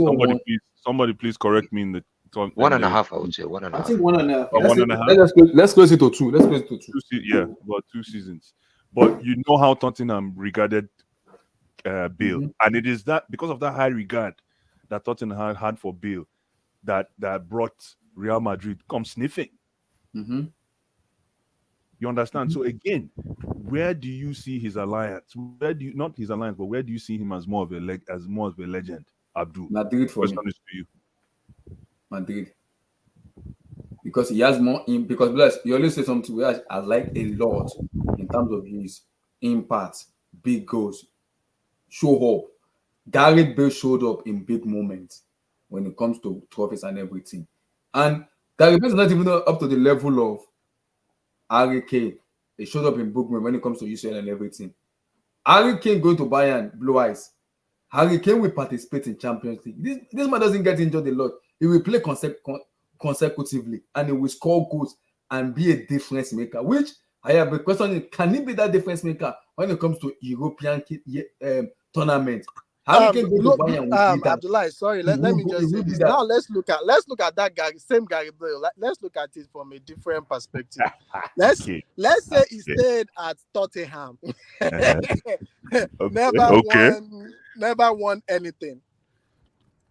It will be regarded as Mr. Tottenham, is that right? Like it's gonna be regarded as one of the best players. No, but he will be regarded Mr. If he maintained his levels. That's a good question, Kay. If he maintained his levels, yes, he would have been regarded Mr. Tottenham because remember he was tearing that left wing. He was destroying. He was tearing, yeah. Do you agree that Gary Bale, even as great as he was, his performance at or his legacy or his performance at Real Madrid was underwhelming? He didn't Yes. achieve that level we all Yeah. expected Gary Payne to But hit. that year, K, that year that Ramos wanted to destroy Salah, that finals. Yeah, 2018, Yeah, 19. no, don't get me wrong. He scored some important goals and he Okay. had some decent number, So but he didn't really following me. hit. You're following me. He didn't really hit that height we were expecting. And which is what comes to what brings me to my point. It's not about like you scoring all these numbers and like this guy literally won 3 Champions Leagues for barely doing shit. But as an individual, you're right, Kate. You mean as like an individual, as he an underachieved. individual, He underachieved. You mean like Kovacic? Oh, okay. That's what I'm saying. When you talk about big goals, big show up, big tournament, that is great product. See, Blue Eyes, Harry Kane going to Bayern will show up big moment, big tournament. He has a coach and he has people around, and he knows that okay. Bayern, Abdullah, you're missing the point. Bayern is the wrong move for me. I'm telling you, Bayern is the wrong move. It is just it's too predictable. It's too there's no spice, there's no flavor. It's just another day in the office. But Blue Eyes, okay, I get you. Another thing is, if Harry Kane is, the problem, the thing people don't understand is the profile of Harry Kane's type of striker is if he's starved for goals, which is typical in every season for most strikers, there's going to be a dry patch. Yeah. What do you do? That's what makes you a great striker, is when you encounter a dry patch, how do you pivot? But like, and hold on. How do you pivot? The way Harry Kane pivots is he goes back to the midfield. Now, if he does that at Bayern Munich and starts competing for real estate with what's my guy's name? Musiala. No, not Musiala, the other boy. Kimmich. Kimmich. Cool. Tactician, young tactician. That's why I call him Kimmich. Joshua. That boy is lethal. That's young. That's young Philip Lahm right there. If he goes in there and he starts battling for real estate space with Kimmich and, like you guys said, Musiala, can Bayern Munich adjust to that kind of play? I think they will. It's easier said than done, bro. It's easier said than done, bro. So thank you for answering that question, Blue Eyes. Harry Kane for me is a technical gifted player. So the people playing around him will adjust to the way he wants to play football. So they will adjust no matter what. They will adjust to it because they know this man, when you hold on to the ball, he has the brain, the vision, the intelligence to pick pass anywhere. So it's all about movement and positioning. When you have that position and movement with Harry Kane, he will find you. If you close his side, he will pass. He knows where to find. So if the ghost is dry in front, if you come back and play with the goalkeeper, play with the midfielder, spray pass around, because that's how technically gifted he is as a player. So me wanting him to go out of Tottenham Hotspur, I want the best one because this guy is too good enough for the EPL. Let me ask you a question. Here's another question for you, Mr. Moderator. Harry Kane doesn't go anywhere. He stays at Tottenham and retires and hits that number that Abdul is talking about. The what's it called? The all-time English goal scorer. Exactly. If he stays at Tottenham and hits that record, but doesn't win anything at Tottenham and retires at Tottenham, can somebody please explain to me the weight of his legacy? Do you think it's slighted or do you think it's great? Okay, it's let me just answer that question. The same way Abdul said, when Messi haven't won that World Cup, everybody was slandering this boy. You would think Messi was one that's true. Jacob player, like one mechanic. One mechanic. You think they're talking about Austin Odoi? No, PDC. You think they're talking about Austin Odoi? They're like, Messi, no. Like, everybody was just chewing this guy. Let him win the World Cup. Let him win international. They were hating. If you don't win a trophy, my guy, I don't know. If you don't win a trophy, nobody is taking you seriously. Ogake, let me add one point to what you just said. Nobody's taking you seriously. Thank you. You know Ogake, you see the situation that Harry Kane is in now. It's like damn if you do and damn if you don't. Just like Ogai said, if he stays and he breaks the record, right? and he stays and retires in Tottenham. Because we don't know him individually, and we don't know how this guy's logical thinking is he going to be able to sleep at night? That's the $1 million question. Knowing that he didn't win the UCL, nor the Euros, or even the World Cup. But so far, you That's can the tell $1 he's million no. question. But bro, the thing is, you can tell that he's sleeping at night right now because he's the highest goal scorer every season in, season out. He's sleeping with the AC on. Yes. He's comfortable. But Bless, the Yeah, but question always for me. guys, why is he Because pushing to leave? sorry, because Bless, we're talking about Shearer. Shearer won the Premier League I really title. don't think this guy is pushing to leave. I really think this guy wants to stay. But I think he's pushing to me because he has already green light the Bayern Munich move already. He's green light it already. And Abdullah, you know what? No. One last thing. Go ahead. Really quick. We are living in a world where fans determine the fate of a player. It's not the player anymore. Yeah. I'm telling you. I'm telling you, this is it is the YouTube era. That's what I'm saying to.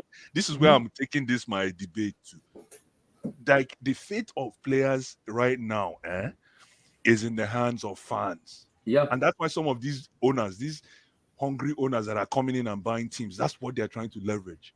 That's why you see small, like Abdul said, the media era.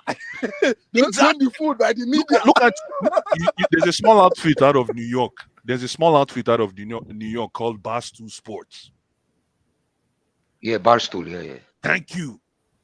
Yeah. So fans right now, I'm not saying that players don't have a say anymore in what they do, but it's a fan-driven platform right now, and fans have put Harry Kane on. Now, fans, you know what they say when you pull somebody's legs out in the streets. Fans have pulled Harry Kane's legs out in the streets. He has to now react. But guys, you know what puts spanner in the works on top of that for him? And I don't even know why the so-called English media don't want to bring this up. I've read it from a reputable source because I usually watch Arab media, isn't it? And guess what they said, guys? The reason why Bayern Munich is actually pushing for Kane like this is because Thomas Tuchel came and visited him here a few weeks in ago. London with his house. With all Bayern Munich, his house. The president, the CEO, the sporting director. To his house, so come knock at your door and telling you, Oga, let me himself. Let me talk, let me chop with you. Let's see what in the happen. This is why, guys, you've been watching football for a very long time. When is the last time you saw Bayern Munich bidding for somebody over 70 million? Yeah, but listen. Ever. You're right, but when Thomas Tuchel is the project manager for such projects, I shiver. I don't know because he came. Guys, imagine they come to your house, and before you leave the house, if let's say they came to you and they told you they sold you the project, and you said okay, and then you and the whole Bayern team go back, and they leave your house. They wouldn't make that bid unless Harry Kane gave them the assurance to do it. Exactly. That's the issue here. It's green light the move already. It's already green light the move. They will not bid if Harry Kane doesn't give them the assurance and say, okay, go ahead. If it doesn't give them, they will not bid. That's what I'm saying. This guy is too good for the Premier League. He needs to leave. No, what are you trying to say? Come on, man. Stop he needs to leave. I know, Bless. I know you like the Premier League because of the product and everything. Yes, I agree with you. I'm on board with that. But someone like Harry Kane for me, I'm putting him on that pedestal. With Bless, we talk about Benzema, Lewa, don't go to Bayern, man. Suarez, Don't go to Bayern. Bayern plays boring. Bayern is. Listen, you guys are not hearing me out here. This is the best striker the EPL has produced. Ladies and gentlemen, take this or leave it in the past 10 years. 10 years? I think so. 10 years is what, 2013? Yes. I think so. Because I'm trying to think when Drogba left. I'm trying to think when Costa stopped sizzling. I'm trying to think. 2017, Costa sometimes. So in the past 10 years, ladies and gentlemen, this has been the best EPL striker. And he's been consistent. Thank you, my brother. He's been very consistent. So going to Bayern, listen, if he went to Bayern 4 years from now, I understand. But at this time, oh boy. Right now, he's a ticking time bomb. He needs to be thrown into fire. No, you're right, guys. You're right. But the issue that he's facing is the fact that even if we put Bayern Munich aside, Yeah. because of this idiot called Daniel Levy, Mm. this guy is in Guantanamo Bay prison. No English team want to touch him. No English team want to bid for him. That's why. But again, you see, I guess this comes back to what you were saying, Guled, in terms of the psyche of the player himself. We might be saying all this, but we don't know what the psyche. The guy of might be fed up. Exactly. But again, that's why this man might just say to himself, listen, there's much ado about nothing. Why don't I just stay at Tottenham, hit this record, and call it a day? People might think I didn't win anything. I don't give an F. Maybe he's that kind of guy. Maybe that's why he's so relaxed and he can. But Bless, I like what you say. In a 9. But Bless, I like what you say. But if that happens, he won't give a green light to a non-English team. Yeah. He will not give that green light. Especially when they come and knock at your door. But for him to give them that green light, and the president, director of football, the man, everybody in Bayern Munich traveled to London to speak to his representative and him, and even Daniel Levy himself shows me they went to his house to get the fuck out of Tottenham. Yeah, but what it says to me though, right? What it says to me, okay, hold on 1 second, K, before you go. What it says to me, right, is if Harry Kane doesn't end up going to Bayern Munich and decides to stay at Tottenham and cook, people will say at least Bayern came for him and Tottenham was in the way. Yes, exactly. So he has, you see, this is why agency, when Abdullah was talking about agency, this is packaging. This is what is called packaging. So his team is playing a very good game, because if Harry Kane doesn't leave, the fan pressure will reduce. At least the fans will know he wanted to go to Bayern. Based on what you guys are saying, I didn't do any research. You guys are telling me that he approved this thing about going to Bayern. I didn't see it anywhere, so I'm going by your words. Oh, guys, they went to his own house. They knocked at his door. That's what I'm saying. I'm going by what you guys are telling me. I didn't follow it. Sorry, I don't. You guys are literally my football news until EPL starts. So that's why I'm relying on this. No, I'm being honest. You guys are my football news. Sorry to cut you. Newsflash: Spurs fans themselves, majority of them want him out of Tottenham. They want him out of English. And see, no English team. They don't even want him to go to City United. They want him out. Hold on, Abdullah. Which EPL fan wants Harry Kane to leave? No. I want Harry Kane to retire in the EPL. That's why I want him to go. I don't want see. He's done so much for Tottenham Hotspur and the English football. Get out. No. Listen, Bayern is not everybody knows Bayern is not a good deal for Tottenham, and the rival fans are happy he's going to Bayern because I'm happy. I'm so much happy. Because if he goes to Man U, or if he goes to Arsenal, or if he goes to any of the London clubs or any of the big six, any of the big six other than Tottenham, they're cooking. Yeah. Listen, I want Harry Kane to go to a team where his legs are still in the streets. I don't want him to go to hold on, Abdul. I don't want him to go to a team where they give him the master bedroom. I don't want that. It's good now. Guys, you know the funny part. Oh guys, do you know what club will be good for him? You know the funny part. United. You know what club will be good for him? Newcastle. What Daniel Levy is doing.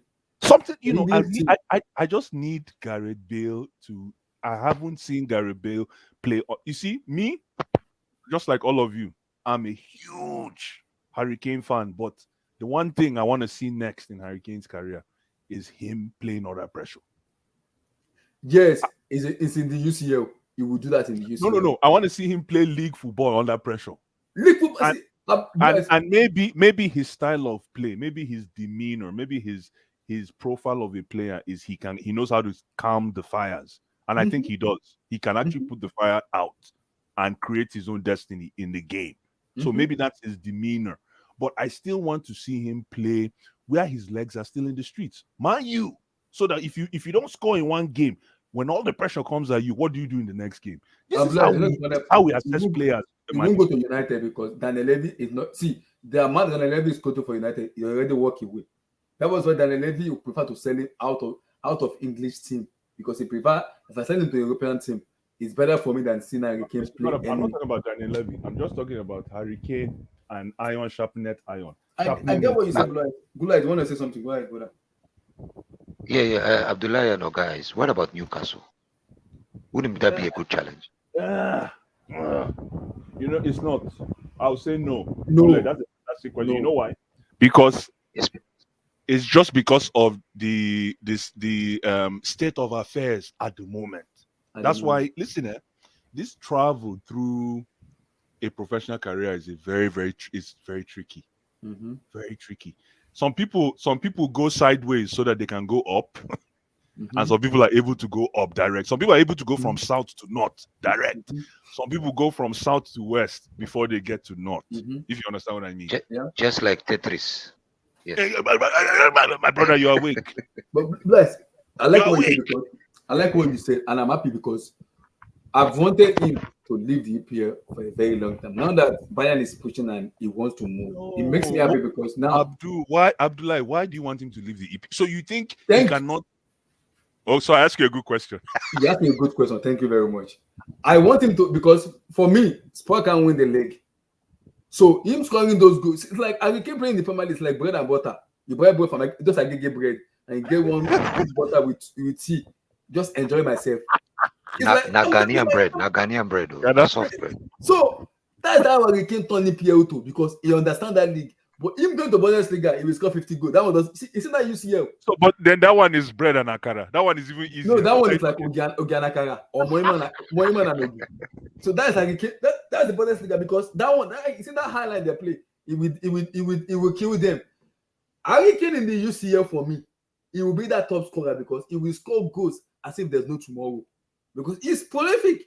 He will create for them, they will create for him. Imagine Harry Kane being the top scorer of the Bundesliga, top scorer of the Champions League, and Champions League winner out of that again.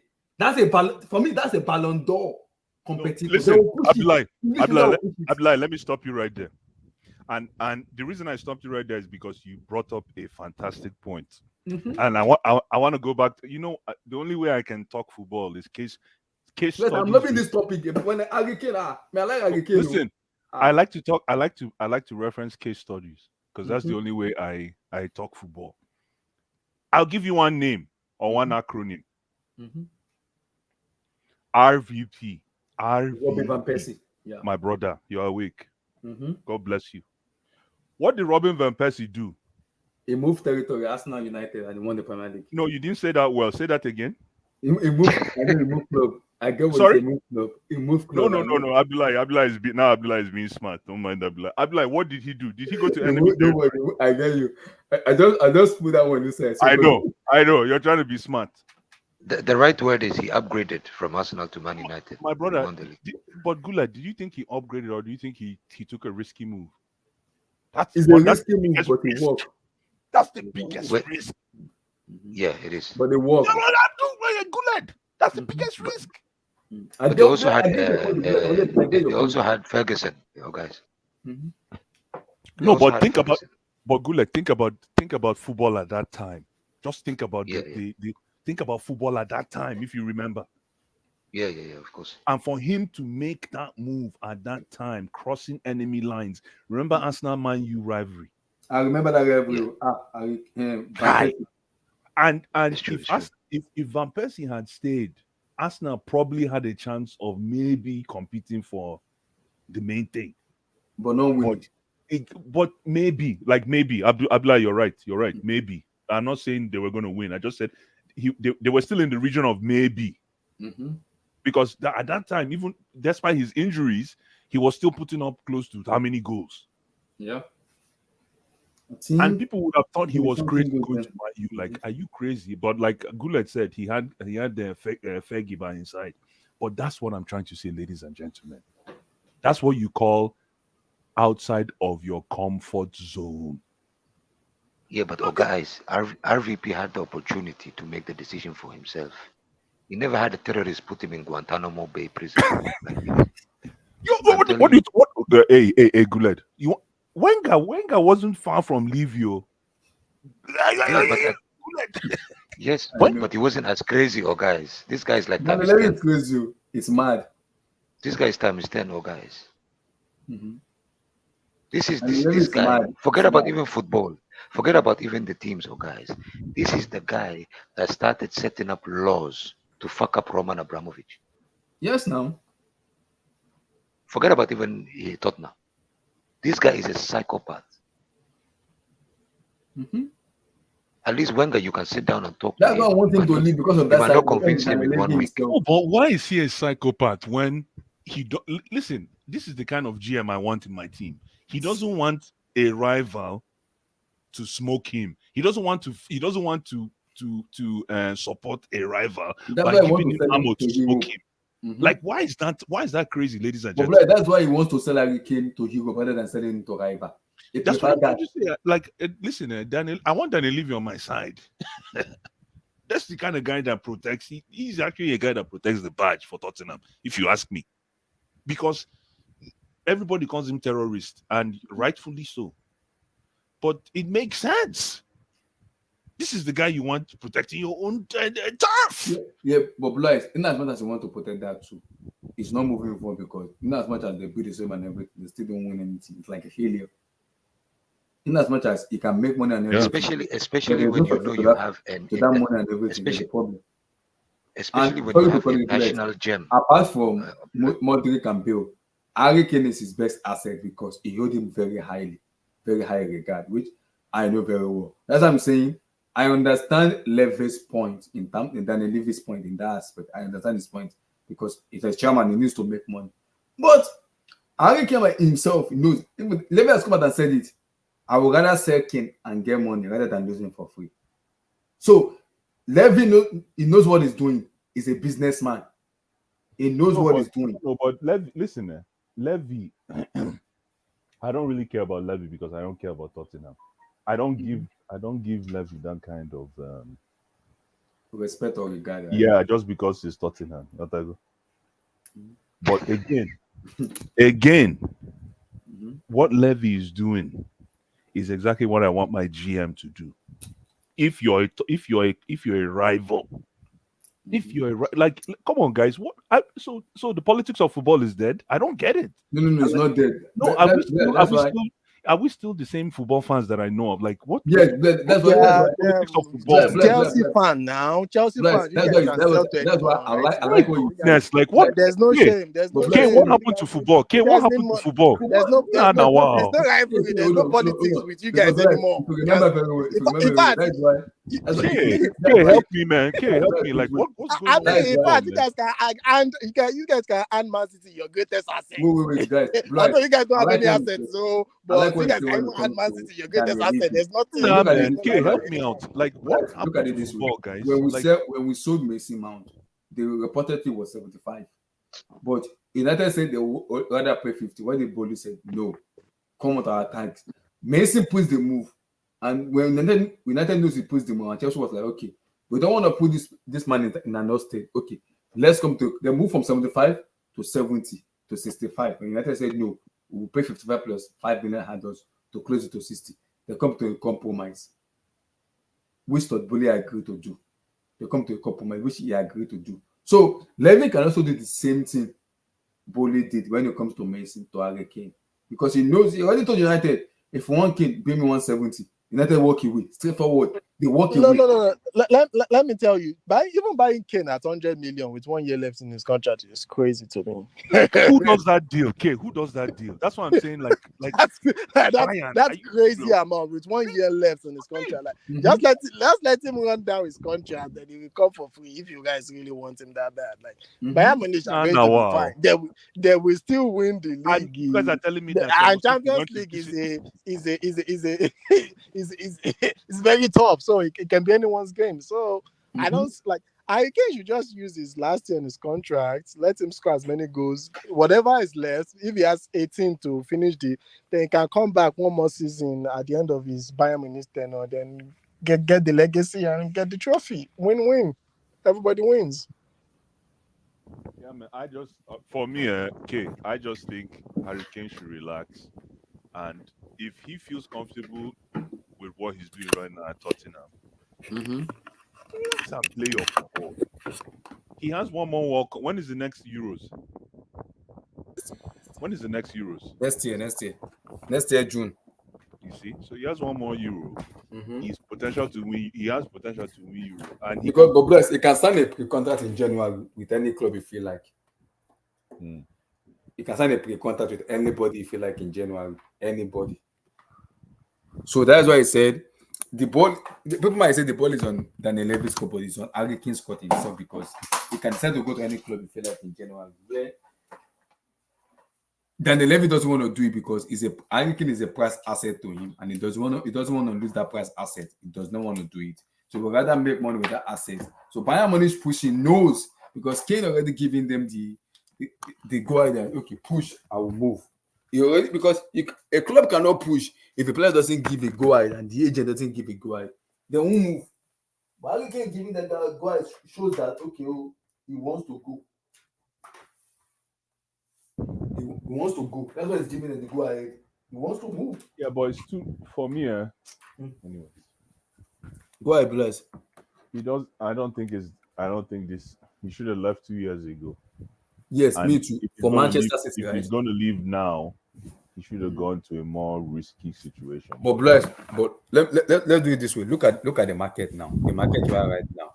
So players are going for 100, 150. Osimhen. De Laurentiis Osimhen is 200. Osimhen is 24 blue eyes. De Laurentiis, whoever want to buy Osimhen, 200. Everybody walk away. Are you serious? I'm not joking. Everybody walk away. They took they carried their bag and run away. See, are you mad? 200 for Osimhen. He's 24. Correct. And he has only 2 years on his contract. Correct. 2 years on and they've already given him the renewal, but he hasn't taken that renewal yet. 200. Nobody want to pay that money except Paris Saint-Germain. 200 for Victor Osimhen, who is 24. So Harry Kane is 29 and it's already 30 already. And you want to pay 100. You want to pay 100 for potentially 2 more years of season. I don't get it. Exactly. Harry Kane is 30. And it's not even 100 million plus. There's plus in it too. Add-ons. If Bayern pays, then hey man. As long as Harry Kane is that means Harry Kane is probably going to collect about 500,000 a season. It's gonna earn a lot of money in Bayern because you remember they have a new director of football and everything. Everything is new in Bayern. All of them are pushing for Kane because he's giving them the green light already. He's green lighted already. So that's what I'm saying. Bayern Munich will not bid twice if Kane doesn't give them the green light. It won't be. They won't bid. I can give them go ahead. Don't worry, just go ahead. We'll come to a compromise and we will leave. As I'm telling you, that I know. You like the EPL because of the EPL product and everything, and I'm also the same with you too. But this guy deserves better. Someone like Kane deserves much better. If it is Lukaku, I would just be laughing because I'm like, Bayern money. Are you mad? Why are you paying that kind of money for someone like that? We're not even taking it out. Better doesn't mean going to. It doesn't mean going to Bend. He can get better at Manchester United. He can get better at City. Yeah, but I think the mistake. For me, I think the mistake United made was, remember when they bought Lukaku for 100 million? Remember that year? Yeah. That was the year they should have bought Harry Kane then. You don't get me? That was the year they should have bought Kane then. Because that year, Kane will have won them the Premier League title then. And even the UCL. But that time, Tottenham was pretending like they were going to win the EPL. So it only made sense for Harry Kane to stay. Even on that, remember when Jose finished second under Pep Guardiola when he won the Europa League. Imagine they have Harry Kane that year. They would have pushed more for the Premier League because Harry Kane will give you 30 goals. And the 30 goal scorer like Harry Kane, that's a potential Premier League title. That's what I'm saying. If he goes to Bayern, but me, I'm not even care about Bundesliga. That one doesn't even care me because I will just be scoring like as if it's playing. If Harry Kane goes to Bundesliga, man, I won't even watch until he plays international football. I'll watch him. Like, so you was in UCL. There was no way you're not gonna watch.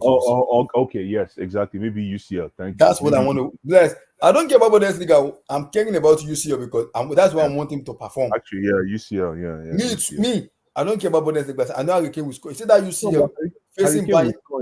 The question is Harry. Listen, it's not whether Harry Kane will score in the UCL or whether he will score in Bundesliga. The question is Harry Kane a right fit for Bayern Munich? Yes, it is, and it is right fit for Bundesliga. Okay. Well, who was the last successful striker at Bayern Munich? Robert Lewandowski. Is the profile of Lewandowski similar to the profile of? Yes, but I think Kane is slightly. Hello, better. is somebody on the phone? Hello? I'm here. Can you hear me? Can you hear me, Abdullah? I can hear you. Is the profile of Lewandowski the same as the profile of Harry Kane? Yeah, but slightly, for me, slightly, Harry Kane is just slight. He beats better than Lewandowski. Is Lewandowski a guy that gets involved in midfield play? No, it doesn't. Yeah, he gets involved, but not as much as Harry Kane. Is Bayern Munich a team that can work with a striker that blindly gets involved in midfield play? They can, because you have players like Müller, Gnabry, Sane, Musiala, Kimmich.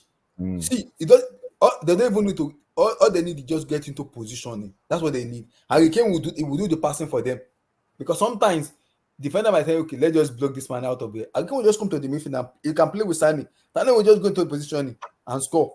Gnabry same thing, just go into positioning. Harry Kane will tell them, leave the ball to me. I will pass you the ball. Just be in the right position. I will do the job for you, and he will do it. But when they see, Bayern Munich will change their style of play to fit in Harry Kane, because they know the kind of striker he is. They know the striker he is. They know, so they will surely even Tuchel will even change his game to fit Harry Kane, because he knows I'm bringing a technical gifted player to the league. So Tuchel can do that kind of thing where he will go and visit a player in his house. Why did he do that at Chelsea? I don't know everything. I don't know. Nah. Tuchel, man. Nah. So what? So you can actually go to a player's house and bring the. He came with the president and CEO. They had dinner together with Daniel Levy. The only place he went to at Chelsea was Cobham. That's it. After Cobham, he go back to his house. That's it. Guys thought that Thomas Tuchel and the CEO and the president came together to Harry Kane's house, and even Daniel Levy, they had dinner together and talk about Kane. It's, you know what? I feel disrespected. I don't even know that Thomas Tuchel can do that kind of thing, and he couldn't do it for us. Nah, Abdullah, you're laughing. I didn't know. Listen, because that is exactly how you close a deal. That's, you show a player that you show that player that how do I put that in English? That you doing that shows that player that if you love and feel responsible, if you out there put it, if you love and if you very important. I didn't know Thomas Tuchel.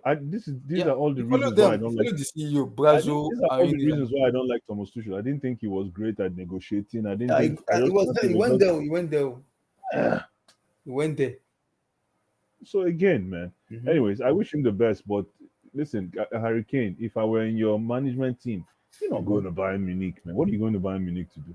His brother is his agent, so I don't even know what to say. His brother is his agent. So it's a complicated situation because he put his brother. His brother is his agent. Yes, his brother is his agent. His brother, yeah. Nice. His junior brother or elder brother? I think elder, if I'm not mistaken. Oh yeah. Okay, I didn't know. I think elder. His brother is his agent. So he already put his brother. There's a complicated situation already. You know what the media is saying? Tottenham is a big club than Bayern Munich. Is a downgrade from where they want to go to. I'm like, are you mad? No, it's, I hear them. You see that? You see, so what I'm saying, Abdullah, see what I've been saying is not far from, it's not I hear what those fans are saying. It's not like Tottenham is bigger than Bayern, but that's what they're saying, It's because it's not risky. I don't blame them for saying what they're saying. These people know football. It's because it's not risky. It's not edgy. It's not an edgy transfer. It's just like, okay. Like I think Kay was saying it. Harry Kane can sit on the bench and Bayern Munich will still win the league. Yes, now. So why is he going to Bayern Munich? I don't get it. I don't get it. He needs to go to a team, right? That needs that striker to move them over the top. I know the funny part, sorry to cut. United wanted to buy him, but the amount of money Levy put on United, they walk away straightforward. It's like, sorry, yes, no, they walk away. If United was paying 100 million for Harry Kane, I will understand that madness. No, Daniel Levy did not say 100 million. Daniel Levy said 170. Are you serious? United walk away. Are you serious? United told Daniel Levy, if Osimhen is 200, we're gonna pay 1 year contract with Harry Kane 170. You're mad now. That's madness. Abba. That's madness now. That's madness. Hey man, it's up to Harry Kane, man. If he decides to go to Bayern Munich, trust me, his Twitter, he's not going to pick up Twitter handle. Oh, maybe he'll pick up German followers. Relax, But relax, relax. if he goes to Like no, Bellingham moved to Madrid see Bellingham. He moved to Madrid. He didn't Bellingham move. is how old is Bellingham? 19. He's 1920. Yeah. Oh, just forget that story. Don't bring Bellingham up. We're talking about a guy who is He's near the seasoned, I agree. exactly. Bellingham is a small boy and Mm-hmm. is a young man. You Mm-hmm. understand? So if you're paying 100 million for maybe guaranteed 2 years, wow. I guess there is a little bit of pressure on Harry Kane with that number, 100 But I million. think they're paying that money to give him I don't think they're giving it. They'll give him probably 5 years. Are you serious? Probably 5 years, yes, because it's just clocked 30. So 35. Yeah, it just clocked 30. Mm-hmm. They'll probably give him 5 years because they know they can get consistency for that 5 years. They know that one sure past. It's sure past them. If That you one sure. if you use your football mind right now, I'd be like, how many years do you think Harry Kane has left in the tank? If he's fit, he has 7 years more. Are you serious? Yes. At 7 years, scoring 20 goals a season. Yes, because the way he plays. Yes, because of the way he plays, he can use his body very well and still play for 7 years without getting injured. If he can use it, and the way he's been playing is doing too much for Tottenham Hotspur, which I don't like. He's doing too much. In Bayern, he won't do too much. He will be able to use his body very well. Look at Lewa. Lewa get 5 years from FC Barcelona. And his how old is Lewandowski? 34. But they get 5 years from Bayern Munich, from FC Barcelona. From Barcelona. So if Harry Kane can use his body very well from Bayern, he will get 7 years. He will. Ronaldo is 38 and he's still playing blue eyes. He's 38 years old and he's still playing football. CR7 is 38 years old. He will be 39 in February. And he's still playing football. And he wants to play 2026 World Cup. He wants to play 2026 World Cup. So that shows you if you use your body very well, you can last longer in football.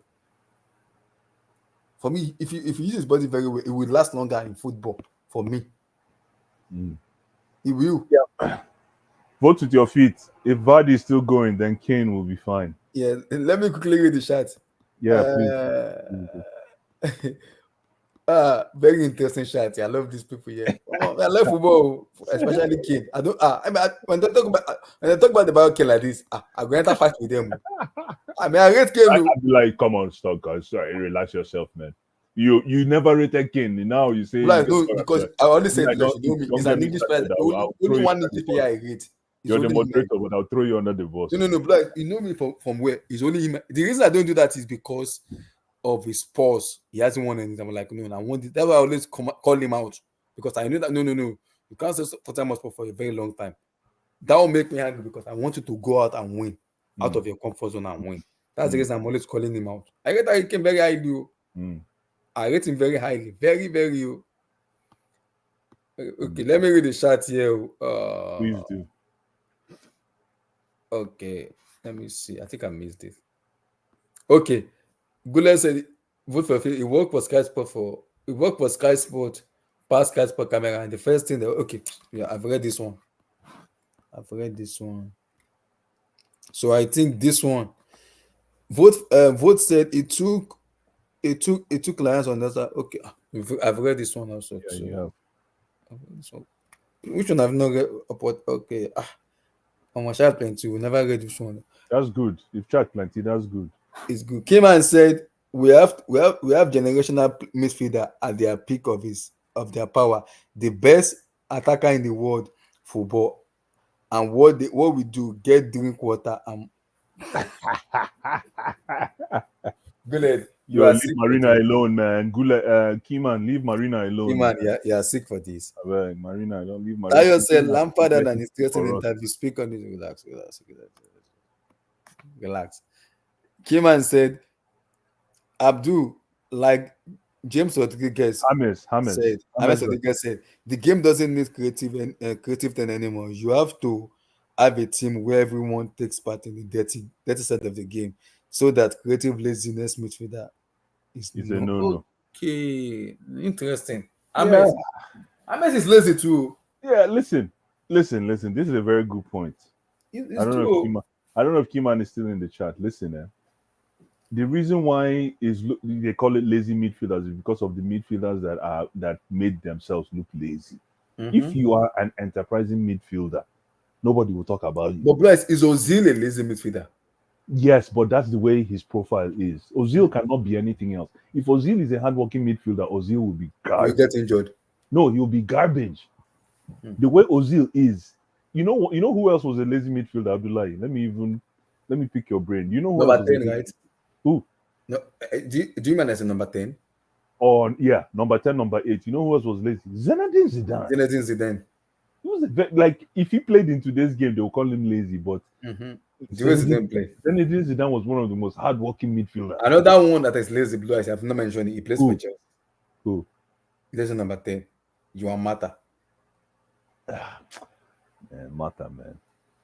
I never rated Mata, man. Never rated Mata. Why? Never rated Mata. Even with that cross to Drogba, never rated Mata.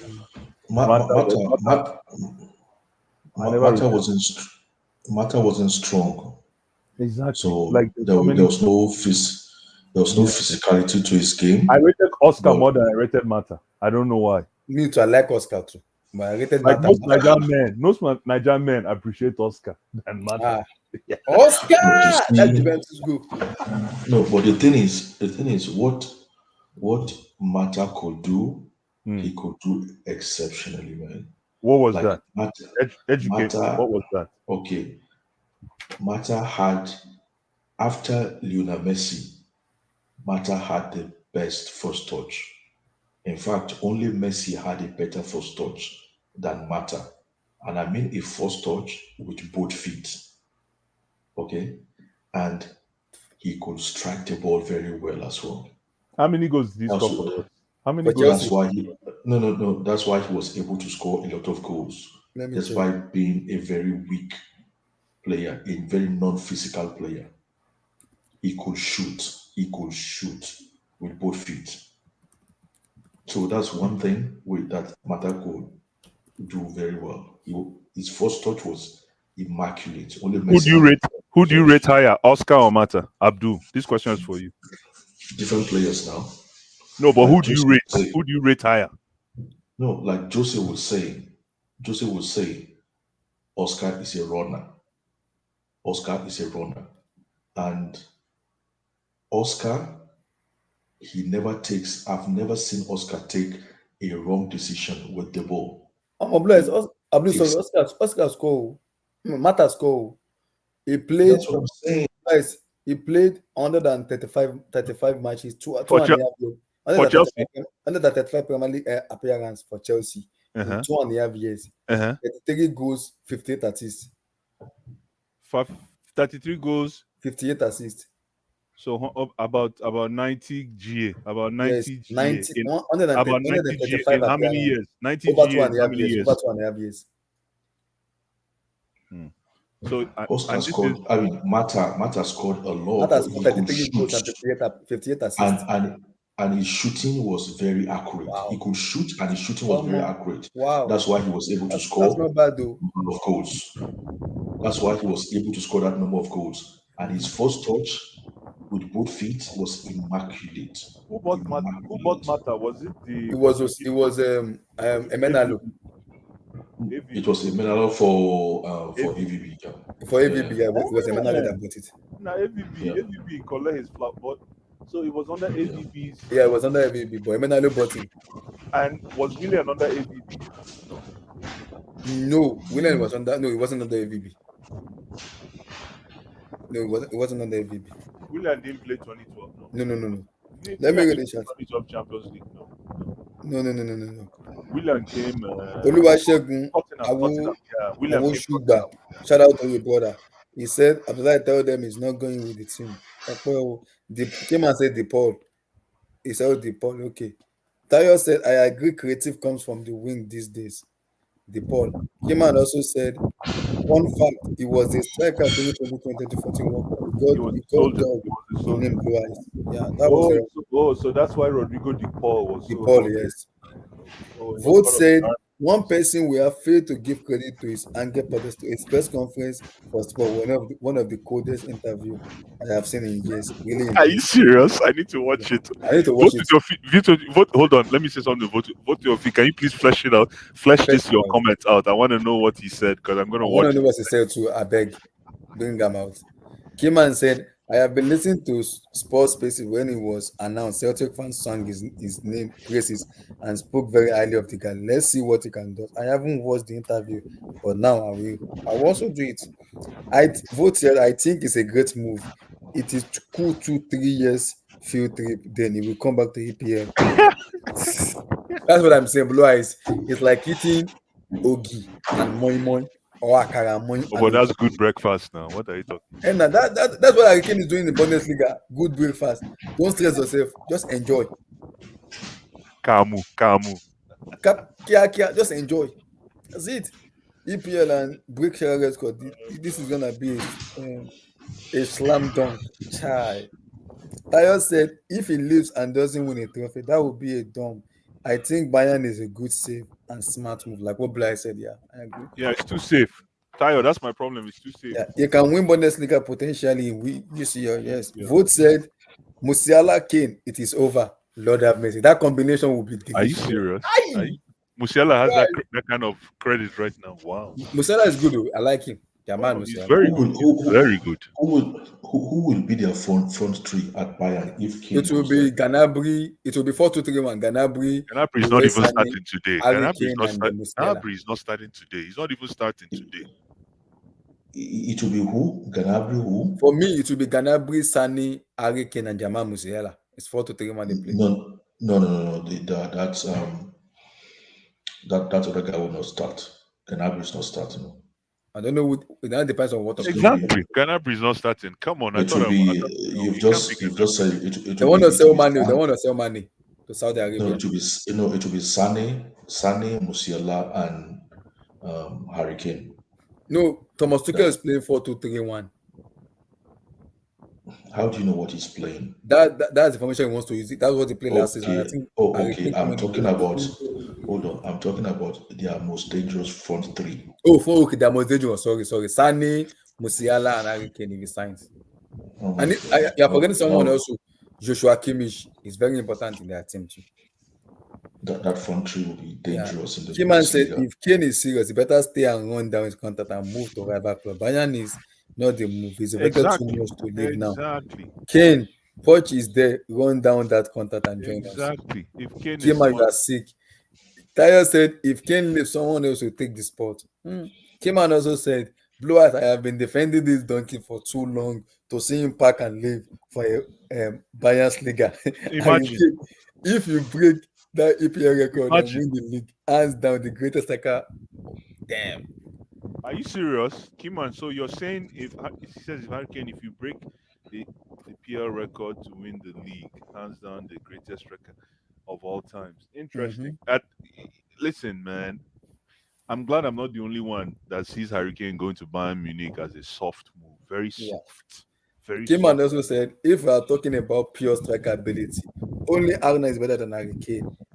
He's the coolest number 9 to ever play the game. What does his stuff of legacy like legend of I'm surprised. Sports rolling sport up the in response to what we were saying earlier on, what's it called? Thomas Tuchel. Mm-hmm. Thomas Tuchel once said he doesn't believe in midfielders. That's why. Aren't you surprised? That's why his career. Look at he doesn't believe in midfield. Look at what he's been able to do. That's why at the start of last season, he told Boli not to worry about buying midfielders. Mm-hmm. He just said they should focus on strikers, forward players, and defenders. No wonder. Go ahead. Abdul, you made a very good point because we need to address that. Yeah, we address that. We need to address that. Kiman said, Agent Abdul, I know he's his brother. Trophy will market you more. Bundesliga and the UCL behind the name will give you more clout. Guardiola is the early 60s, yes.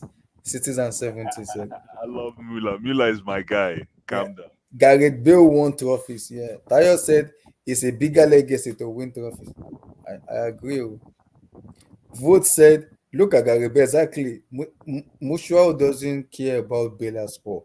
We just Exactly. remember what he did to Michael. Eh, I to will never Michael. forget that. I will never. Oh my God. Chai!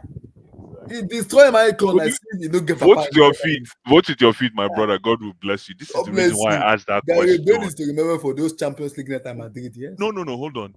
Vote with your feet. The reason why he made this comment is because when I asked that question, how are you going to remember Gary Bale? Maicon. It's not because of Maicon. See, that's Blue what eyes, I'm saying. It destroyed Maicon. Like, oh Of course, my but God. it's a fan-based football. Yes. It's because there are still purists like people like us. There's still purists out there, but it's a fan-based game today.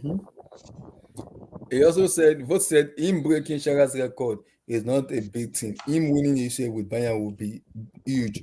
Then he will come back and he will How? win the Vote, league. how is it? He might Huge? spend 2 or 3 seasons and come back. It How depends. Vote? I don't get it. How is it huge by him winning the league with Bayern? I don't get Vote it. also said if he were to start a sport this year will mean we'll finish 7th or 8th. We'll see. Harry Kane needs to play Champions League football. That guy deserves to play UCL football. He deserves it. I'm like Bayern winning the UCL once every decade. Stop it. They didn't win it last season, but relax. Bayern will beat City in this year UCL if they had Harry Kane. I agree with that.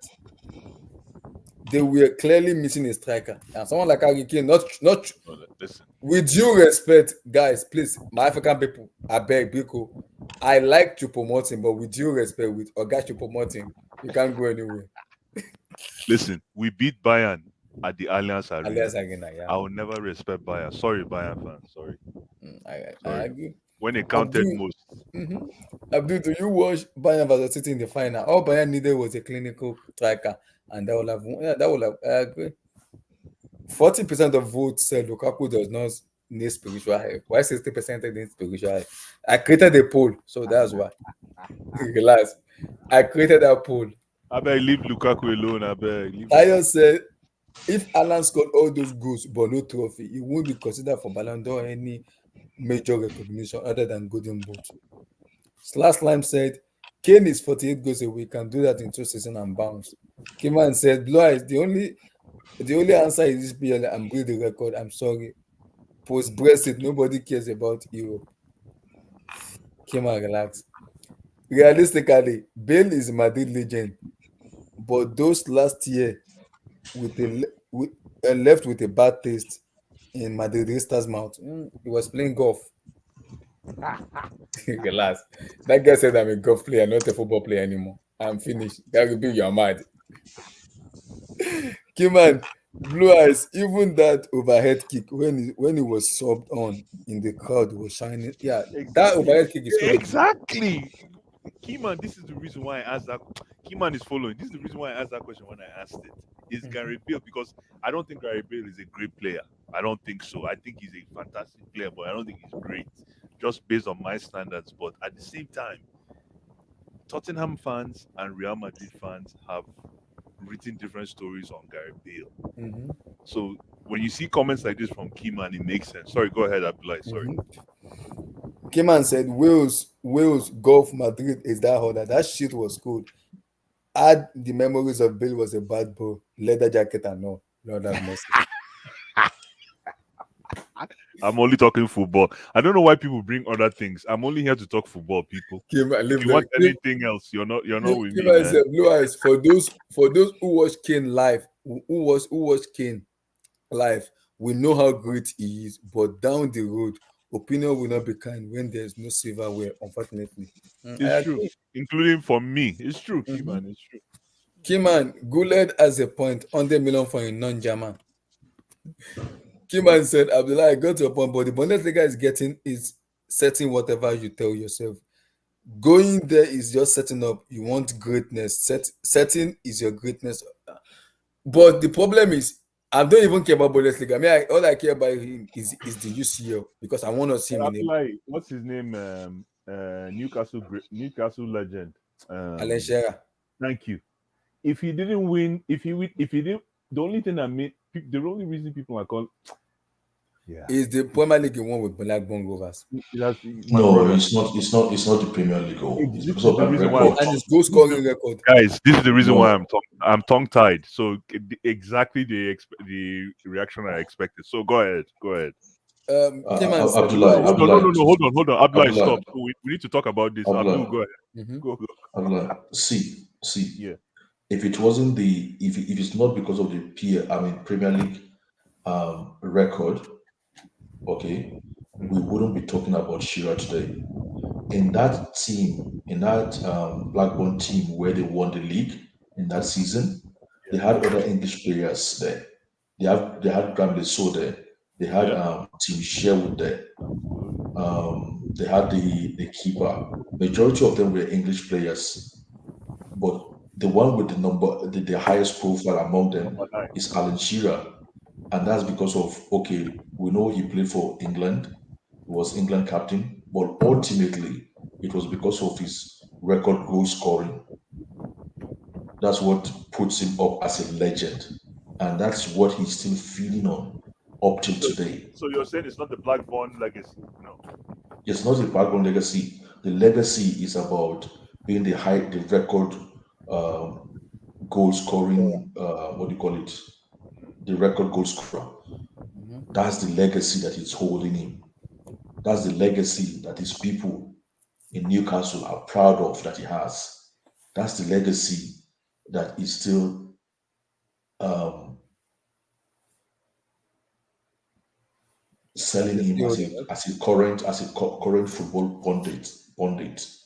That's why he's still the face of football punditry at the BBC. Fair enough. For both big competition and both league games. Mhm. And no disrespect, but Harry Kane is more sellable than Alan Shearer. Yeah. Cayman said, Blue Eyes, he moved to the rivals after an 8-2 smashing, then kissing the badge and winning titles. Fantastic example. No. That 8-2 was like cutting and No. This is a very important point to Kima. RVP made the move before the 8-2 thrashing. he made the move before the 8-2. No, the mental move before the 8-2 thrashing. A lot of people think it's because of that 8-2 thrashing. No, he made the move. Exactly. He made that But this move. is a very good point that Kiman brought up. He made the Kiman, move. I hear you, my brother. Vote said if Vedil is still going, then Kane will be fine. Yeah. Kayman said, Blue Eyes, I'm here for hard working. Ozil is called Ozil. I'm here. Okay, a hardworking Ozil is called a Kediera. Also, Mata booted because he couldn't continue defensive, according to Jose Mourinho. Kadira doesn't like that joke, man. Yo, Kima, Kadira will not like that joke because Kayman said, Abdul, remember, Mata go versus but Arsenal. Abdul, I was yelling from my window. I remember that. but Abdullah, Yep. Imagine Mata stayed longer with Chelsea. Let's say we didn't have Jose Mourinho. Okay, Mata would have stayed for there. He might not end up even going to United if we didn't have Jose. He would have stayed. The thing about Mata, Abdul. The thing about Mata, Mata needed not that he listen. Yeah, let me be very careful what I want to say. Mata is not my profile of player, the kind of profile of player I want in that role, but Mata is a bad man, and I feel Abdul, and I want maybe you can cut me off. I feel Mata needed a Drogba stature up front to be able to do what he did for us in a very short term, because he knows that there is a hungry man up front. But how come we didn't get that at Man U?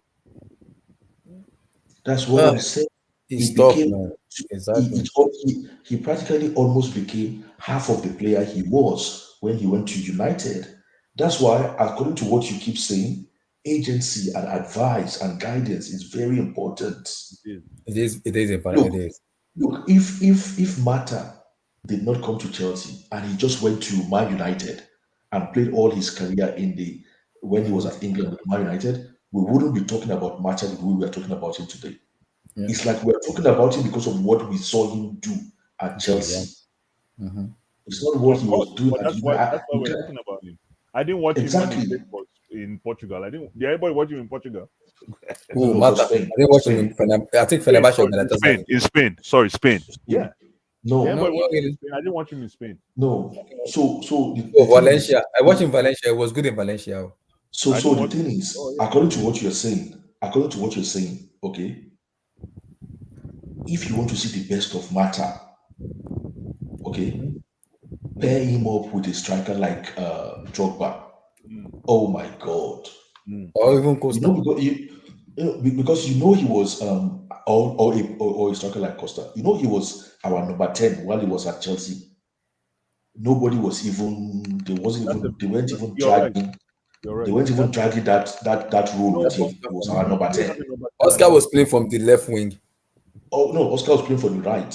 And then sometimes he moved for the left, sometimes he moved to the left. No. Hazard was playing from the left now. Yeah, but both of them switch sometimes. Hold on. Well. Oscar was starting from the right. Eden Hazard was starting from the left, and Mata was in their middle as the number 10 behind the striker. Oh, Mazaska. Nobody was even competing that role with Mata. The jersey was his, the role was his. If you wanted to see the best of Mata was pairing him with with Drogba. Did he even play? Yeah, with Drogba. Yeah. He played with Drogba. Of course. Was pairing him with Drogba. That's why he was scoring that number of goals. The number of goals he scored. Because his first touch, all he had to do was Drogba to hold the ball for him. But my problem, Abdul, is that I didn't believe in Mata, so that's granted. And then he's a cold man. Jose came in and gave us a black eye and told Mata, "Don't worry, I will use you in Man U." And we didn't know this. I feel Jose had a plan. Jose told Mata, "Don't worry, I'll buy you when I get to Man U, or go to Man U. I'm coming." That's the way I feel that Jose move. But Abdul, the question is to you: without Drogba,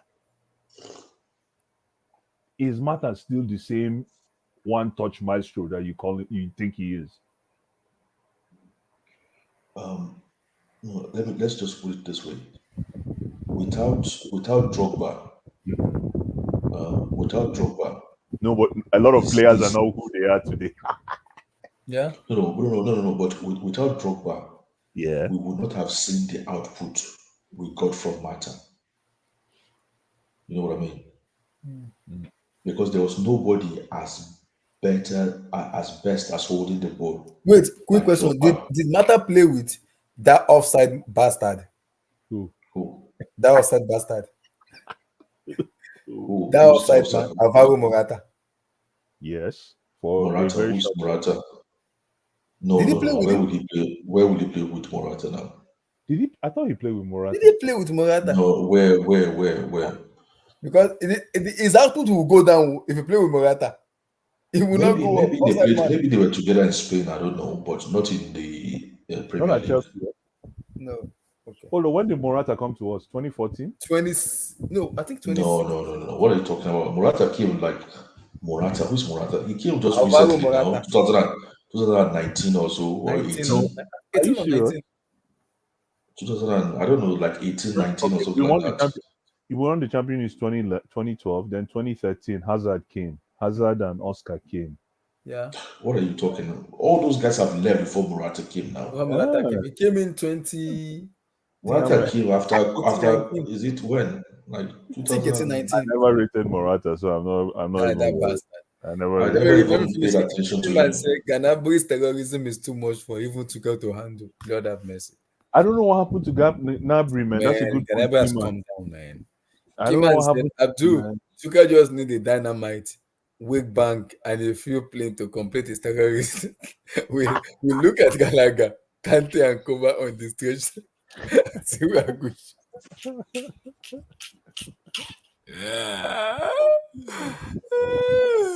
Okay, man, you are sick, man. Human said that was a good point. I never thought about that. Like I remember Drogba's and Mata's shot during the final. The Danzo said Morata. Oh, second season. That was 18-19 now. Oh, so 2017-18. No, first season was 17-18 when he won the league. 18-19. Okay. I think 18-19 years. If I'm not mistaken, 18-19 years. I never rated Morata, anyways. Oh my listen, God. Offside. Listen, I love his footwork, but you know what I love? Like, sorry to he never got it together. His telepathic relationship with Cesar. Yes, Cesar. that pass from that midfield. No, listen, Abdullah, the best way to say it is Cesar's telepathic connection with Morata. It's Cesar. It is Cesar that always used to find him. Only him. I'm like, only Cesar. Is everybody not play? Why is he only Aspicata finding Alvaro Morata? Why? Listen, what I'm going to take away from this stream, ladies and gentlemen, and I'm taking it very serious, is the depth of the midfield. That's what I got from this stream. You know, when you leave a stream, you want to know what you gained from it and what you got from it. And what I got from this stream today. What's today's date, Abdullah? Today's date is 15th of July. 7/15/2023 is the depth of the midfield. I did not know that the midfield is dead. I have no idea. I had no idea in all my football mastery that all the creativity comes from the wings. Yeah. The midfield also is very important too. If that's the case, football is dead. Wow. No wonder. So a lot of things are making sense to me now. Oluwa, are you there now? Oluwa, are you there? Oluwa came like a boy. So Morata was the start of our banter era. No. Listen, I'm just very disappointed that the okay, Blas, let me ask you a question. Morata and Torres, who do you take? Torres. Torres didn't do well in Chelsea. No, Torres. I'll take Torres. Torres did well. You know the problem with Torres, Abdullah. Abdullah. I'm here. Yeah, you know the problem with Torres. Torres is not a lone striker. But he plays as a lone striker in Liverpool now. Torres is a lone striker. Hold on. He's a lone striker. Hold on. I want to hear this. No. We're talking about playing at the highest level. You know, Liverpool was not playing at the highest level. Okay, Liverpool never competed to win the Premier League when all that era. Okay, they were just like a cup football. I mean, a cup team. Torres was not a lone striker. Torres is a striker that he can only play as a double striker. You get it? For us to see what we're expecting to see. So you know that season where we had what's his name? Anelka, Drogba, and Maluda. Yeah. That kind of striking force, striking pace. That's where Torres can operate best. No. I have a different. Seriously. It's not that when he came to Chelsea, he suddenly became a bad striker. The problem is most of the time we started using him as a lone striker, and he's not that kind of striker. So when he played at Liverpool, hold on, but when he played at Liverpool, who was his pair? Peter Crouch? No, he was playing with Gerrard, and who was playing beside him? Who was you say he's not a lone striker, so who was the other striker when he played at Liverpool? What I'm saying is he cannot play. See, anybody can play a lone striker, but for Chelsea level, for that level, he cannot be the lone striker because basically, what we're expecting him to do a lot to hold the ball. Okay, help me out here. No, at Liverpool. No, hold on. At Liverpool, when I have to see in. Hold on, though. I have to see the lineup. Hold on. But you can answer this based on big picture. At Liverpool, when he was the most successful, who was the two up front with him?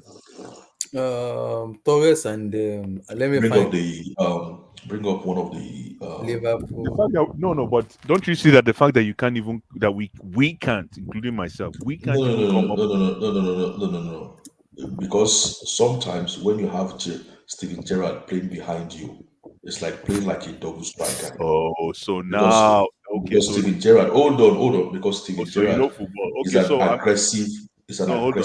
I'm impressed attacking. that you know what's impressing me is that you know football, that you went to Steven Gerrard. Okay, good. We're having a discussion now. Fantastic.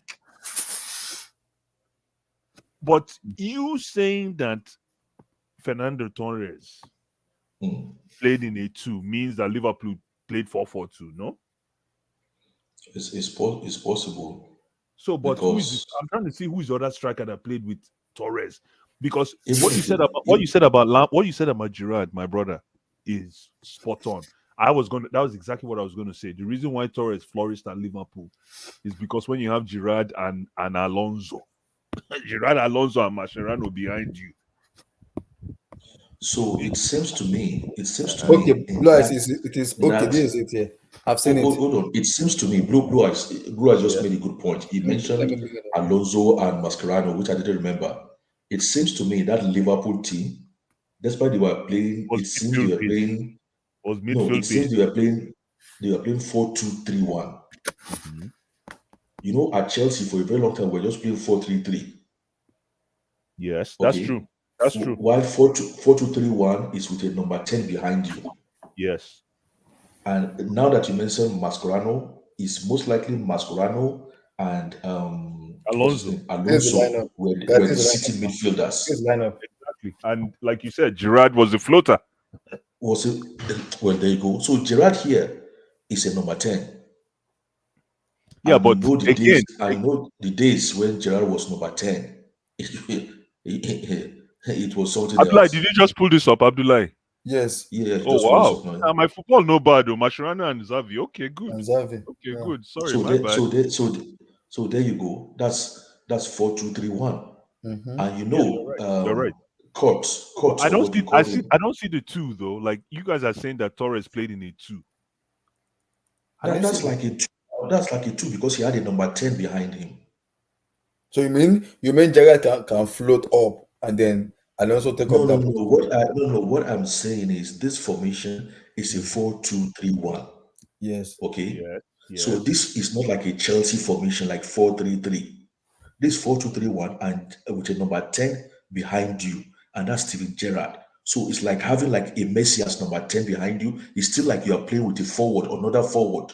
But Abdul is But in Steven Gerrard. Chelsea, it was 4-3-3. So that's with 3 midfielders. There was no number 10 Abdul, behind but you. you know I'm Abdul, but with the football knowledge you have, is Steven Gerrard the number 10? No. Steven Gerrard at his peak years for Liverpool, He did everything. Steven Gerrard can play everything. No. I At his peak years now, the talk not like when I he hear was you. I hear you. at the But tail is end he of a his 10? career. At his Even at peak, his peak, was he a 10? he was everything. That's what I'm saying. No, but he, of course, but was he a dedicated 10, or did he assume the role of a 10 in dire situations? That's what I'm saying. No. Like, In this formation, in this formation, he was a dedicated 10 now. But I remember when he first started, he was playing like that Kurt, or what's his name? That Kurt, that's right. He was playing like from the right as a kid. Yeah. Yeah. He was playing from the right as a kid. And then How later they come? moved him to central midfield. How come my Uruguayan champion is not here? Oh, Who's that? Uruguay. When I say Uruguay, Oh, you're that's late. No, that's later now. That's later. are you talking about Agolani? Oh, No. He's talking about Suarez now. Suarez. Okay. Didn't they bring Suarez to replace Torres? Torres, yeah, I think so. And Suarez did better. I think did they play Suarez together? did better. No, they brought Suarez and that tall boy from Newcastle. Okay. Oh yes, that's true. And what's his name? Eh? And the Caro. Yeah. And the Carroll, yeah. Hold They on, brought them to replace that guy might be the worst. You follow ball. You follow ball. I'm like, you like ball. And the Caro was Blue Eyes. Between him and them, what can I compare with him? He's I like worse. Andy Carroll. I like Andy Carroll. No, Blue Eyes. the I don't point like Caro. the point I want to make is, this Kurt is not like a right winger. He's It's a like center. a forward He's a center right. midfielder. Thank you. It's like a forward from the right. So He's a all of them join. They really helped Torres, and we all know what Benayoun can do. Yeah, I hear you. No, I remember Benayoun in Chelsea. The Kite is he's a if you see him on the right, it means he can play anywhere in the center, the left, and up front. He's not really he's like Kai Havertz, but with more purpose. Let me educate you. He's like a Kai Havertz. He's like them kind of what do you call him? Valverde kind of. But he had more purpose. Forward. He's a closer. If you leave the door open, he's going to close the door. He's like Rodrigo. He's like Rodrigo at Real Madrid when he's playing from the right. He's not like a winger. He's like just a 4-player playing from the right. But he knows how to close. He knows how to. If he sees an opportunity, he will punish you. Oh, of course. He's like a goal scorer. Yeah, punish you. You're Kite, man. The Kite. That guy he can ball. Correct baller, man. Correct baller. And the guy never stops running. The guy never stops running. What I'm saying when I say more kilometers, I think it's because it's based on power. Do you remember this year too? Let me bring this year out. I think you guys remember this year. When you hear kilometers, they think it's based on power. It's not about based on power. It's about we need somebody that can run. It would be nice to have somebody that can run. Did Liverpool have Torres in this year? Look at this year. Did they have Torres in this year? Hold on. Let me see. No. You look at Joko now. Let me see the 9. Ungog. No, good. Keep going. That's not the 9. Shamak. This is Arsenal. That's Arsenal. Yeah, no. They didn't have. No. I mean, once you see Joko, you know that they don't have Torres there. No, they don't. Aga Lucas. That wasn't good. Was that joke? That wasn't joke. Was that Joko or that was Joko? That was our Joko. Joko now. Oh yeah, that's right too. Hi. Once you see Joko there, you know they don't have Torres there. They don't have Torres. Yeah. No. Okay. You know who my favorite player How many seasons did Torres played in Liverpool? How many seasons? You know who my favorite player was in this setup? Who? What do you guess? Lucas. Oh yeah, Lucas. Yeah, Lucas. Lucas Leiva. Lucas. That's a player. He don't say, my brother. He don't say Lucas. You see that Lucas, That Lucas played football for ages. He played. And I wouldn't be surprised if he doesn't want to even go. Abdul, my brother, man. Baller. You see this Lucas? Baller. I won't be surprised if he's still playing. Let me check now. I'm sure Lucas is still playing ball. How old is this guy? When I ask myself, how old? If you want to talk about tidy players, Lucas, if you want to talk about tidy play, like very tidy, clean, I don't want stress. I need to play the next game tomorrow. I don't know his second name, man. What's his Lucas Leiva. Yeah. Okay. What a player, man. What a player, man. I'm surprised you guys. Oh, okay. I'm impressed. Okay, no. You guys. Lucas Leiva. The guy doesn't look like a Brazilian. He doesn't look like a footballer. But the guy can play, man. And the guy played for ages. This one too. Guys, look at this one too. Look at this lineup too. You remember this lineup, Blue Eyes? I'll show you. See. Oh, you see what I mean? He still played last season. Blue Eyes, look at this lineup. For which team? For Grêmio in Brazil. Oh, Grêmio. Okay. Wow. But the season before that. How much is he now? 40 at least. 36. No. Blue Eyes. The season before last season, he was still playing at Lazio. Yeah. Yes. Yeah. The guy played for ages, man. The guy still played. How old is that guy? Hold on. How old is the guy? Still played. 36. Yo, man. That's what I was telling you that if he can keep himself, he can keep his body. I thought you were going to tell me. That guy was. I think that guy was more. If I'm thinking he's 40 plus, that means it's the truth. The guy is more of a mental player. Guys, what year was it? I think was it 2000 and what year was it? Torres, Gerrard, Maxi, Rodriguez. I didn't know. The guy played for Liverpool for 10 years. Pacheco, Lucas, Mireles, Kelly. What a player. Lucas, I enjoyed his football, man. I don't know why. I just enjoyed his football. And I enjoyed the dirty side of his game. Like, I don't think he was like the greatest. I just think he was very. But he does his work effortlessly. Yeah, thank you. Abdullah, God bless you. He's consistent. He knows his work. No, he was a thoroughbred midfielder. Yes. You are not going to hear that he's supposed to be defending. No, he's supposed to be attacking. No. He knows his role. Because that middle is that's all ever present. Ever present, man. I can't believe that guy was playing 2 years ago. He was playing like consistently. My football knowledge is terrible. My football knowledge is terrible. I can't believe. I thought this guy was like 41, like coaching. He's 36, so that's what I thought as well. But I knew. I kept seeing him all the time. Like, this guy, which thing go come out? He was still playing. He's still playing football. He's still playing up to last season. Abdul is like, I said the same thing to Blue Eyes. If you can keep yourself, your body can keep you will last in football. Because that's what I'm saying. Listen, I'm sad from this stream. You guys are telling me that the midfield is dead. So why did we spend 100 million on our banker? Relax. This is my problem. No, we need to have a very. Anyways, maybe not today. But I'm sad because all my game, all my trade, anything I do, personally, I'm a midfielder. But you guys are telling me that the midfield is dead, and it makes sense. Blue eyes. Yeah. How old is Opaka? He's 21. He'll be 22. 20 or 21. He's 22. Kid. Okay. He's a kid. Yes. Okay. If the midfield is going to be revived again in football. It's people like Opanka that can do it. Yeah, but from what you guys are saying, creativity comes from the wings. So that is all football today. But the kids now are the one. If they are going to revive the midfield in football, is the 21-year-old, 22-year-old now that can do it. Okay, it's not someone that is 28 or 29 now. No, you're right, but exactly. So it's people like Opanka that can actually revive the midfield we know when we talk about midfield football. It's people like him that can revive it. It's people like Lucas. But Abdul, I'm looking at the comments and I'm hearing my fellow panelists, and the wings is the new platform for creativity. The one Denzo said, the 25 to 29 generation of midfielder isn't good.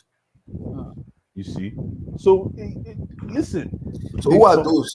The one Denzo. Let me answer the one Denzo. I just want to corroborate his statement because what he's saying is true.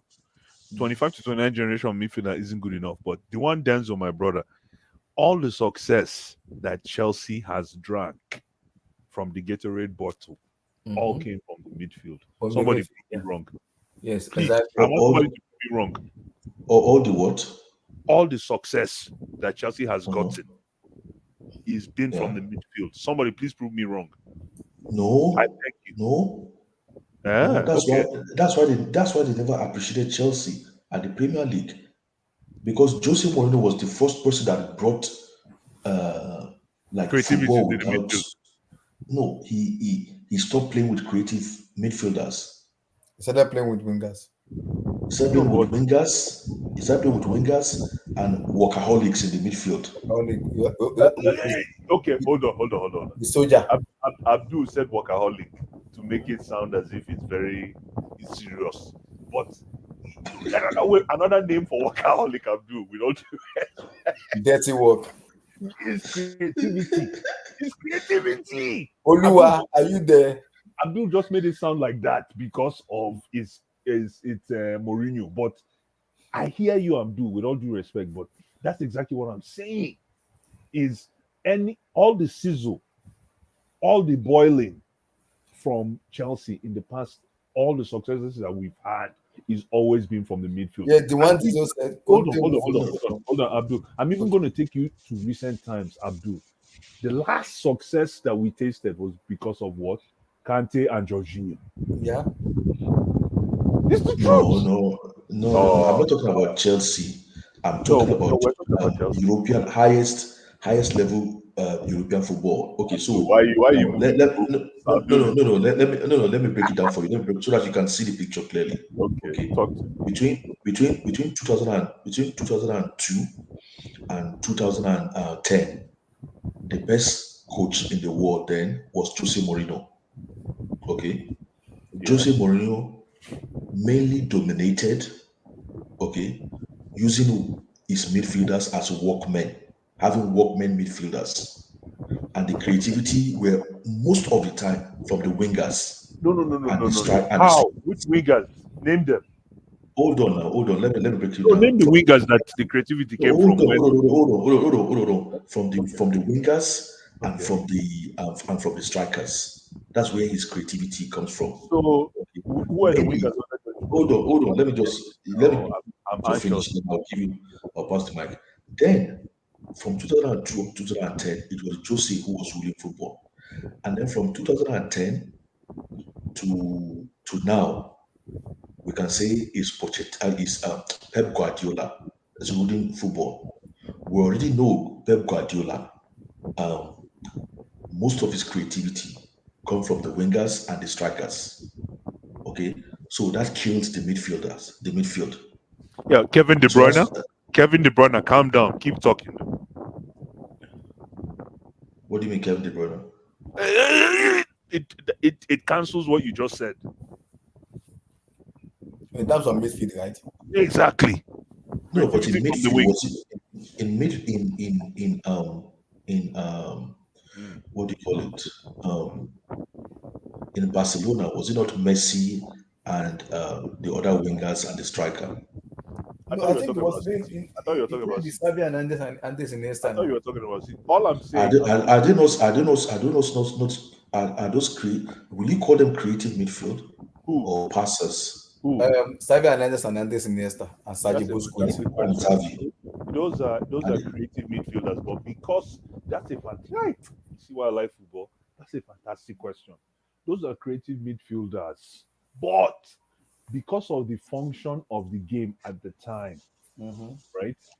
You can make them sound as if they are workmen, but that's the definition of creative midfielders. You're absolutely right, Abdul. I get where you're going with this. All I'm saying is simple, and my hands are up. And that's why I said I always take something from every stream. Today I learned that the midfield creativity, or let me not use creativity, because when I say midfield creativity, it sounds as if I'm trying to find Ronaldinho. So let me say midfield functionality. If I say functionality, maybe that will help. What I've learned today is that the functionality of the midfield is dead. Ability to score comes from the wings. And trust me, it has forced me now to go back introspectively to actually look at my football IQ. I like what you say because if you look at the manager, nothing there happen. But Blythe, if you look at the reason is because the manager we're having right now, majority of them are very interested in playing for me. Not all of them idealize them into. Because remember then, let's play the 3-box-3, and exactly, and that is what he's doing now. But if you like manager like Klopp and co, they are based on runners in terms of also using midfielder, but attacker, the wingers inside forward very well. And the midfielder, Pep is really one that is more of using this 3-box-3 that he's using now, that he's using when he was in those years then. So it's really my only problem, Abdullahi, is if the midfield is dead, why did we spend? Maybe I didn't ask the question right. If the idea or the dream of the midfield is dead, why do we spend 100 and something million? Because we need him to revitalize that midfield. So, or is it that our theory is just wrong? Because now that you guys mentioned, which I didn't remember before, Xavi and Iniesta, you can't say they are not creative. Exactly. Those guys are very it's easy that you know those guys for. My brother. And I those thought I guys was were alone. playing That's what I'm saying. those guys were playing not long ago. Not long ago. No, not long ago. That's what I'm saying. So again, that's So why I I say think from this. I'm not sure. Maybe that theory is not even right, man. Hmm. Maybe that theory is Interesting. not right. What theory? That That theory creativity that comes from the wing. no, that there's no creative midfielders anymore. No, but I've looked at the chart and I've assessed what the panelists are saying today, and Mm-hmm. it makes sense. Like obviously you have to use your own number six. It Mm-hmm. makes sense because I look at what the chat is saying, I look at what my panelists are saying, our panelists are saying, sorry, and then I compare with what is happening, and it makes sense because you can even tell that a lot of coaches are scouting players that can function on the wing and on the midfield. Yes, So that's what I'm saying. Like, that's what I said. Sorry, I'm just I said the no era problem. of the manager we have right now are Mm. based they are basing their games more on the wingers, not even the midfielder. Pep is the only one that is basing his game on more on the midfielder because now all of us are doing Pep style, play from the back, play midfielder and everything, who is Mm. versatile, inside forward and co. Because of the way Pep analyze and idolize football. So here's a question for you, Abdullah. Who was the best player do they do best player in the EPL awards? Yes, they did it. So what was the profile? Midfield, striker, or defense? Yeah, I think they do midfielders Last and they year. do strikers. No, I'm just curious to know because Yeah, they do midfield and strikers. I think it was given to KDB. okay. I think it was given to KDB. So again, No, was it not Haaland? Haaland was the PFA player of the year and it was the young player of the year of the Okay. season. So Haaland. I No, think that's Haaland that's what I mean. He's the PFA player of the year, isn't he? It was not Haaland. So if player Haaland was the PFA player of the year, how many assists did KDB get? I'm curious. I don't close know. to I don't know. This is why I'm saying. Listen, I'm walking away from this stream disappointed, not because of anything, but because of the fact that you guys have just educated me that the midfield is dead, and I No, come from the but midfield. bless, you can't I come from the midfield. I'm a but midfield. bless. The Sorry to midfield. cut you can't use that analogy. You know why you can't use that analogy? Because Why? if you go back Mm. to the era of the era of the 04, we spent that like Gattuso, Sedorf, Mm. Kaká, and Mm. now those are midfielder because those are workaholic and Those are generals. Those are those are generals. generals, those are workaholic, those are like technicians in their nature. Come back to 08, those people like Balak, those people like so many of the ACM Mikel and Co. Those are also players Makalele. Yeah. in their own regime too. But if you look at the area we are right now, majority of them are just all about running. No technicality, except Pep, who has his own ideology of football because he knows our buy player who is very technical. Pep will not buy road runners for you. He will buy technicians. Look at these players from Barcelona to Bayern to Man City. They are all technicians. Bernardo Silva, KDB, Grealish and Co. They are all technicians. They want the way Pep wants to play. It is in those people's brain. So it's different. The era of them is different than the era we are right now. Because all we do right now is run because of the English football, which we have to move away from. And which Listen, is what Ateta is until doing now in Arsenal. until we come back and embrace the value of the midfield. If this is what I'm learning today, and it's a valid lesson, if we don't, especially I'm speaking for Chelsea now, if we don't circle back to reviving the functionality of the midfield, we're not going anywhere now. We're not a wing-based team. We've never been. Even if we go and even with Robin, we still had Frank Lampard, Balak, Deco, Mikel, and his Essien to soak up that pressure from the wing. That's why And there people was don't. also a guy too that can play Even with Robin, remember that player. They can play he can also play as midfielder too if you need him. He's very versatile. Giuliano Belletti. Remember him? Yeah. He plays as a number 2, but you can also be a requirement. Hi. Ian Zokov, Yuri Zokov. Giuliano Belletti. You can also play him as a midfielder if you need him, but it's more of a number 2 though. So guys, listen, we have a problem. We need to revive the midfield. Yes, but you're right too, because like I said, the era we are right now, Blue Eyes, all of them 100 are million on Opanka. 100 million on Opanka. If creativity Declan comes Rice from on the see, look at where the market no, is but going Declan Rice, it makes sense. Declan Rice makes sense. now. Blue Eyes, And it's the not era because we are I'm doing right now. How does Declan Rice make sense? What's he I going to tell do you from why. the midfield? Because Declan Rice, the fact that you asked that question, I'm disappointed, but it's okay. But Blue Eyes, Declan Rice makes sense. but Bless, because when I look at Bless, because I keep making this analogy, I'll bring it to this trip. I keep making this Abdul, my analogy. brother, you Bless, if you have disappoint a me. player like Bless, Olua, if I have a player like John Obi Mikel now in this era of football now, Yes. do you know how much Obi Mikel is gonna come? Because Obi Mikel is a technician in his own way. The way he plays football. Hold on, but in the era of Mikel, this is a question to Abdul and Abdullahi. In the era of Mikel, was the creativity from the wings as well? It was from the midfield. Exactly, and like I don't From the get it. And midfield, because you know that Obi it came Mikel from can Mikel. create.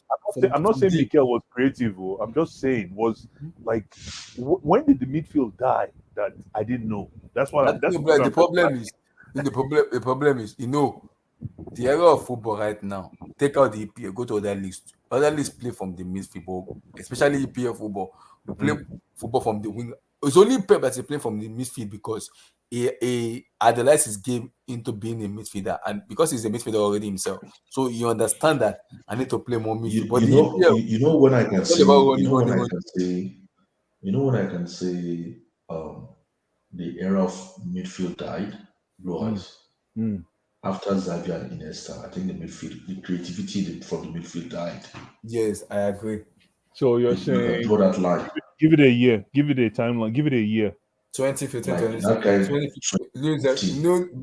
You know when they won the Champions League under Luis Enrique. So who would you say is the rising phoenix on the midfield side after 2016? The rising KDB? KDB, yes, KDB. I will also pick this person, but he's a madman.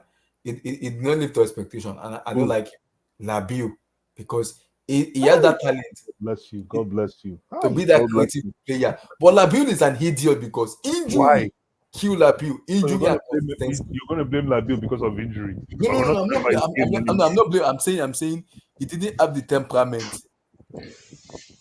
He has the ability, but he didn't have Thank that you for bringing temperament. Labiu up because there's no way Labiu. Yo, Abdullah, God bless you for bringing Labiu up because it's But because the of thing this is, like this that we cannot put Labiu to bed. No way. but the thing is, Abdullah, Labiol did not deliver. Yes, in as much as we wanted he him to. In as much as because he has so much talent. Manchester, how do you mean Labiol did not deliver? Labiol delivered the World Cup. What are you talking about? World Cup, Europa League. For who? For doesn't matter. For France, he For won the who World said that? Who said who? I mean, who? That delivered the World Cup. Bros, that pass to come on, bros. You know what? You see that's when you know that a player did not deliver. When people are only remembering some one pass, one pass, all his career one pass. No. Labiol had a one fantastic World Cup. You watched the World Up now, dude. You didn't watch Yeah. it. No, but Kante and Maluda had a better World Cup. No. Kante, hold on. Kante had a better World Cup. Maluda had a better World Cup. Had a better World Cup. Kante. Oh God. Kante was suspect, man. No, Kante was terrible. Kante was suspect. Yeah. No, Kante was terrible, man. So are you saying without Kante and Maluda and Maluda without Kante and Kante and who? Maluda? Kante never played. No. Matuidi. Yeah. Matuidi. Are you saying without Kante and Matuidi, Labiol will still have been able to perform what he did in that World Cup? Labiol is a bad man, man. I'm even listen, Abdul. I know you're I'm just as critical as you are, if not more. So you're right. I know what you're saying about Labiol, but bros, if we're talking about hold on, Abdullah, 1 second. If we're talking about Abdul, I know it's hard to differentiate between Abdullah and Abdul. Don't worry, Abdul, you can call us like 1 and 2. Exactly. Abdul, if we're talking about World Cup final series. I'm going to stress it again. World Cup final series. You don't want to talk about Labil, man. Labil was nasty. Labil was cooking. I'm again, like I said, World Cup final series. I'm not talking about body of work. I'm talking about World Cup final series. True or false? Yeah, I agree, but cooking. But we did not enjoy Labil. The way I wanted to enjoy Labil, I did not enjoy Labil. It pained me. How can you enjoy somebody that is reading with injuries? It pained me. Labil gets so much talent. An ability. I would take Labil at Chelsea tomorrow. I would take him because Labil, man, better than everything we have, including Opanka. And somebody will go and argue with Opanka. Is Labil better than Opanka now? Now, yes. No, I think no. Who's the current World Cup winner? Relax. Is Opanka now? Who's the current young player of the year? I mean, young player in the World Cup. Is Enzo Fernandez. And you're saying Labil. Don't worry. Abdul, whenever Bless is making the correct point, we'll just tell him. You think? Don't worry, Bless. Don't worry. We know what to catch you. As Declan has won the World Cup. Hold on. Listen. When I talk about once you have Instagram page, that's it. Well. You think that's when I talk about Opanka versus Labil, people forget that Labil won the World Cup, and when he won the World Cup, he made a pass that splitted the river Jordan. And also, Opanka made a pass in that World Cup too. I think like you have to show that pass. You have to show that pass in your screen one of these days. Abdullah, this is when you know that a footballer had not fulfilled his potential or has not had a great career. When you start questioning people and people start saying, "Did you see that one pass?" This one in a man's entire career, you're telling me one pass. Haters will always be haters. Listen, Labil, listen. I tell you what, Labil. I tell you one thing. And there's one guy I'm keeping my eye. Okay, Abdullah, hold on. Abdullah, okay. Tell me that if I start telling you about Drogba and Drogba's goals, will you tell me like, oh, did you not see that one goal he scored? Did you not see that goal? Drogba is a 9. Labil can you remember just one goal? Calm down. Listen, Labil is different. Listen, I'm not trying to give Labil a pass. All I'm trying to say is that because the three of us that are talking right now, the four of us that are talking right now, because of we know ball. I understand. Say all of us appreciate Labil football skills. Yeah, two of us. I just want to clarify. And he's just 30. He's not even though that he's 30.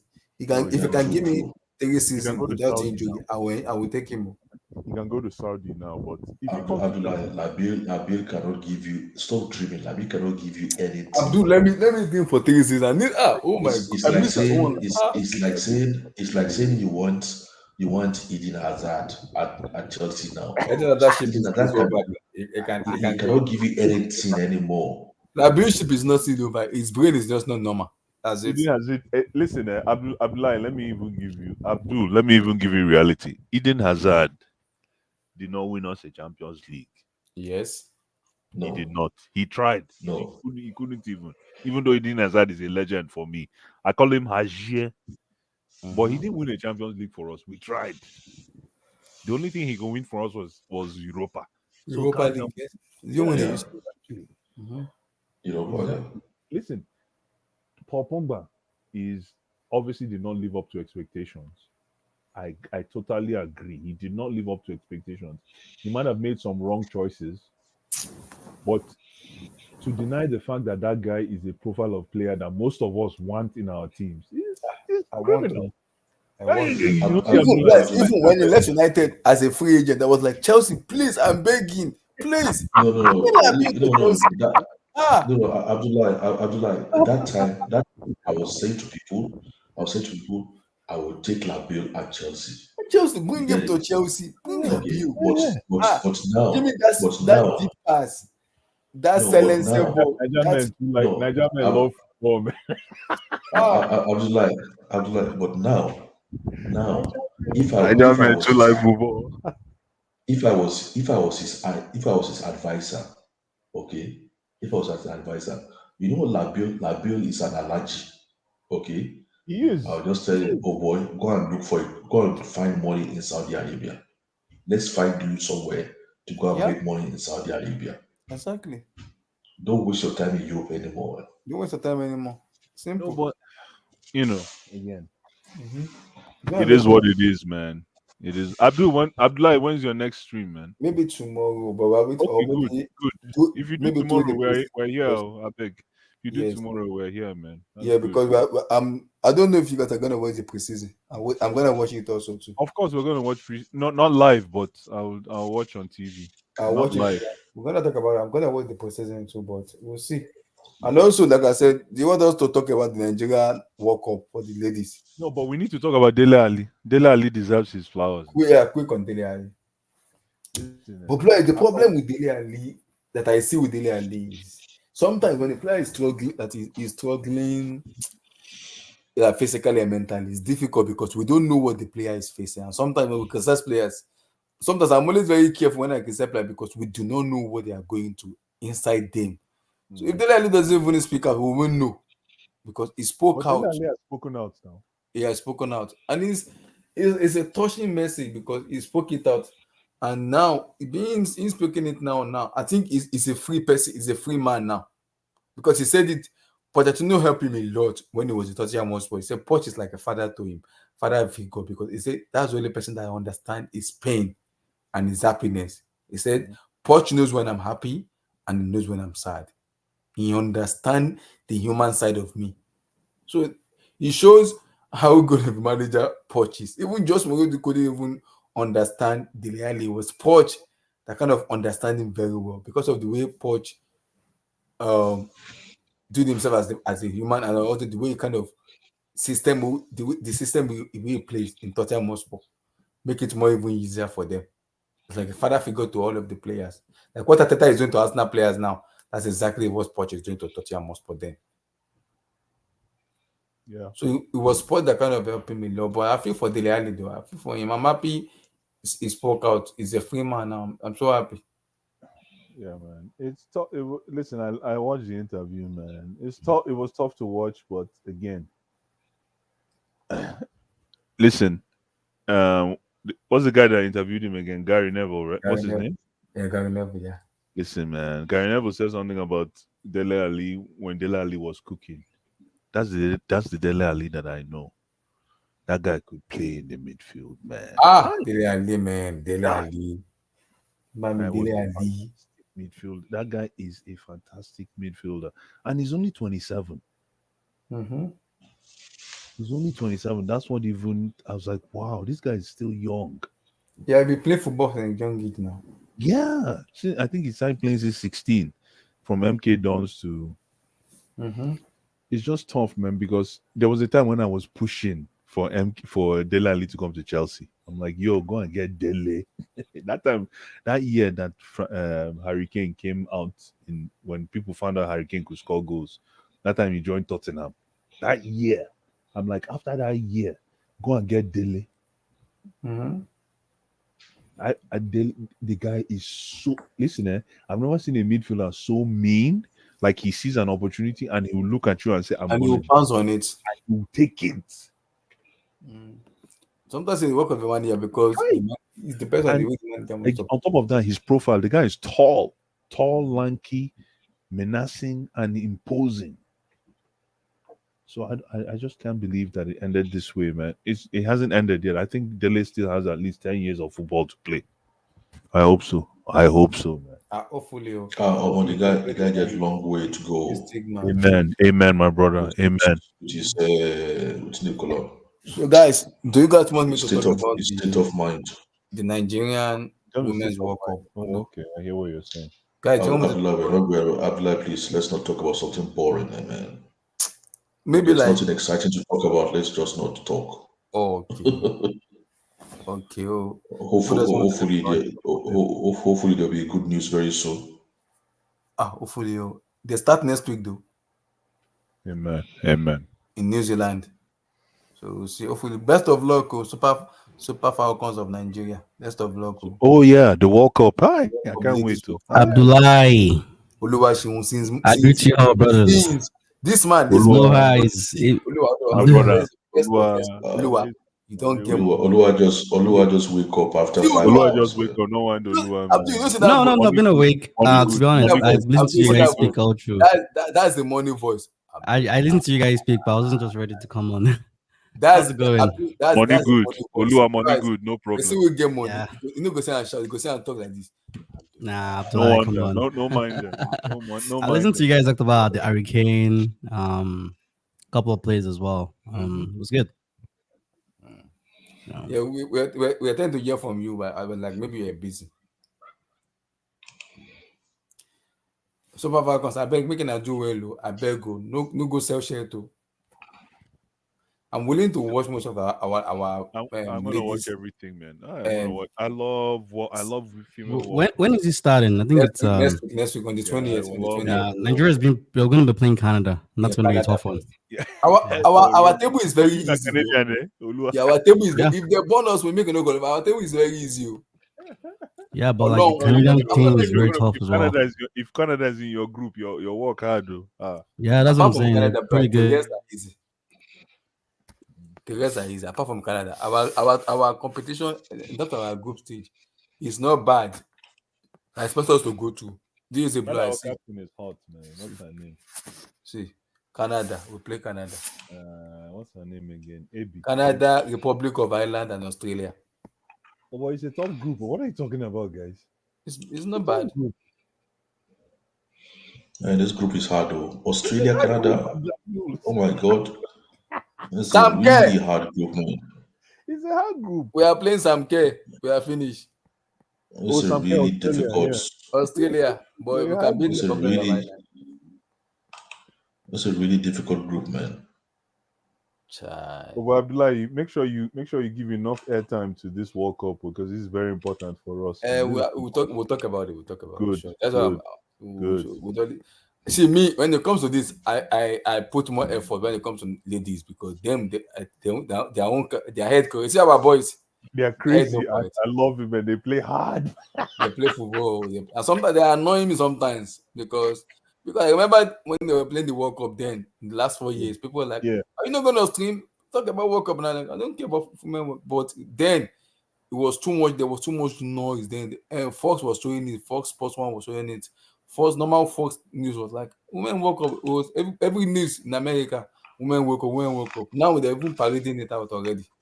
I want to say something to Tayo in the comments. My brother, I know, yeah, man. Like you said with Dele Ali, that's a tough one. And that's why this Dele Ali discussion is very important because I almost think, listen, Tayo, if you're still in the chat, Tayo, I almost think Dele Ali needs to go to Nigeria and spend 6 weeks. He needs to go on vacation. Maybe he needs to go back home. He needs to go back home. If you understand what I mean, Tayo. He needs to go back home, go back to the village, spend 6 months, come back. I think that's the best therapy. Yes. He can get. Yes. Because that guy, that guy in his prime. He's a talented, but I think he needs to just. No, Abdullahi, that guy in his prime, in his prime. I think he's the best midfielder in the world. We all was Dele Ali now. He was Dele Ali now. It was causing. It was wrecking havoc to Holly PLC. It's not Dele Ali. Why he was. Now we know why he was wrecking havoc. It's not like he did it deliberately. It's not like he was doing it because he wanted to do it. Now we know why he was doing it. But it's not easy. I'm happy. That's why I said before that news came out about Drogba, I was saying there's something bothering this guy, man. Like this guy's not focused. There's something like all this Drogba, Pogba. I was saying like all this stuff that he's doing on Instagram and on the internet is just to distract himself. Like this guy is not. There's something in the background that is. That is, like a burden on him. The same thing with Emmanuel Adebayo as well. I'm thinking, why is Adebayo like this? Let him just focus on this football. This guy is great. Just focus. But the thing is, you will think these guys have plenty of money. They should be able to actually seek therapy, seek the best therapy from the start. Like somebody like Adebayo, the thing affected him all in his entire career. It's when his Absolutely. career was over, that's when he Yeah. started coming out and started writing letters. That's when I'm he thinking, found the oh therapy. my That's a good God. point. That's a good point. He found the therapy after his career. It's a good After his point. career, I'm thinking, oh my God, all that opportunity you had in Arsenal, when you should have sorted yourself out, all that opportunity you had in Yeah, City. but Abdul, doesn't that relate to the fact that, anyways, I don't think we plan to talk about mental anything. With all due respect, but if you think Yeah. about mental then and now, Yeah. the So discussion Australia, is Eddie. changed, right? It's Eddie changed. said Australia. Australia, Sam Yeah, Kerr. Sam Yeah, Kerr. Eddie, it's changed. absolutely Australia. Yeah, Sam Kerr. Yeah, Sam Kerr. I watched Sam Kerr and I It's watched. changed. It's if Guys, if who this do you was think will win the before, World? Who do you think will win the Women's World Cup? Who? For females, For females here this year? I'm thinking we need to see I the think team it's going to now. come down We to need to France and see. Germany, but we'll talk about that when you're ready. Chai. We need to see, the other Let me teams in the in let me the in bring the So this World in. Cup. I'm actually nailing it down to, I think Nigeria gets to the semifinals, quarterfinals, Not It's semifinals. too lie, hard. not You know, lie. if we never get there, it's be If hard. you if It's you not. if you if you come out of that group, you're lucky. Which That's means Listen, true. semi-final. Abdul is not lying though. Ah, my problem is that's scouting. My that's problem is scouting, ladies and gentlemen. I don't know why scouting is becoming such a so. This very these are the difficult. group: New Zealand, Norway, Australia, Ireland, Philippines, Switzerland, Nigeria, Canada, United States, Vietnam, Spain, Costa Rica, England, See, Haiti. England. They say give us see, Haiti. see, We should beat them Woto, giving us Australia. Abdullah. See, Abdullah. Women's World Cup is like under 20 World Cup. It's like men's under 20 World Cup. Okay, where you don't know who is going to win. Imagine Sweden. this last under 20 World Cup. Italy that we beat in the group stage ended up winning the cup. Mm-hmm. Ended up winning the under 20 World Cup. Yeah. That's true. Meanwhile, during the group stage, we actually beat them 2-0. 2-0. So that's how women's World Cup like is so there's no like a group of dominant team. It's so unpredictable. Remember 94? If you guys remember football history, 94, we beat Bulgaria in the first round. But where did Bulgaria get Exactly. to in that They year? got to They the got to semi-final. my brother with Stoichkov, right? Ah, yeah. They had many coughs in that team, man. Nico. Yeah. Many Jamaica, dangerous France, Netherlands, many Portugal. dangerous coughs in that team. I He had some remember. dangerous curves, my brother, man. But I'll tell you, people that don't know, Stoichkov is one of the best that never played the game, man. Oh my God. Argentina. But this match is Imagine gonna be that. tough. Argentina, Italy, very tough match. Abdullah, make sure you do streams for the female We'll World do Cup. that. We'll do the woman World Cup. Oh boy, I enjoy female World Cup. I enjoy On the like 20. I We'll do it on actually the watch 20. female That's on football. Thursday. That's not bad. I will do it. I beg. Okay, good. We'll touch on Nigeria too. We'll play that day. Abdullah, are you doing? If you're doing stream tomorrow, man, we'll Yeah, catch we're up. doing the Nigerian one is on Thursday. Okay, good. 9:30. Chineke. When is our first? Our first When match is is our 9:30. Nigeria. 9:30 preseason? p.m. No, preseason. The season is on It's right Thursday. around the corner. On Thursday. Wednesday Okay. or Thursday in between. Which preseason? What do you mean preseason? Our first match is against West Ham. West Ham United. No, but The the US. preseason has already In started the now. US. Listen, No, in the US. Chelsea The US. start next Okay, week. the US. Start Okay. this week. Our first game in the US is against which team? Is on West Ham, whatever their name is. Okay, cool. And the next after that we play I thought you were Brighton. going to a live game, Abdullah. Yeah, in Chicago. That one is in August. Okay. Which team are we playing? We are playing Brighton, Brentford. In the US? Yes, Brighton, Oh, Brentford, and I think nice. Aston Okay. Villa. But we are playing Brighton and Brentford. Oh, Both of them. nice. Cool. Then we'll finish it up with Borussia Dortmund in Chicago. So Is it a tournament? Is it a Guinness tournament again? it's just a friendly match. But I'll go to the Chicago one. I'll go. I have to take if I can buy a ticket. I will go and go there. Nice. It's not far. I will go there. I'll take pictures. Oh, cool. I will take pictures with everybody. Kunku, Pochettino, we'll take pictures. All of us. We'll take pictures. All right, man. If you have one tomorrow, we'll join Yes, tomorrow, sure. man. But yo, guys, have a great evening. Yeah. People in Peace the out, comments. guys. Peace. Busy. Big up, big up, Peace. Big up, big up everybody. See Jeeps, let's come. All of them, let's come. Yeah, have a good one, guys. IT we put on See you, voodoo. see you. Oh, stop, Gule, stop. Gule, you are sick for doing this. Stop now, Gule. What's all this now? Big But up, are we big still up, doing Bullet. this? See you later, man. Peace. Guys, Peace, man. I appreciate you guys for coming in. Wow. Almost 6 hours stream. What a stream, man. Just about football. I enjoy talking football, man. I thank everybody for coming in. I really do appreciate you guys for coming in. Like that damn vid, smash the like button. Peace out.